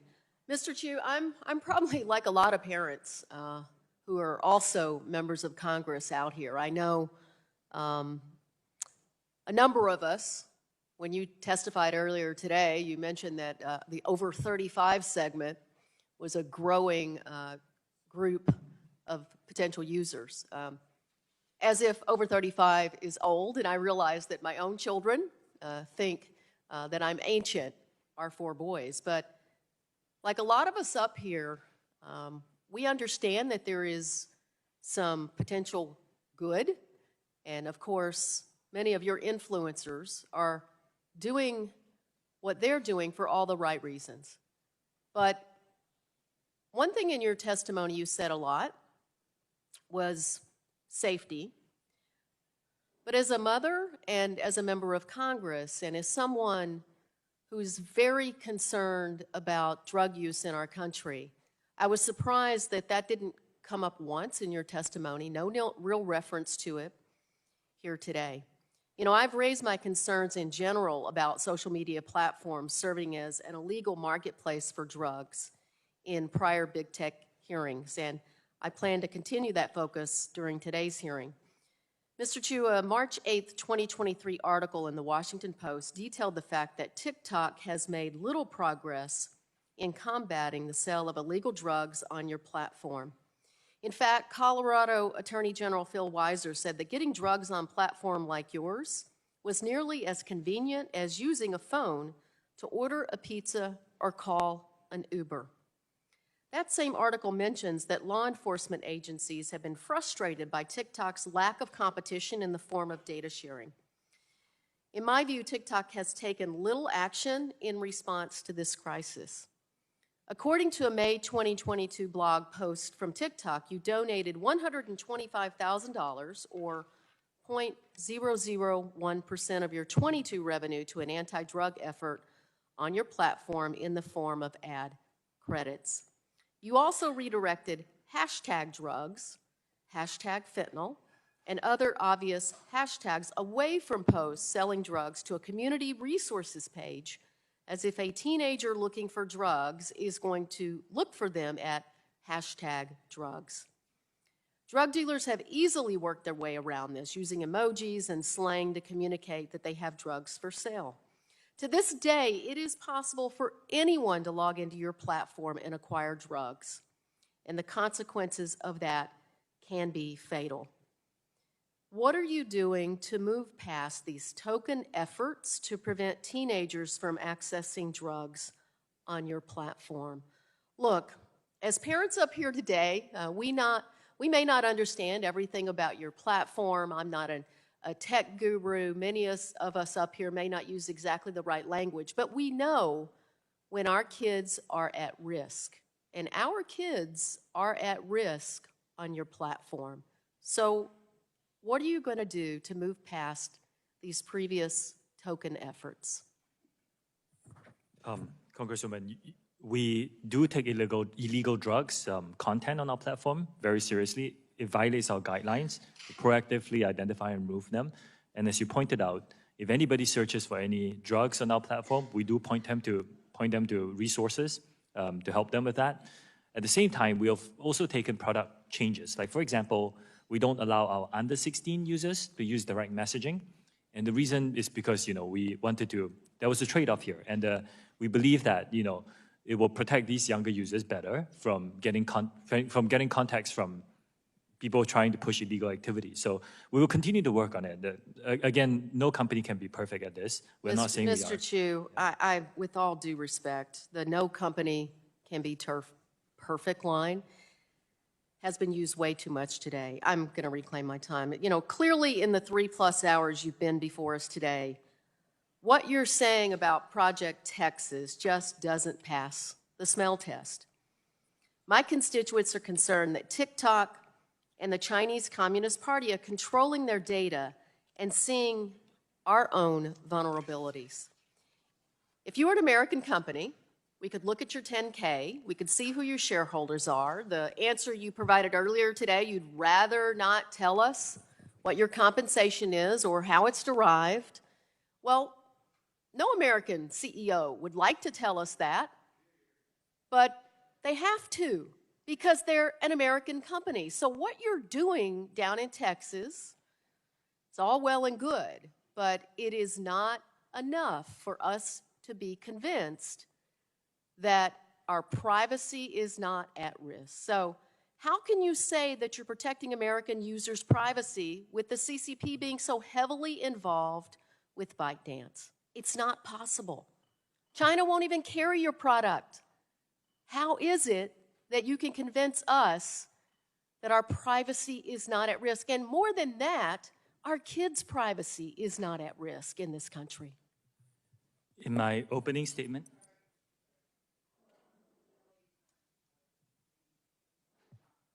Thank you, Madam Chair. Gentlelady's time has expired. We're going to have to continue on. Gentleman from Georgia, Mr. Allen's recognized for 5 minutes. Thank you, Madam Chair, and thank you, Mr. Chu, for being here today. September 2021, the Wall Street Journal published an article titled "How TikTok Serves Up Sex and Drug Videos to Minors." This article gives a chilling depiction of the types of content that TikTok's algorithm is curating for our children. This article claims that your application served an account that was registered as a 13-year-old, quote, videos about drug use. It referenced to cocaine, meth addiction, and promotional videos for online sales of drugs. The algorithm was also found to have delivered countless videos depicting, quote, pornography and other adult content to the device of an account that was registered as a 13-year-old. Could you please explain to the members of this committee and parents across the country why your company deems it acceptable for such inappropriate content to be prominently featured on a Child's For You page? A lot of the content that you mentioned, Congressman, are violative of our own policies, and we don't think they're acceptable, and we will remove them when we identify them. We take this very seriously. I mentioned this. This is an industry-wide challenge. We're investing as much as we can. We don't think it represents the majority of the user's experience on TikTok, but it does happen. Some bad actors try and come in and post some of this content, and we're doing our best to invest as much as we can to remove them. Well, I would say you're not doing enough. I have 14 grandchildren, Mr. Chu. You personally believe that such content is appropriate for minor children to consume? A lot of the content that you mentioned, like porn, for example, is not allowed on our platform. So no, I do not think they're acceptable for young people to consume. Earlier this week, the Wall Street Journal published an article titled, quote, "TikTok's Chinese partner has another wildly popular app in the U.S. This app is called CapCut. It is a video editing tool to help users go viral on TikTok. While for obvious reasons, most of our attention is focused on TikTok and ByteDance, other companies and their applications are also continuing to exploit the privacy of Americans. TikTok, CapCut, Lark, FaceU, all of these apps are also controlled by ByteDance and pose serious privacy concerns. In 2022, it was reported that TopBuzz, an international version of ByteDance's censored Chinese news app, was used to spread pro-China messages to Americans. When it comes to the data privacy of Americans, we must have a clear set of guidelines to ensure Americans' data is protected and not passed along to unknown third-party actors who could pose a threat to our security. I urge my colleagues to continue to work together to pass a national data privacy bill, not just one out of the House Energy and Commerce Committee, but also through the House of this Congress. It is the only systematic way we can address privacy concerns. Unfortunately, I've been given no reason to believe that TikTok does not pose a threat and cannot be trusted to follow our laws when they conflict with the desires of the Chinese Communist Party. Your firewall that you're talking about, if you had a bad actor in your, what you call your Texas initiative, could get through that firewall and send any information that they wanted to send anywhere directly to the Chinese Communist Party. Would you deny that? Congressman, this risk that you talk about exists for every company, bad actors. I'm talking about TikTok, sir. In fact, the risk is lower for us because these... It is a risk, correct? The personnel will be vetted. So the risk is actually lower than most companies in the industry. Well, that is why we have to deal with your company. And with that, Madam Chair, I yield back. Gentleman yields back. Chair recognizes the gentleman from California, Mr. Peters, for five minutes. Thank you, Madam Chair. Mr. Chu, thanks for being here today. Your testimony discusses an effort your company has named Project Texas and the investments your company has made in creating a firewall between the United States user data and entities in China susceptible to influence by China's government. And with your company's recent announcement by CFIUS that CFIUS has instructed TikTok to separate itself from ByteDance or face a ban, TikTok's commitment to retaining this firewall is at a crossroads. So I want to ask you some questions about your company's long-term plans to ensure the safety and security of American data. And this, for me, is the crux of the concern for me about TikTok.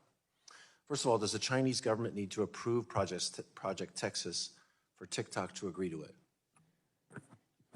Congressman, we have designed Project Texas to move forward in the United States. This is something that we have described at length in the written testimony and in my opening statement. The firewall of American data stored on American soil by an American company overseen by American personnel. This is designed to move forward in the United States. But does the Chinese government need to approve Project Texas for you to agree to it? We do not believe so. How is TikTok considering the future of Project Texas in the event of a sale or other ownership changes?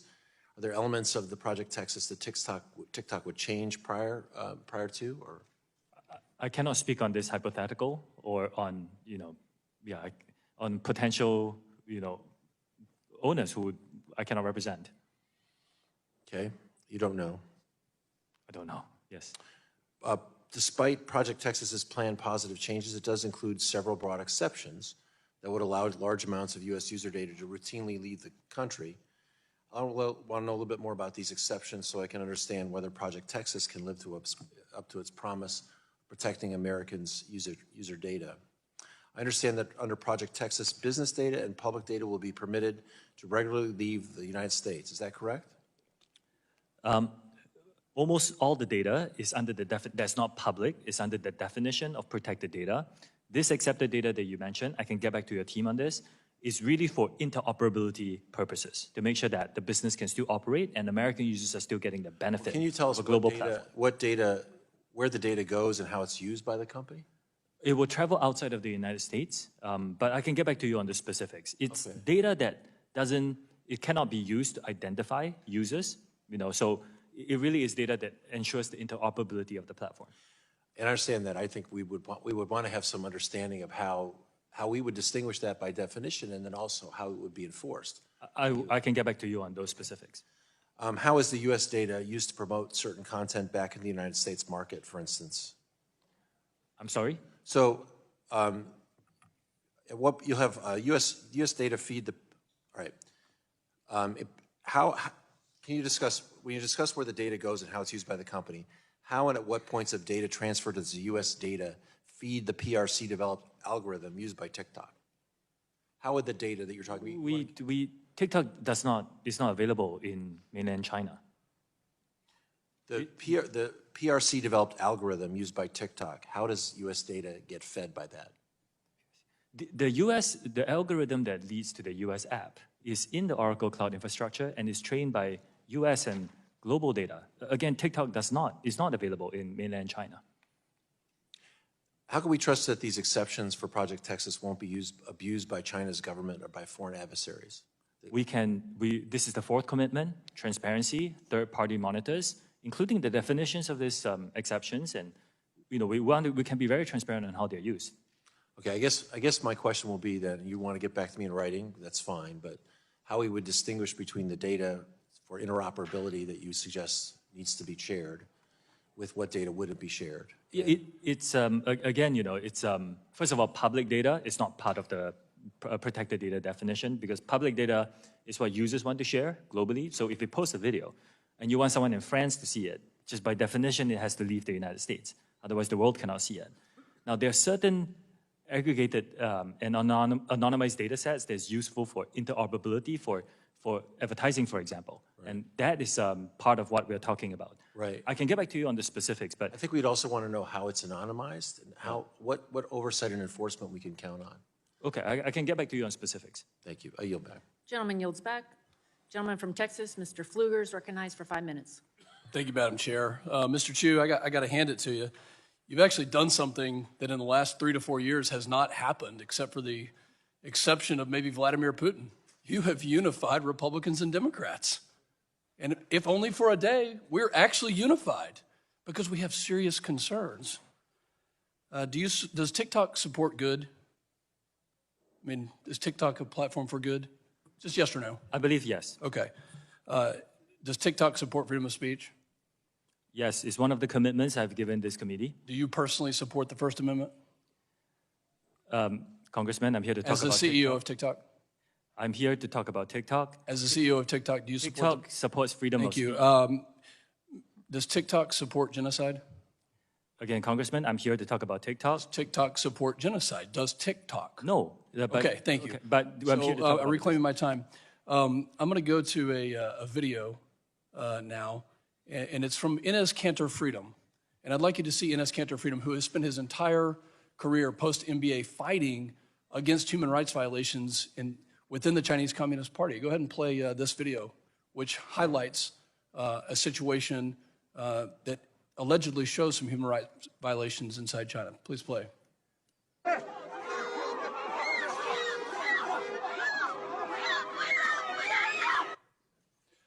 Mr. Chu, this was a video that was posted on TikTok by Enes Kanter Freedom. Are you familiar with this basketball player? I'm not familiar with the specifics of this, but I can tell you that. Are you familiar with the player Enes Kanter Freedom? Congressman, I'm not Okay, familiar with this. CEO.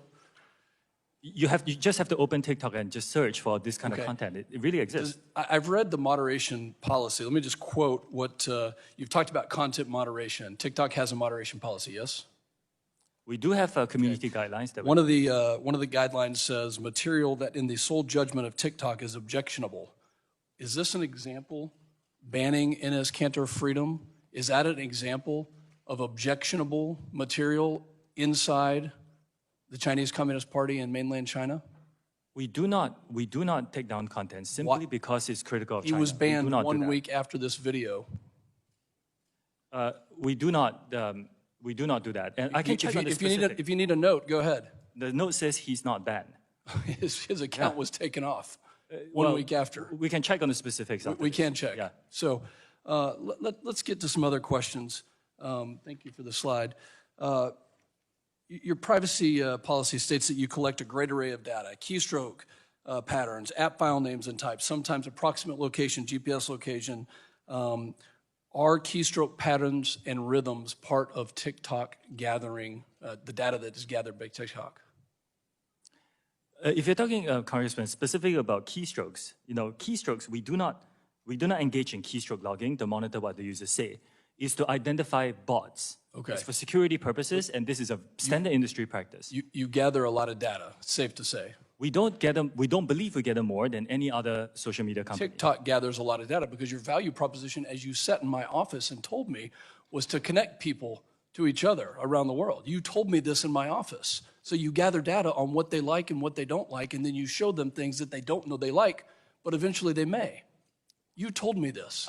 I think that's I don't think that's what I said. What I said is that we connect people together, yes. These are interest signals, and that doesn't mean that we collect more Are data. you aware of any instances of TikTok distributing content from Chinese state media? I'm sorry? Are you aware of any instances of TikTok distributing content from Chinese state media on the platform? We will label them clearly for our users to understand that. Do you disagree with FBI Director Wray and NSA Director Nakasone when they said that the CCP could have the capability to manipulate data and send it to the United States? Do you disagree with their statement? Their statement says could. So do you disagree with that? No, I don't disagree with that. Okay, so it is possible that the CCP, under the auspices of ByteDance, which is your parent company, which you get paid from, has the ability to manipulate content that is being shared with 130 million Americans, yes? Congressman, I just want to make sure I'm understanding all these questions. I don't disagree with them that there are data risks in general. That's what I meant. There's a big data risk But because on us specifically. are there engineers located inside mainland China that work on TikTok? Not Douyin, but TikTok. We are not the only company that has that. Are there engineers inside mainland China currently working on the algorithm for TikTok? Congressman, like I said, As you told me in my office. There are other companies that, as I told you in your office, there are By other the way, I'm companies going to that do reclaim that. my time. Please rename your project.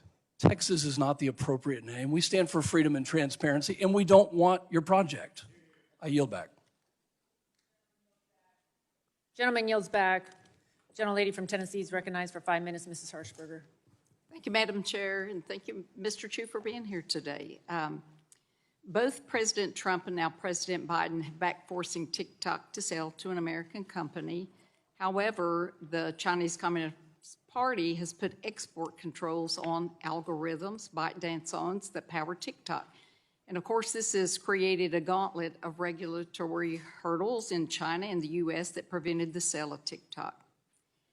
Now, as a longtime business owner, I want to tell you, Mr. Chu, that waiting until your hands are forced will only drive down the price of your app. And right now, both your hands are tied. And you're going to have to make a decision about whether you choose freedom from the CCP or you continue to be an agent of the CCP. And I'll tell you why I say it that way. As a former member of Homeland Security, I point blank asked FBI Director Wray, is TikTok a national security threat? And without hesitation, sir, he looked at me and said, yes, Congresswoman, it is. Now, how much data is ByteDance collecting through TikTok that's worth continuing to fight this regulatory gauntlet? Why not take the money and run like any other company would do? Congresswoman, we built Project Texas in order to safeguard, and we listened to the concerns that have been raised, and we're building something that's unprecedented, that no other company is offering to protect U.S. user interests. And we believe it is rigorous and robust. And we are even offering third-party transparency and monitors to come in to verify this. Frankly, I haven't heard any good reason why this doesn't work.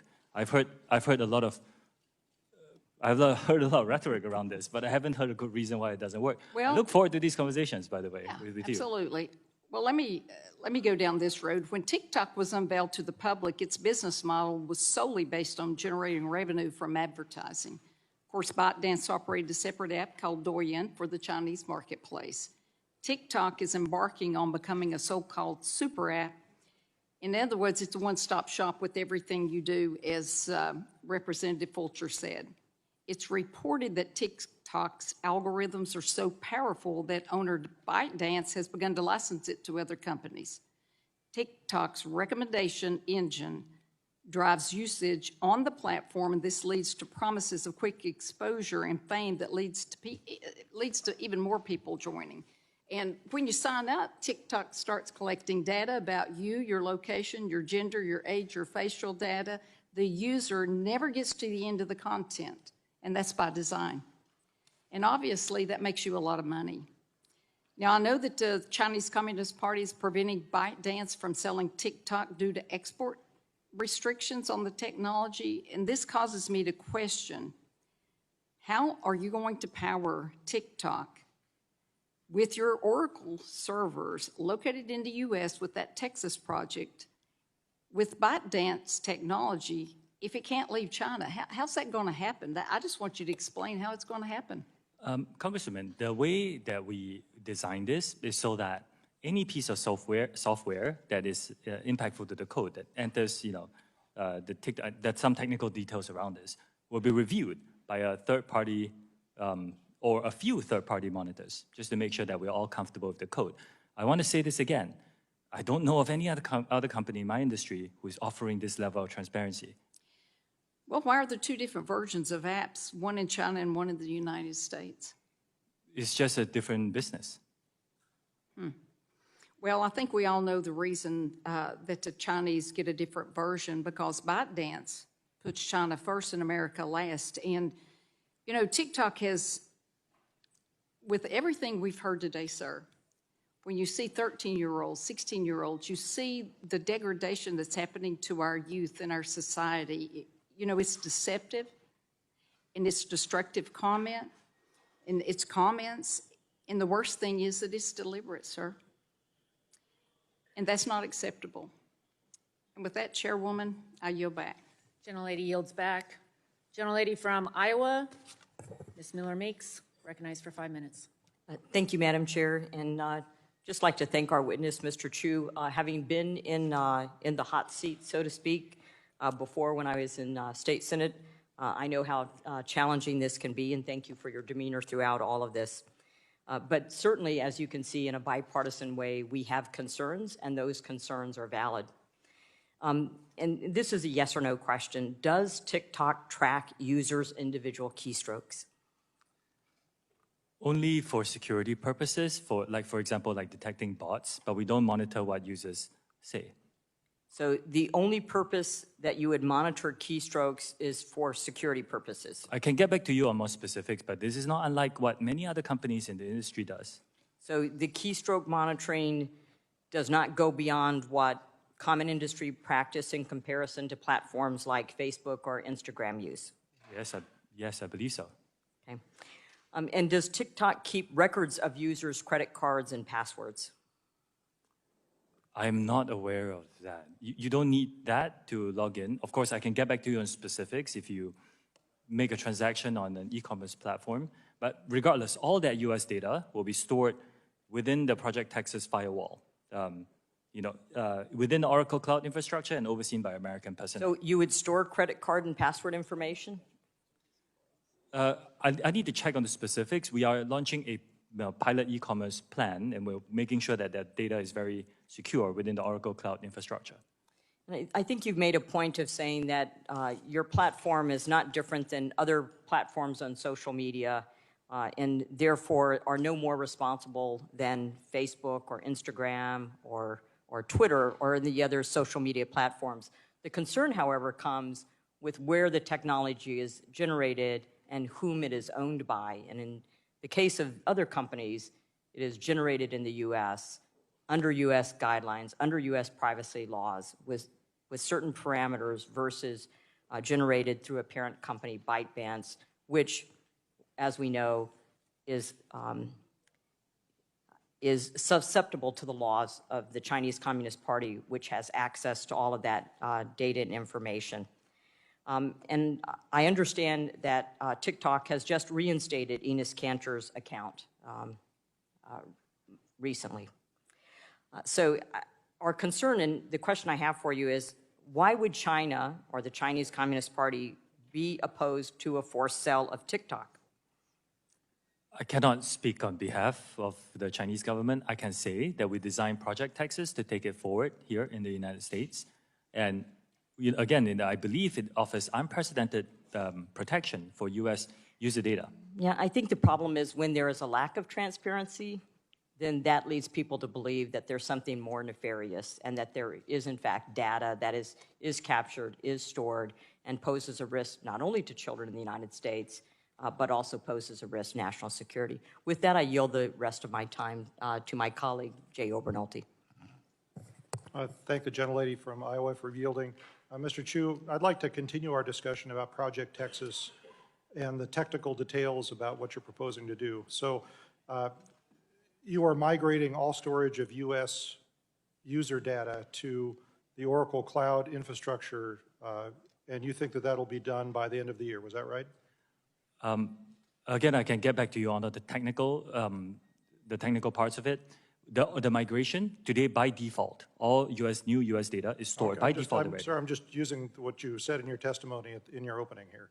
It is stored there by default. What I said in my testimony is I'm deleting legacy data. This is in Virginia and Singapore. That's the difference. When this migration is complete, who will have access to that data? Right now, a team called TikTok U.S. Data Security, led by American personnel, they have access to that. We have begun this operations already. Okay, but the app itself has access to the data, correct? Only through them. Any employees that have the data are through No, what I them. mean is, like, if I lose my iPhone and I reinstall the app and I put in my username and password, my app will reconnect to the mothership and download some of that data, my settings. That's not the way it works. No, that's not the way it works. It will go through the Oracle Cloud infrastructure and that team that looks after this. Yes, I realize that. So let me ask you this. What would prevent, then, someone with detailed technical knowledge of the way the app is constructed from creating an almost identical version of the app that could also access that data?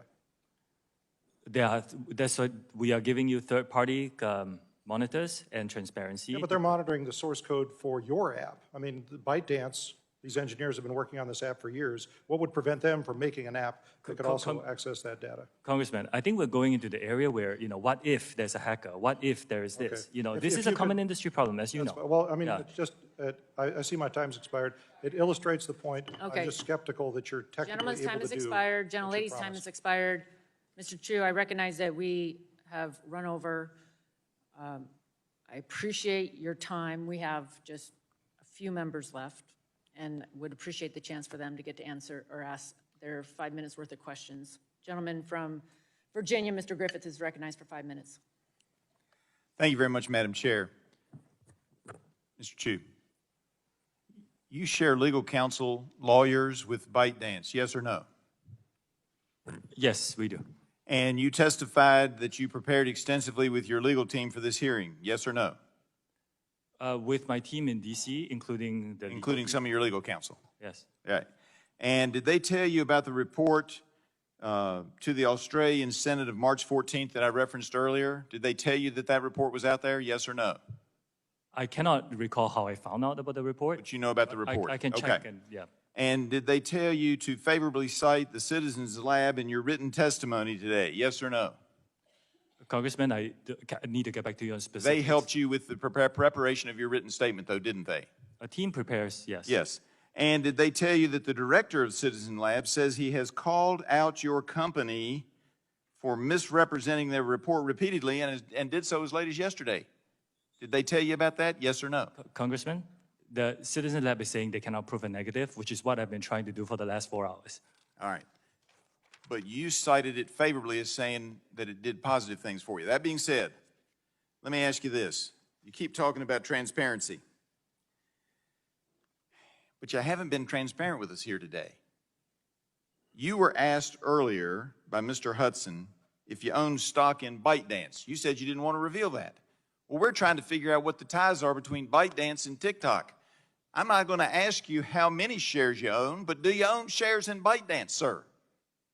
Yes, I do. All right, there you go. How about in TikTok?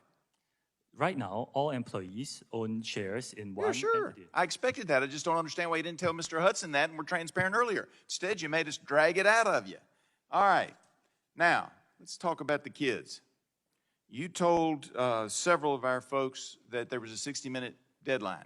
You also told us that if you were under the age of 18, you couldn't access the live section, the live option. So I texted my 17-year-old and my 15-year-old, and I basically got scoffs back, when I said, are you all limited to 60 minutes? My older son said, well, there is a notice I get from time to time that says I shouldn't be on more than 60 minutes, but it never has kicked me off. And my younger son said, oh, I'm on as long as I want to be. So I'm just informing you, whoever told you, particularly if it was your legal team, that that's not accurate, that they're on for more than 60 minutes and they can access the live section. I believe it was Mr. Carter that you said they couldn't, under 18, access the live, being on live section. He's done it. So whatever it is you think you're doing, it ain't getting done. Now, let's talk about the law for a minute. You share a legal team, but you keep talking about how you got a firewall between you and ByteDance. You can't have an effective firewall under the United States interpretation of such if you're sharing legal counsel, because anything that you say to your legal counsel, they can share internally. If you've got the same lawyers, now maybe you have two different teams of lawyers in the law firm, but that's not what you said to us today. You said you share lawyers. There is no firewall legally. I'm just telling you. So if you want to clean it up and be transparent, you need to do something about that. Wouldn't you agree, yes or no? That you need to do something about that. Congressman, You'll look into it. respectfully, You'll look into it. You've been looking into it all the time. All right, you told Dr. Burgess when asked if your employees, if your employees who were members of the Chinese Communist Party had access to TikTok data from the U.S., you said you didn't know who was a member of the Communist Party. But then to Congressman Wahlberg, you said that the CEO of TikTok was not a member of the Chinese Communist Party. And to Congressman Kelly, you said the founder of TikTok was not a member of the Communist Chinese Party. Sir, either you know who is and isn't a member of the Chinese Communist Party or you don't. Which one is it? I submit that you know, and you just aren't giving us the straight story. Clearly, you know, but you denied that to Dr. Burgess. I can ask one or two people, but we have no policy to ask all the employees. I can ask one or two people, but who are in. But it's reasonable to assume that with a significant number of members of the country of China being members of the Chinese Communist Party, logic would tell us, you're a logical man, I assume, logic would tell us that there are a fair number of your employees who are members of the Chinese Communist Party, at least a dozen or so, who have access to this data. Isn't that so? Again, like I said, I can ask one or two people. We don't have a policy to ask everybody. I said earlier, you're living in some kind of a cloud world, because either you know or you don't know. I yield back. Thank you, ma'am. Gentleman from South Carolina, Chair recognizes for 5 minutes, Mr. Duncan. Thank you, Madam Chair. I think what's been revealed today, there's not a degree of separation between ByteDance and TikTok. I'd like to enter in the record Heritage Foundation document, TikTok generation, a CCP official in every pocket. Without objections, ordered. And I'd like to yield the balance of my time to Kelly Armstrong from North Dakota. Thank you, Madam Chair. Mr. Chu, the TikTok privacy policy details extensive data collection on users. One line states that we may collect information about you from other publicly available sources. What publicly available data is TikTok collecting and adding to the profiles of users? It will be publicly available, but I can get back to you on specifics. Okay, what is the purpose of obtaining even more data on your users beyond the data collected from the platform? We collect data. We want to give our users, by the way, a lot of transparency on what data we collect. We give them choices on the controls of their own privacy settings. And it really is to serve them a better experience. This is the reason why so many people love the app. It's a great experience. So how does the non-TikTok related data service relate to the service provided? I need to check the specifics and understand the question and get back to you. Okay. Do you think the average TikTok user knows that you are and understands that TikTok's data collection extends to information outside the use of the app? We do give transparent information on this, and like I said, I don't believe we collect more information than most of the social media platforms out there. Well, and the reason I ask this is because I'm going to go back into the corporate structure. You described that TikTok is a subsidiary of ByteDance. Mr. Griffith just said that you guys share the same lawyers. You have stated that your direct report is the CEO of ByteDance, but you've also stated that at certain levels, TikTok operates without direct daily control from ByteDance. You have used content moderation as an example for that. TikTok's privacy policy states that you may share user data within your corporate group.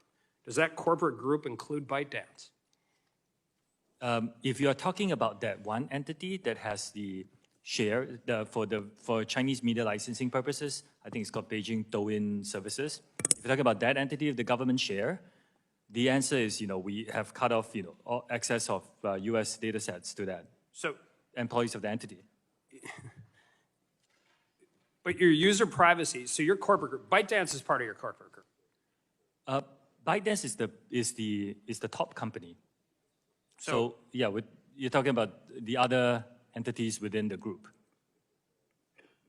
So you just testified that you firewalled this. Does that statement, so you're saying the TikTok's executives that operate independently of ByteDance, but does that statement not hold for sharing of access to data?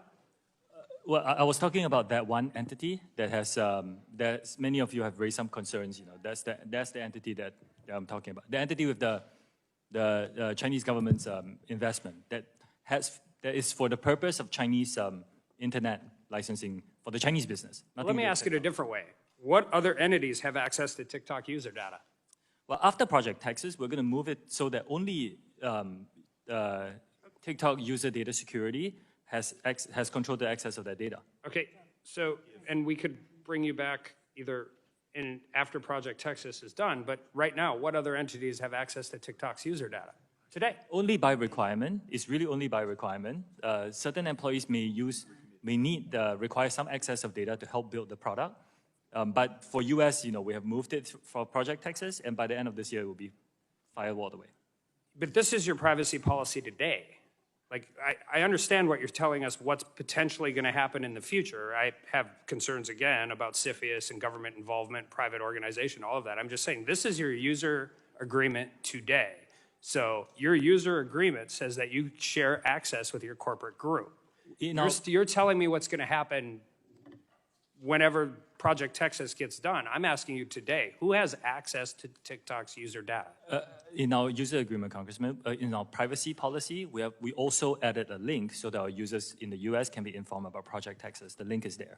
So the link is there to private, but I understand what you're trying to do moving forward. I have my own concerns about that, but we're sitting here today in a hearing, and your privacy policy is different than your testimony. Your privacy policy specifically says that you can share user data within your corporate group. So are you saying even though your privacy policy says that, you're not doing it? Like I said, I don't think there's any contradiction here. Like I said, Project Texas, when it's done, we firewall off that data. We still have some legacy data in Virginia and Singapore that we started deleting, and will be done by the end of this year. So at the end of this year, then you won't share it. Does that mean you're sharing it today? I don't believe so, but there is some data. Then why haven't you changed your privacy policy? Why haven't you updated it? We did update it, and we gave our users more information on Project Texas. We did update it.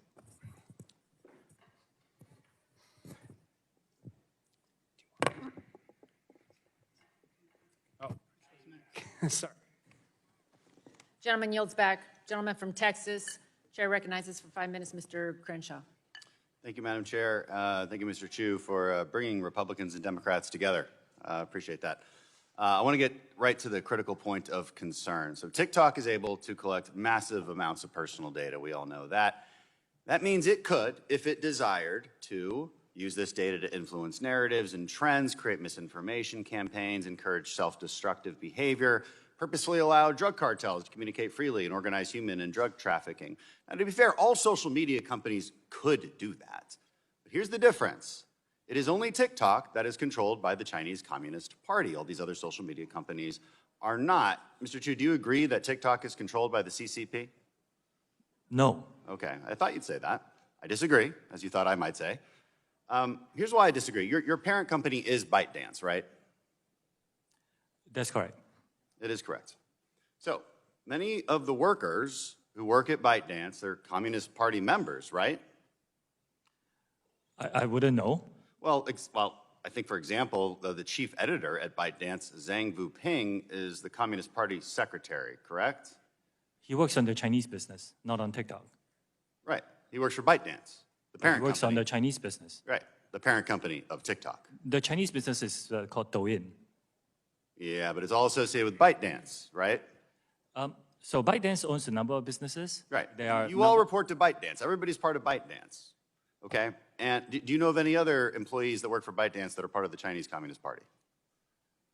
Like I said, ByteDance owns Chinese businesses and they operate in China. You don't know how many, but you acknowledge many must be card-carrying members of the CCP, right? They're in the Chinese business, yes. Yeah, I mean, the CCP holds what's called a golden share in ByteDance that allows the CCP to control one board seat in ByteDance. That's publicly That's reported. not correct. It's not correct. It's been publicly reported. They admitted to it. You can, on our website, we have updated it so we can give people more transparent information on this. They have a share in a subsidiary that is only for the Chinese business. It has nothing to do with TikTok. And it's for the purposes of content licensing in China. So there's not an internal CCP committee, which is a regular thing that happens in China. They have a CCP committee internally inside the company.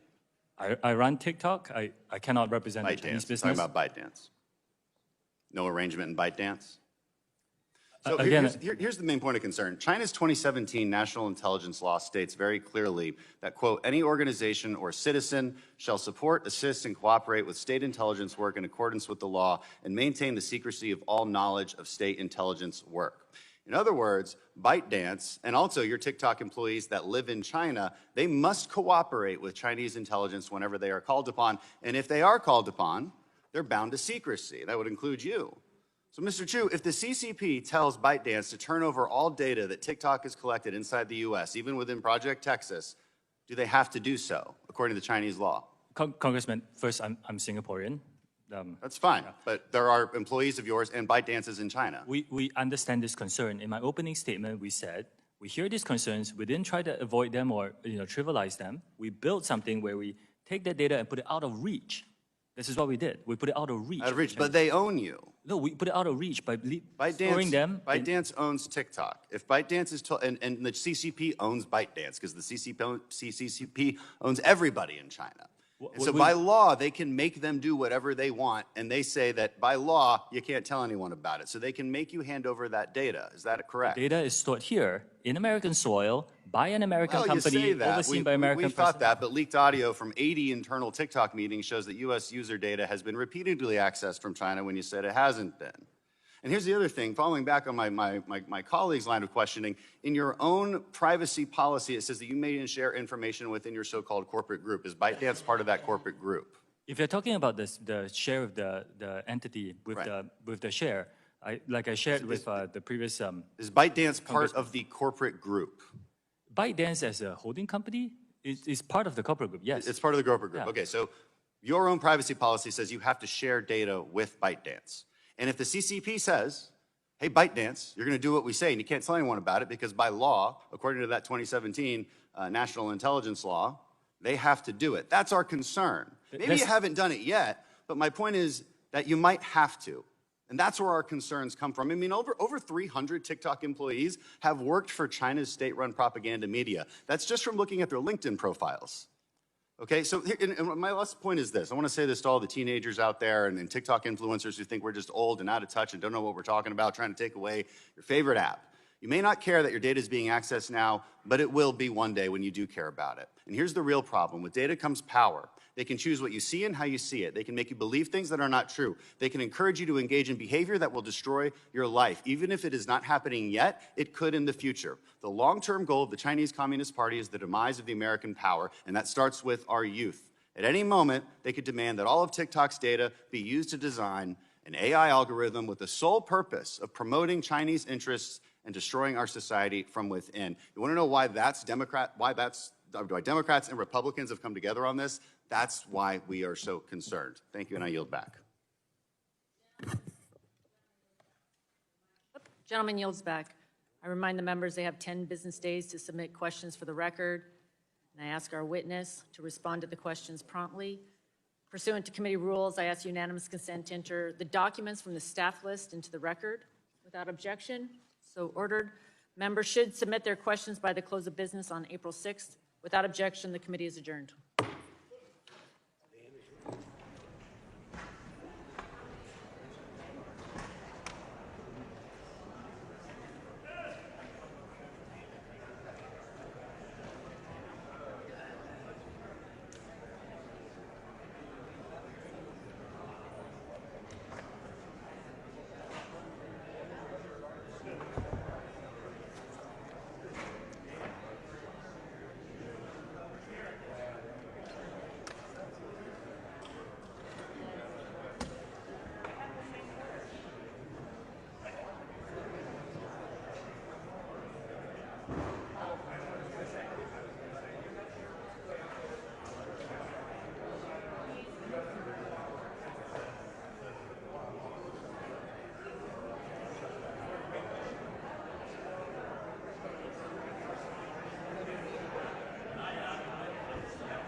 Here?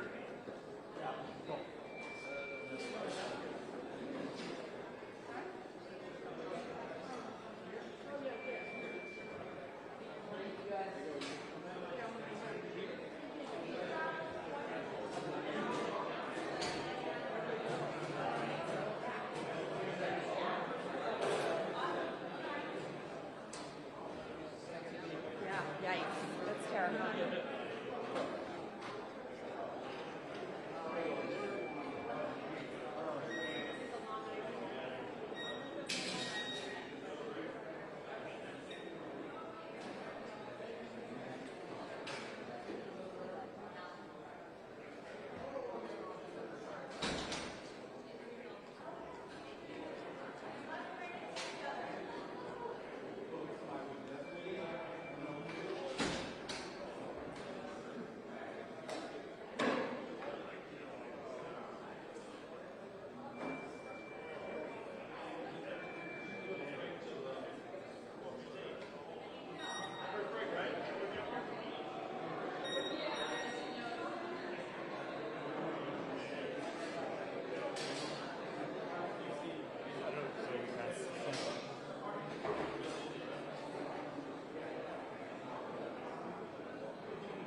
My name is Matthew Bergman. I'm the founding attorney of the Social Media Victims Law Center, and I represent the Nasca family in the wrongful death of Chase Nasca, who died on the 18th of February 2022 after he stepped in front of a Long Island Railroad train. He was a well-adjusted child. He was a star athlete, an AP student, and his parents were completely flummoxed as to what would have caused him to stand in front of a railroad and take his life. And it was only after he passed away when his father, Dean Nasca, saw his TikTok account, saw thousands of TikTok videos in his For You feed, specifically advocating that he commit suicide and explicitly suggesting that he walk in front of a train. This was a death that was preventable. It was a death that resulted solely out of the hazardous algorithms that TikTok, that you heard about during the hearing today. We have filed an action in Suffolk County Supreme Court and intend to prosecute this to hold these companies accountable. There is nothing that can be done to bring Chase back.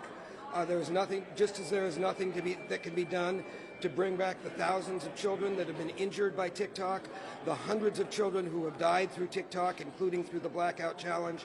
But it is our hope that by holding these companies legally accountable, we can save lives in the future, that we can cause them to change their dangerous designs, assume responsibility and accountability, and help ensure that families no longer have to undertake the pain that never goes away, and the loss that's never filled of losing a child. I'm happy to answer some questions if you have any, and the Nascas will answer a few. But if there are any questions, yeah.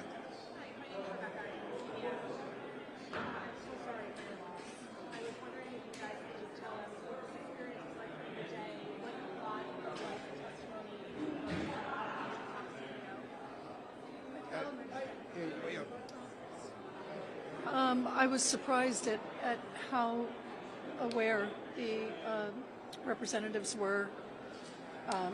I didn't understand, or I wasn't aware that there was this much of it going on. You know, I certainly have my own personal experience with it and what happened to our son, but I wasn't aware that it is as broad as it is across the country. So that was very eye-opening to us.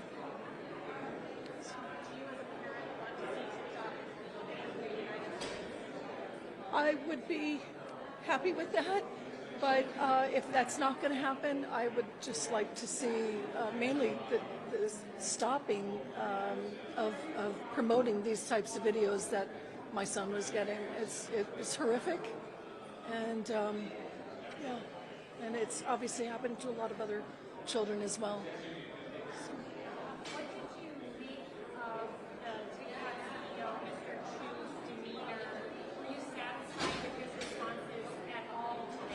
No. Mr. Obfuscate? Mr. Obfuscate? Yeah, he couldn't hear you. I said Mr. Obfuscate. Yeah, I mean, He he didn't- just circumvented everything, you know. I heard him say, what, we're very serious about safety. It must have been about 30 times.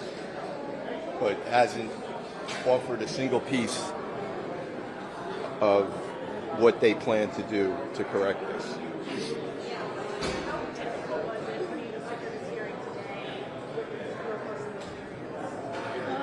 As difficult as every day is.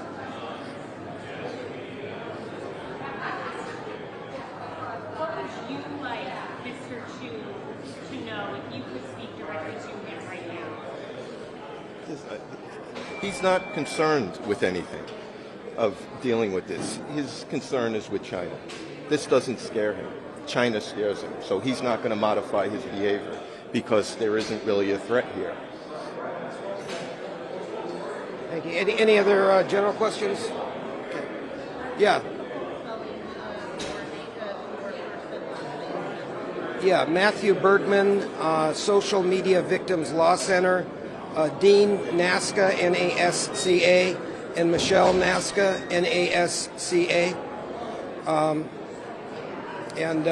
My email, if anyone has follow-up questions, my email is matt@socialmediavictims.org, and I'd be happy to answer any questions in writing that you may have. But thank you very much for your coverage and for your sensitivity. And I guess I just want to also just express our thanks to Chair McMorris Rogers for her leadership, to Ranking Member Pallone, and for Congressman Isakis for his kind and generous treatment of my clients. So thank you.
Testing.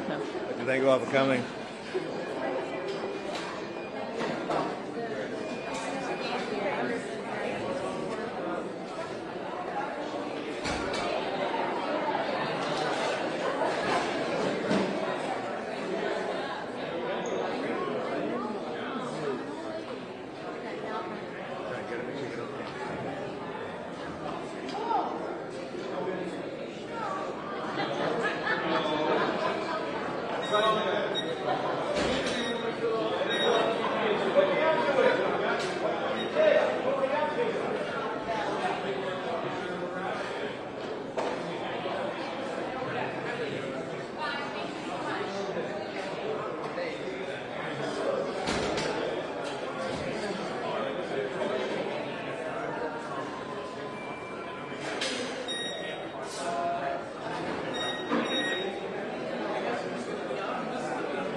Hey guys. What's happening? How you doing? Ashley, pull your mic. Nobody stops here. With you? The chairwoman did say she was coming back. Didn't she say she was coming back? Yeah. Actually, the chairwoman said she might be coming back. You don't care? We do a live shot right Oh, yeah. I got done with her. Yeah.